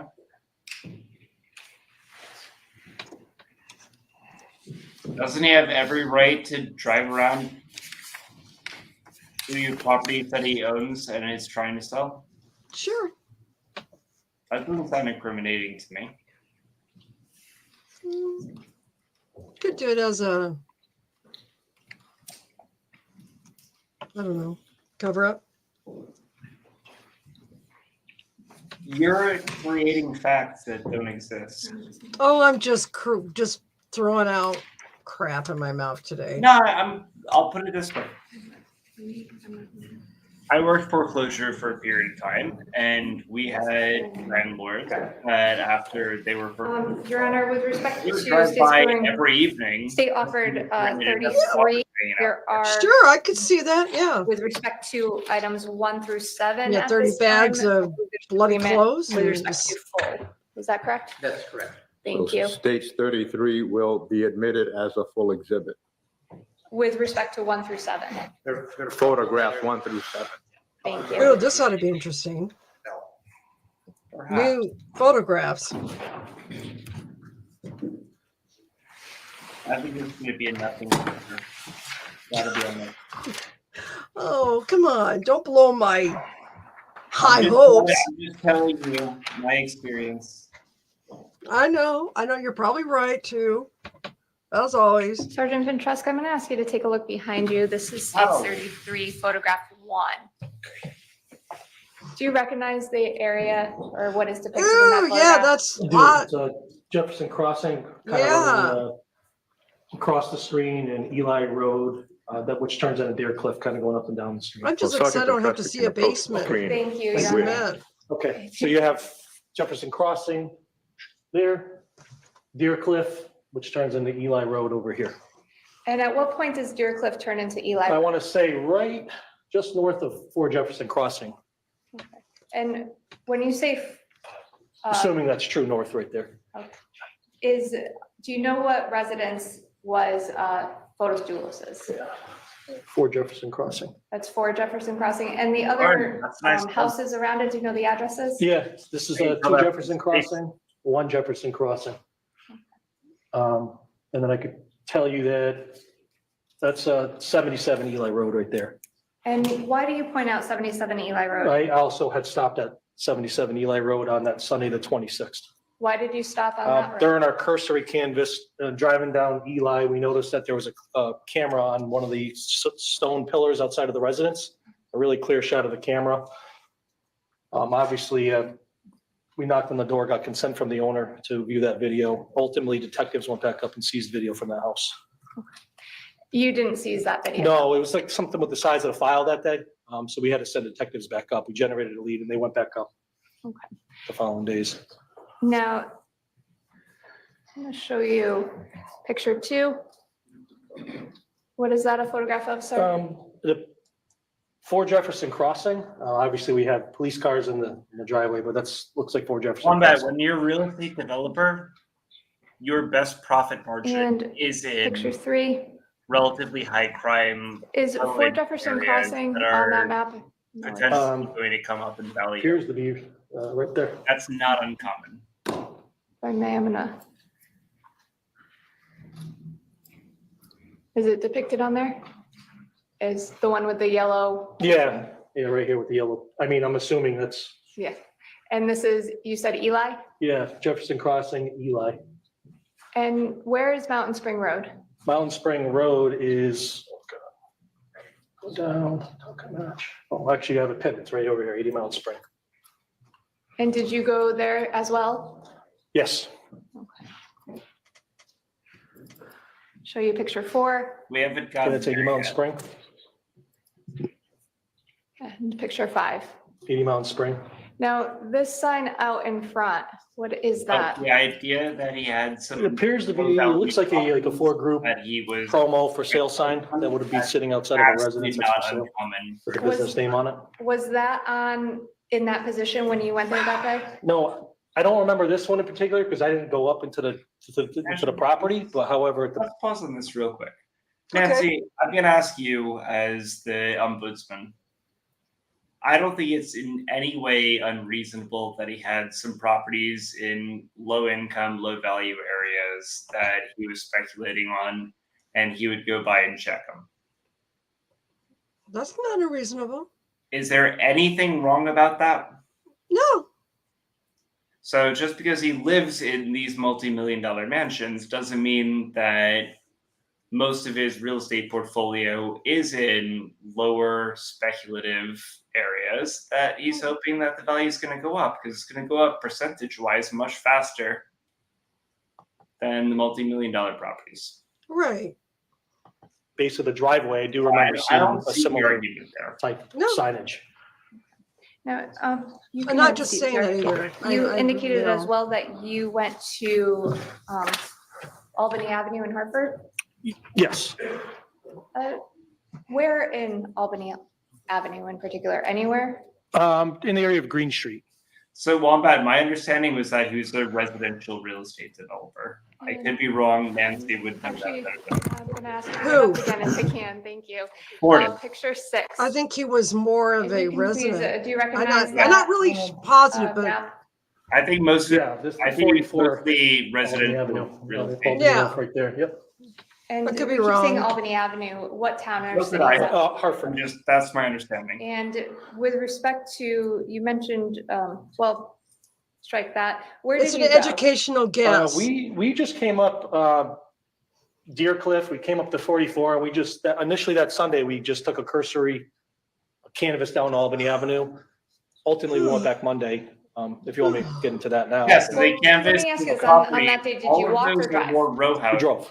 Okay, why did you do So that? I think Why that did you we're do a right. cursory search? Mm-hmm. We're just looking for any, mainly any video cameras in the area, or maybe we're, Just I mean, strip we're right looking for here. missing persons as Property, I'm well. using So the term we're row house. really just in the early stage of this, In concept. It's very fresh. Our purpose of this Single is to family then generate homes are leads to have relatively small detectives lots. go out and start pulling videos and, This- interviewing these- possible witnesses. And Places you went the right next day as well? to that Yeah. strip, Yes. So, right? These are 27th. these are his rental. Who did you go with? They were To driving. the right, Detective to the Frechette. right, to the left. And I took Officer Oh, you G guys from the can't see Decatur where Police I'm Department back pointing. up there. Detective Frechette, is he a trooper, detective? State Police Detective at the time, he's now a State Police Sergeant. Was he one of those individuals that you supervised? Yes. Now, where did you go anywhere specific? We actually drove that day. You want me to just talk about Hartford that specifically? So Yes, that day we drove back to the Green Street area. Is Green 304 I think Albany that his Avenue, money right on the was corner, in- there's a Jamaican restaurant. Relatively cheap Green residential Street? home. Green Start Street. with that. Can you point, in is Green up Street and coming depicted in neighborhoods. that map? Where he made his money. Mm. Where's Green? Right down here, actually. Right there. I'm gonna scroll in if I can. Okay. Did you point to this area? Yeah, right in this area. Was there an address in particular you were looking for? Yeah, 304 Albany Avenue. And what was in 2019 or what was the address 304? The restaurant was called, it was Benji's Jamaican Restaurant. If you look at that map, now, is that in the same area of the Island Fish Head Jamaican restaurant? Yeah, it appears to be just a new business with the same building, I can assume for the map. Now, what did you find when you went to the Green Street Benji's area? There was a video camera affixed to the front, I want to say the front awning of the business in clear view, and it appeared to have a clear shot of Albany Avenue and probably a little bit on Green Street. I'm going to show you 7. Sir, Yeah, do you so- recognize that? Yeah, right there, camera, and that would be Albany Ave. And I'm sorry, you pointed to, The camera, right here, I want to and then scroll. Albany Avenue. Are you pointing to the white dot on the awning in the middle of the screen? Yes, right on the white dot or coming off the awning, yes. Okay. Now, was that restaurant open when you got there? No, it was Memorial Day and the restaurant was closed. In the course of your Good for you. Take investigation, some overtime. you mentioned you looked Right. up the properties for Jefferson 80 Mountain. Did you look up anything else about Photos Duos? Well, I mean, just an investigative background information, through law enforcement databases, and again, social media searches. did you determine or look into how many vehicles he Yes. operated? Yeah, at the time, we knew of roughly, you have the Suburban, the Jeep, Raptor. Actually, if you could sit down, sir, if Okay. you don't mind. Now, you said a Suburban. Yep, there was a Suburban registered to Mr. Fotis or the Ford Group. I can't remember what the registrant was. We knew he had access to a black Ford Raptor. We also knew that there was a white Jeep Grand Cherokee and that they had access to, Mr. Doulos. And also there was we had information through our canvas. Objection. Brown. Says we had information, so it's calling for hearsay. Thank you. Well, If I well, That's absolutely right. We had we had information that, and then there was the objection. Sustain that.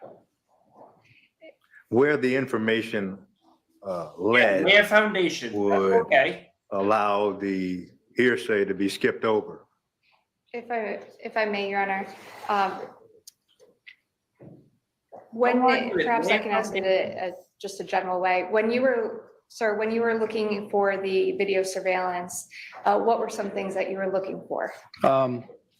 You mean when I'm looking for the cameras or when I'm looking at video surveillance? I'm sorry. If you're seeking video surveillance in Okay. this case, what are you looking to find? You mean, is the question in general? It's kind of a vague question. Well, in this case, In this case, sir, when you went to Benji's and you Okay. saw the camera and you wanted to see what was on that camera, what were you looking Understandable. to find? At that moment in time, we didn't have a specific vehicle we knew of Mr. Doulos driving that day. All we knew was his handset was in the area. So, and we're looking for any vehicle that he's associated with. So that would be the vehicles registered to him? And were there other vehicles that were not registered to him but were associated with him Yes. that you were looking to find? Yes. What would that? Okay, so Objection. were there other vehicles that were not registered to him? Is that the question? The That you question- were also looking for? Yes, Your Honor. And again, it's No not offered for the foundation. truth of the matter here. It's not a statement. It's offered for the purposes of explaining his course of action in the course of the investigation. And No. it's not No. hearsay in the state's purview. The really only issue is relevance. And that, I think, is very probative of what steps he took. If it's not being offered for the truth, then it's not relevant. There is a vehicle connected that is registered to Mr. Doulos, so I'm not sure, other than Yeah, it's he's hearsay, wrong, that it he's would have right. any relevance here. The fact that he You was get looking over- for something doesn't The objection's make correct. it less hearsay or less relevant. Well, at this point, the breadth of the investigation involves a number of areas to explore. So at this point, the court understands the testimony to be, we weren't certain about certain things. So we looked at a number of things. So the court is going to overrule the objection. Judge, I think. You can answer the Okay, question. could you just repeat it again? And you're right. Sorry. Make sure I have it. I will try. When you went to Benji's restaurant and you Okay. saw the camera, why was that important? What were you looking for on Well, that camera? Well, I'm And gonna check perhaps this. I can narrow it a little further and just Well, say, were you looking for just any asking what specific he was looking vehicles? for. We're looking for any specific vehicles and we're looking for Jen Dulos. Okay, let's talk about the vehicles. Start with that. Okay. What vehicles were you looking for? At the time, off the top of my head, we had a There's a break. black Ford Raptor. We had a white Jeep Grand Cherokee. We had a black Suburban. We also had, that we knew of, that there was an old Porsche. We don't know if it was operable or not, but the Porsche, and also a red pickup truck, Toyota Tacoma. Now, with respect to that red, well, I will withdraw that. Okay. So were you able to view video surveillance from Benji's restaurant that day? No. Why not? Again, the restaurant was closed. It was Memorial Day. So what did you do? Jed drafted a lead, and I sent that lead to the Troop L office, specifically to go to 304 Albany Avenue. I outlined, an hour and a half window for the detective to go and pull video.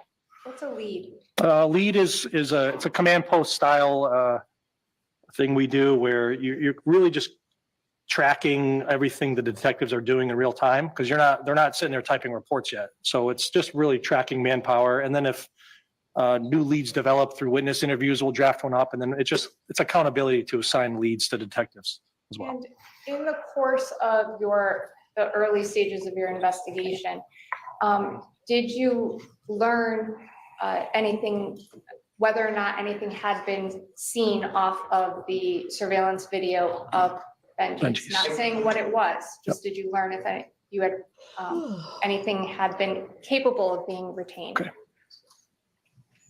Okay. Yes. So detective. So the answer is yes. Yeah. And So if that's the answer, is the objection withdrawn? It is withdrawn, yes. if I may, and again, we'll go slow without We start saying thinking about what you what learned we yet. read. Based on what you learned, did you take any action? Yes. So the action I took was I contacted the Central District Major Crime Squad, and I had a detective go over to Hartford's C4, which is the Capital City Command Center with video surveillance. Why would you do that? Well, No. we have. Before we proceed, No, perhaps it would that's be a better sidebar objection. for Sergeant Immediately. Petruska to explain what C4 is. That's fantastic. Sir, what is C4? Okay, so I don't, it's a Hartford Police, City of Hartford building. It's called, I believe, the Hartford City, Capital City Command Center, the 4 Cs. Again, in this center, there's several analysts. They have camera feeds throughout the city, so they're able to go back historically, roughly 30 days, and look throughout the city of vehicles and people driving by and all that stuff. So what was it that you learned from Benji's camera that made you take the steps to contact C4? Objection. Ground. Hearsay, and it's irrelevant. The fact that he saw something and gave the information to the authorities to follow up to the Capital City Command Center is what's relevant. And then if there's going to be video, it will be played, but to have him describe it is not the best evidence, and it's also hearsay. Well, the court understands the question to be from what you viewed on the video. What did you do? That's how the court understood the question. If I may just clarify that briefly, Your Honor, it's what he learned from the Benji's video. I don't think there's a representation that he saw the video. I believe there's if I may just offer proof your representation that you received screenshots from the video. I just want to make that clear for the record.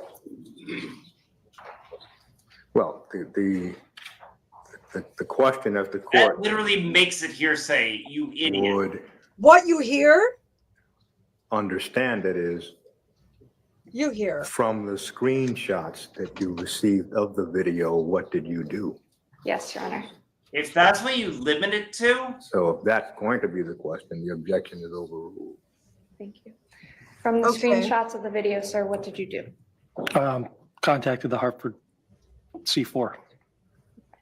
And with respect to the screenshots, what was it that they contained that made you or contact Objection C4 hearsay. after you had viewed them? Same objection. I thought the court had clarified. it so. just clarified and ruled on it. So the question now is, it concerns the What did content you of the see? screenshots. Yes, sir. And the court understands the content of the screenshots are not just photos, correct? It's a photograph of a screenshot of a video, so it's just a It's a photograph screenshot of of a the video. video. Yes. Objection. So essentially, the objection is because it is a screenshot of a video, it is essentially, as the It's court testimonial understands, nature. it essentially is hearsay within hearsay. Yes. Is that the objection? Yes, sir. And And again, Your counsel, you Honor, can respond. the state's position is it is not even hearsay.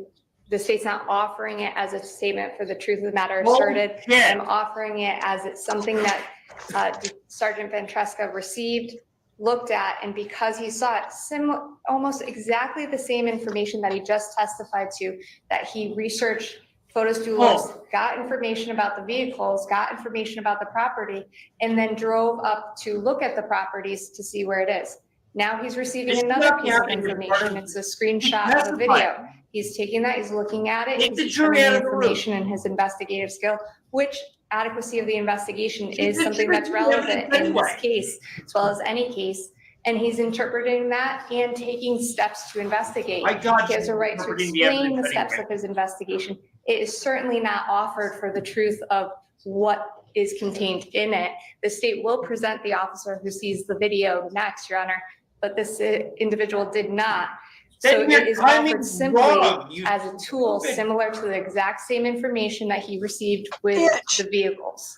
Well, if the next witness who And actually introduce it saw the to video to the next is witness. to testify about what he saw in the video, it would seem to be, it has more of the I thought it would be cumulative. intent and tenor of hearsay for that testimony to come through this witness.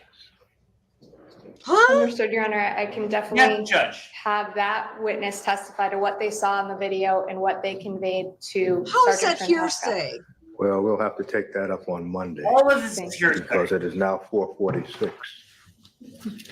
And we are going to adjourn for the day. Good. Ladies and gentlemen, thank you for your attention. We ask that you, He Have has a good made a evening. ruling, but and he's please right to not let try to him. avoid any media coverage about the case, and please avoid talking to anyone about the case or anyone Well, talking to you about the case. Thank you. Chicken bed for 2 days. Give me 1 second. And Sergeant, you may step down.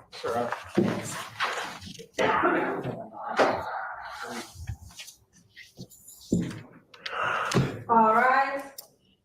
This honorable street court now is adjourned until Monday at 10. 10 a.m. 10 a.m. Is the question at the end of the day that they were really dealing with, and we can go back if you want on the actual arguments. Let's go back a couple minutes. It's accountability to assign leads to detectives as well. So let's In the course of the early stages of your investigation, did you learn anything, whether or not anything had been seen off of the surveillance video of Benji's? Benji's. Not saying what it was, just did you learn if you had, anything had been capable of being retained? Okay. okay. Okay, yes, so Detective, Objection to the So the answer. No objection. You have to stop talking then. Thank you. And So if that's the answer, is the objection Withdrawn.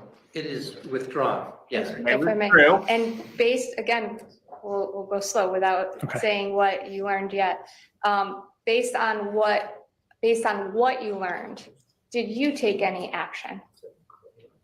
Yes, so I'd make the same objection, but the action I took was I contacted the Central District Major Crime Squad, and I had a detective go over to Hartford's C4, which is the Capital City Command Center with video surveillance. Why would you do that? that's where we have the problem. Well, Why would you do that? And I'm gonna put that away. Here's the issue, Nancy. The question, why would you do that? By definition, is requesting that you explain the hearsay information that otherwise you're trying to get out.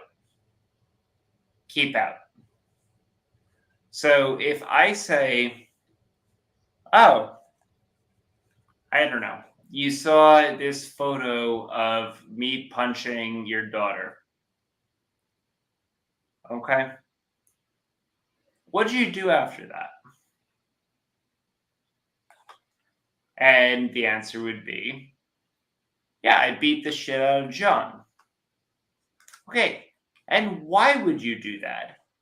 That's now an objection because I'm asking you to talk about what it was that you saw that incensed you. And the answer would be, I saw John punching my daughter. And if I'm on the stand, if I'm a defendant for a violence case, now you're talking about what you saw from a video that was on a neighbor's camera that they sent to the police, that now you finally saw it and you beat the hell out of me. Now we have a problem. So There's multiple levels of hearsay. So asking somebody, why did you do that? You're asking for their when opinion of why they did it? When the prior question is, how did you know about it? And you did not. So the problem really is when she asked, why did you do that? Yeah. So why did you beat him up? Right. So the question is, Then I would say, well, I saw the video. okay, now we have a level of hearsay But I don't get why that is hearsay. because video is always hearsay. Videos Yeah, of what? Video is always hearsay. Okay. All right. Now I'm seeing a little bit better about that. Video is always hearsay. We have exceptions. So, okay. So you see the video. Okay. You see the video of Fotis and Michelle in there. Right. And is that hearsay? Yes. It could, yeah. So really, obviously, then you can't really use that as evidence. Correct. Now, there are ways that you can get it in. One of the ways would be let's say the business records exception. If they brought in, for instance, the owner of the business whose video they used, I could get them to testify and make it a business record. But that requires that it has to be something that is regularly recorded in the course of business. You are the business owner. You do this in the course of your regular business. This is not anything separate from the current circumstance. Then you can get I don't have the entire list in front of me. But I'm with mommy on this one. If a video is hearsay, then why do the courts let them use this in trial? Because there are multiple exceptions to hearsay. Hearsay. They're all hearsay. But one of the other example would be a public document. So for instance, if there was a streetlight camera that happened to pick you up, or a public camera on a municipal building, it would just be under the public records exception. But if you're talking about a private business's camera, then you need them to introduce it, because they're the ones that ultimately need to testify that it was being maintained in good order. Okay, the business camera, as I understand it through other sources, that the owner was cooperative to let them see the camera. So if you want to hand it over, fine. But I'm still objecting on business records exception. And they want to bring the person that owns the camera into court and testify that the camera was regularly maintained in the regular course of business, that they use it in the course of their business, and that they are willing to testify that anything on that camera is true to the best of their ability. Then we have an exception. Otherwise, it's hearsay.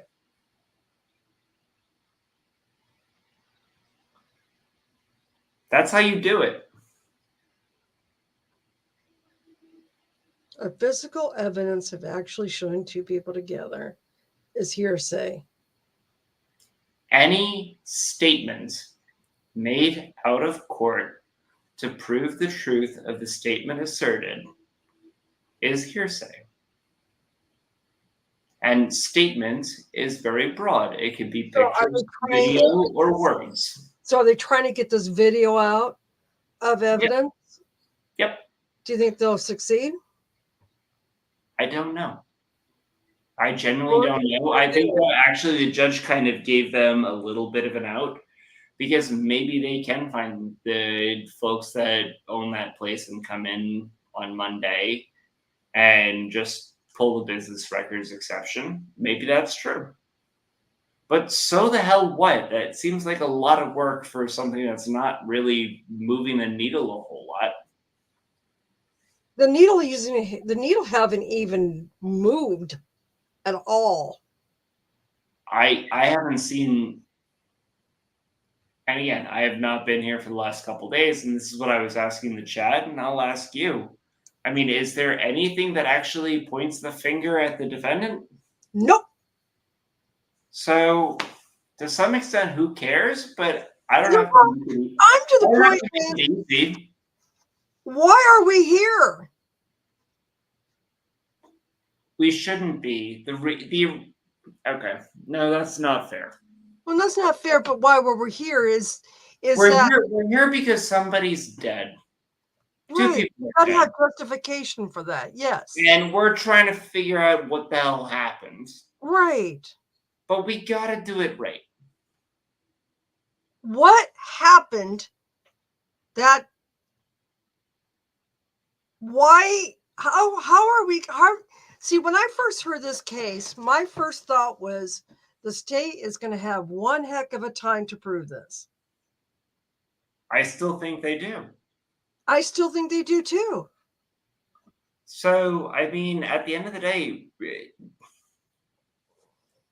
I don't think, as far as I'm concerned, they've proved anything against the specific defendant that's sitting there on the other side of the table.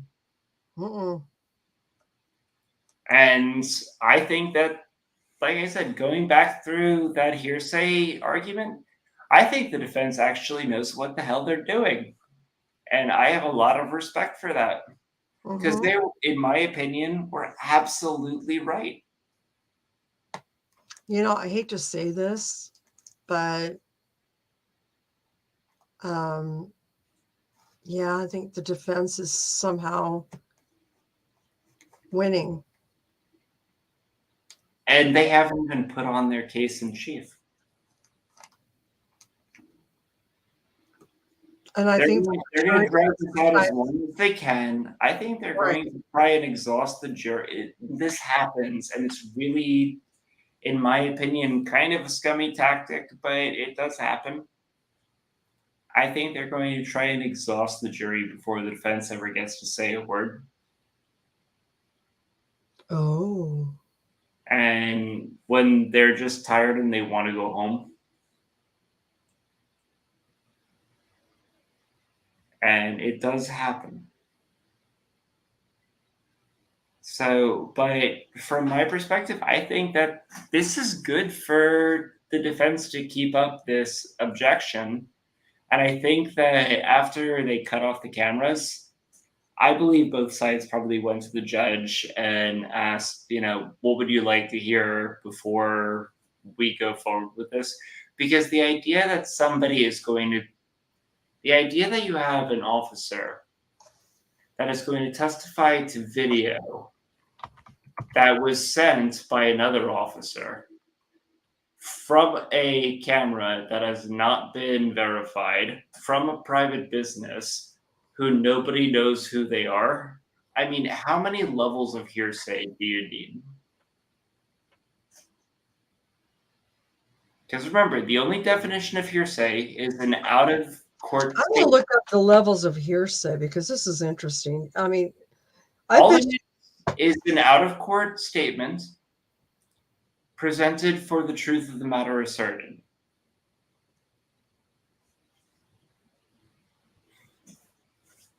And the number of links that you have in that chain, you have to prove an exception for each and every one of them for it to come in.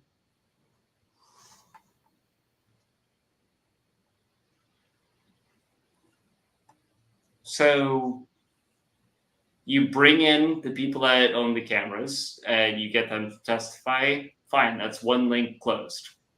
Then you have the person that actually reviewed the cameras. Then you have the person testifying and try to find some hearsay exception between the person testifying and that link closed. Then it's triple hearsay, and you need to find an exception to each and every one of them. So what I post on Facebook, is that hearsay? No.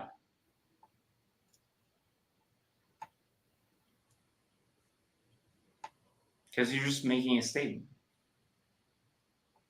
But if I were to use your statement on Facebook in a trial, I'd need to bring you in. I need to give you permission. I would need to bring you in and have you testify that you're the one that actually posted it. And okay. The basis of the statement. All right. I'm totally understanding. I'd have to go back to the person that actually saw. So there's layers of hearsay with this video. Yeah. Okay, so you're having a layer of the business person, then there's layers of, okay. So we've got 3 layers of hearsay right now. And that is, let's name them. The business. So it would be the business would have to verify that the camera itself was or is an actual, that would be business records exception. So they use those cameras in the regular course of business. They have a custodian of the records of those videos, and they say that they turn them over to a cop. Now, the cop that they turned it over to is not the person currently testifying. So now I need to bring in that cop to prove that that would probably still be business records exception, that they regularly receive these sorts of videos in the normal course of business, etc. The alternative would be, does it become public record once it's turned over? There are 2 ways that you go about it to finally get it to the guy that's actually speaking on the stand. And they got to do both. And if either of those links are broken, then it doesn't come in. So first of all, you got to get the business records. You got to verify it was business and it's in the record. You have to verify that it is material. It's actual in normal course of business. Okay, so it's actual business records. Okay. Correct. Then the person goes to the cop, and then you have to verify from the cop that the cop actually got it from the owner of the video. Correct. Okay, so And what? you have to, but he already testified that he was not the one that individually received it. He received it from one of his subordinates. So now we have to prove a second business records through the subordinate to the guy that's testifying.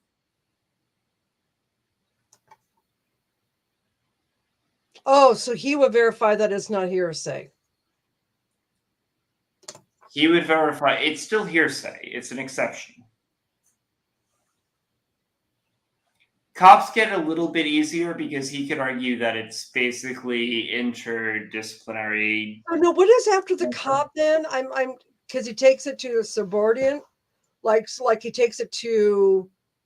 My point is, if let's put it this way, if I am the sergeant testifying and my detective gets this video from somebody and they send it up to me. Okay, cool. No problem. But here's the problem. My detective is going to have to testify and say where they got it from. Because, like I said, it all goes back to this. It is any out-of-court statement, whether it's verbal, photo, video, Okay. that is being presented for the truth of the matter asserted in that statement. So verbal is a very easy concept. Video, etc., is a little more complicated. I need to now prove how I got it from him before I can talk about it in court. Oh, that's like layers of. That's what I'm saying. That's why we have triple hearsay, we have quadruple hearsay. Layers of documents. And there are ways that you can get it through. Generally speaking, it's through the business records. So, some major corporation, you have a lower down like HR person who is involved in some sort of situation. Mm-hmm. They do No, but the problem is they do a normal report right. that goes up to the next guy, that goes up to the next guy. Jury can't unsee that. Or in here. That's CCW. You're 100% right. Evidence in the legal sense is very different from evidence in the sciences. Evidence in the sciences is designed to find more stuff out.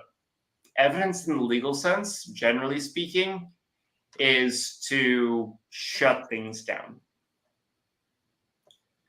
So the best comment I've ever gotten from a professor of evidence is the rules of evidence are basically, we as lawyers decided hundreds of years ago at this point. What is fair for somebody to hear in order to make a decent decision? And I don't think that playing telephone is fair for us to come up with an appropriate legal decision. Mm-hmm.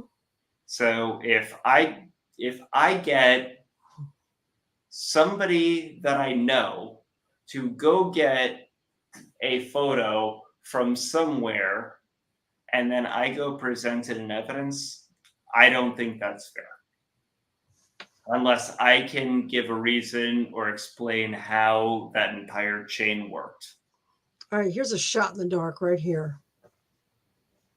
Yeah. All right. This is my last cigarette for the night, guys. I'm Okay, still. yeah, me too, I'm because still a little under the weather. So I. Okay, yeah, and I'm getting very tired. So, here's the lead here.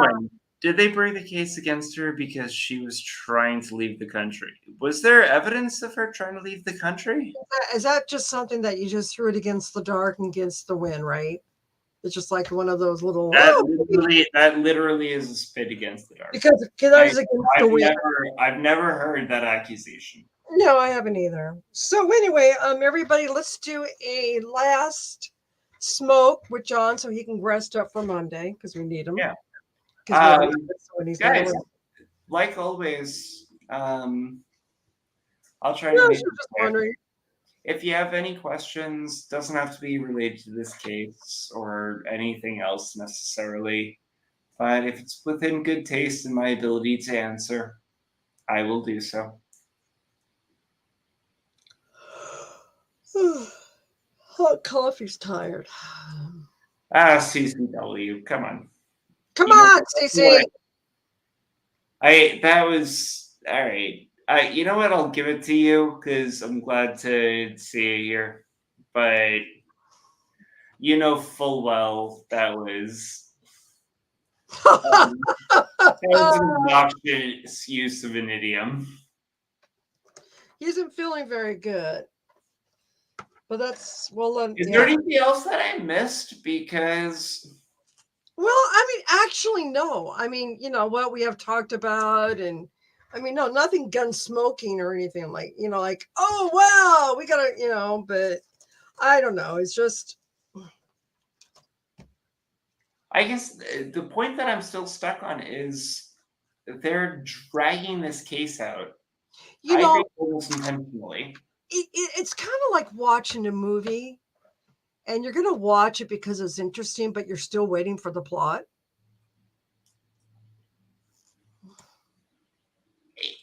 As far as I have seen, and I could be totally wrong. Real question, can I point out logical fallacies in court? Good night, Moonfox. So have a good weekend. CCW, yes, I can. Thank you for tuning in. Generally speaking, in sidebar, and they don't hold a lot of weight. And the reason I will give is this, and this is a genuinely honest question, is the standard logical fallacies are not part of the rules of evidence.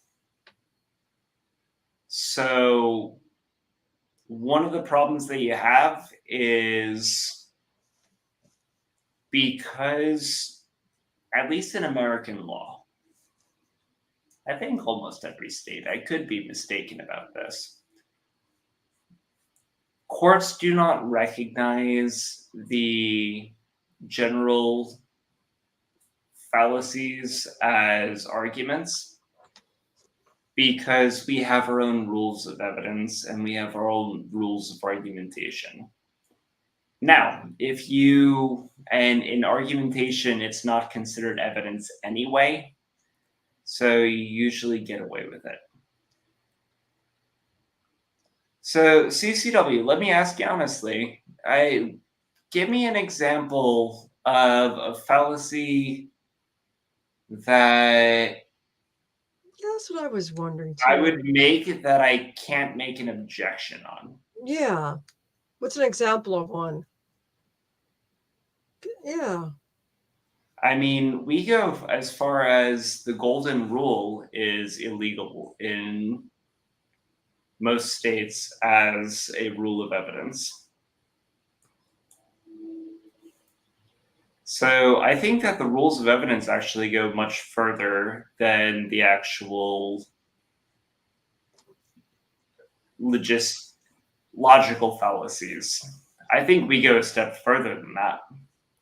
So I can't think of a logical fallacy that doesn't have a rule associated with it.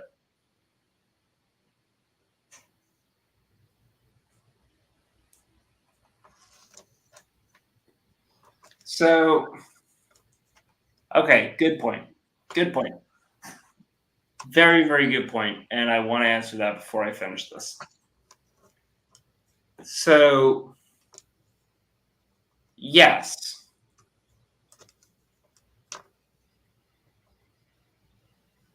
Oh, yeah. So Because we were talking about the DNA, just because the DNA wasn't there doesn't mean it's. Is that a fallacy?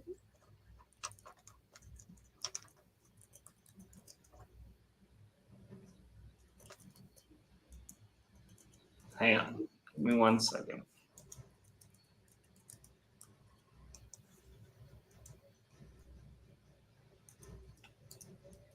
Because I actually know this one.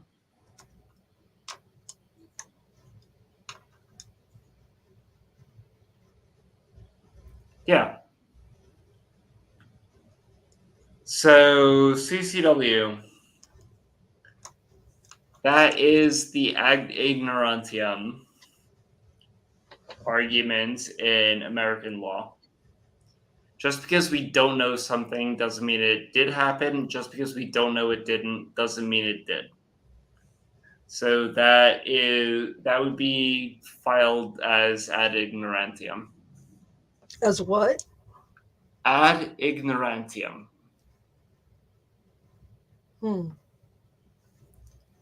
And more importantly, outside of the actual rules of evidence, I would just say, fine.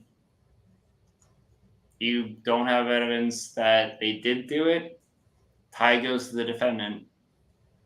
So if you don't have evidence and I don't have evidence, I win if I'm representing the defendant. And we call it a day.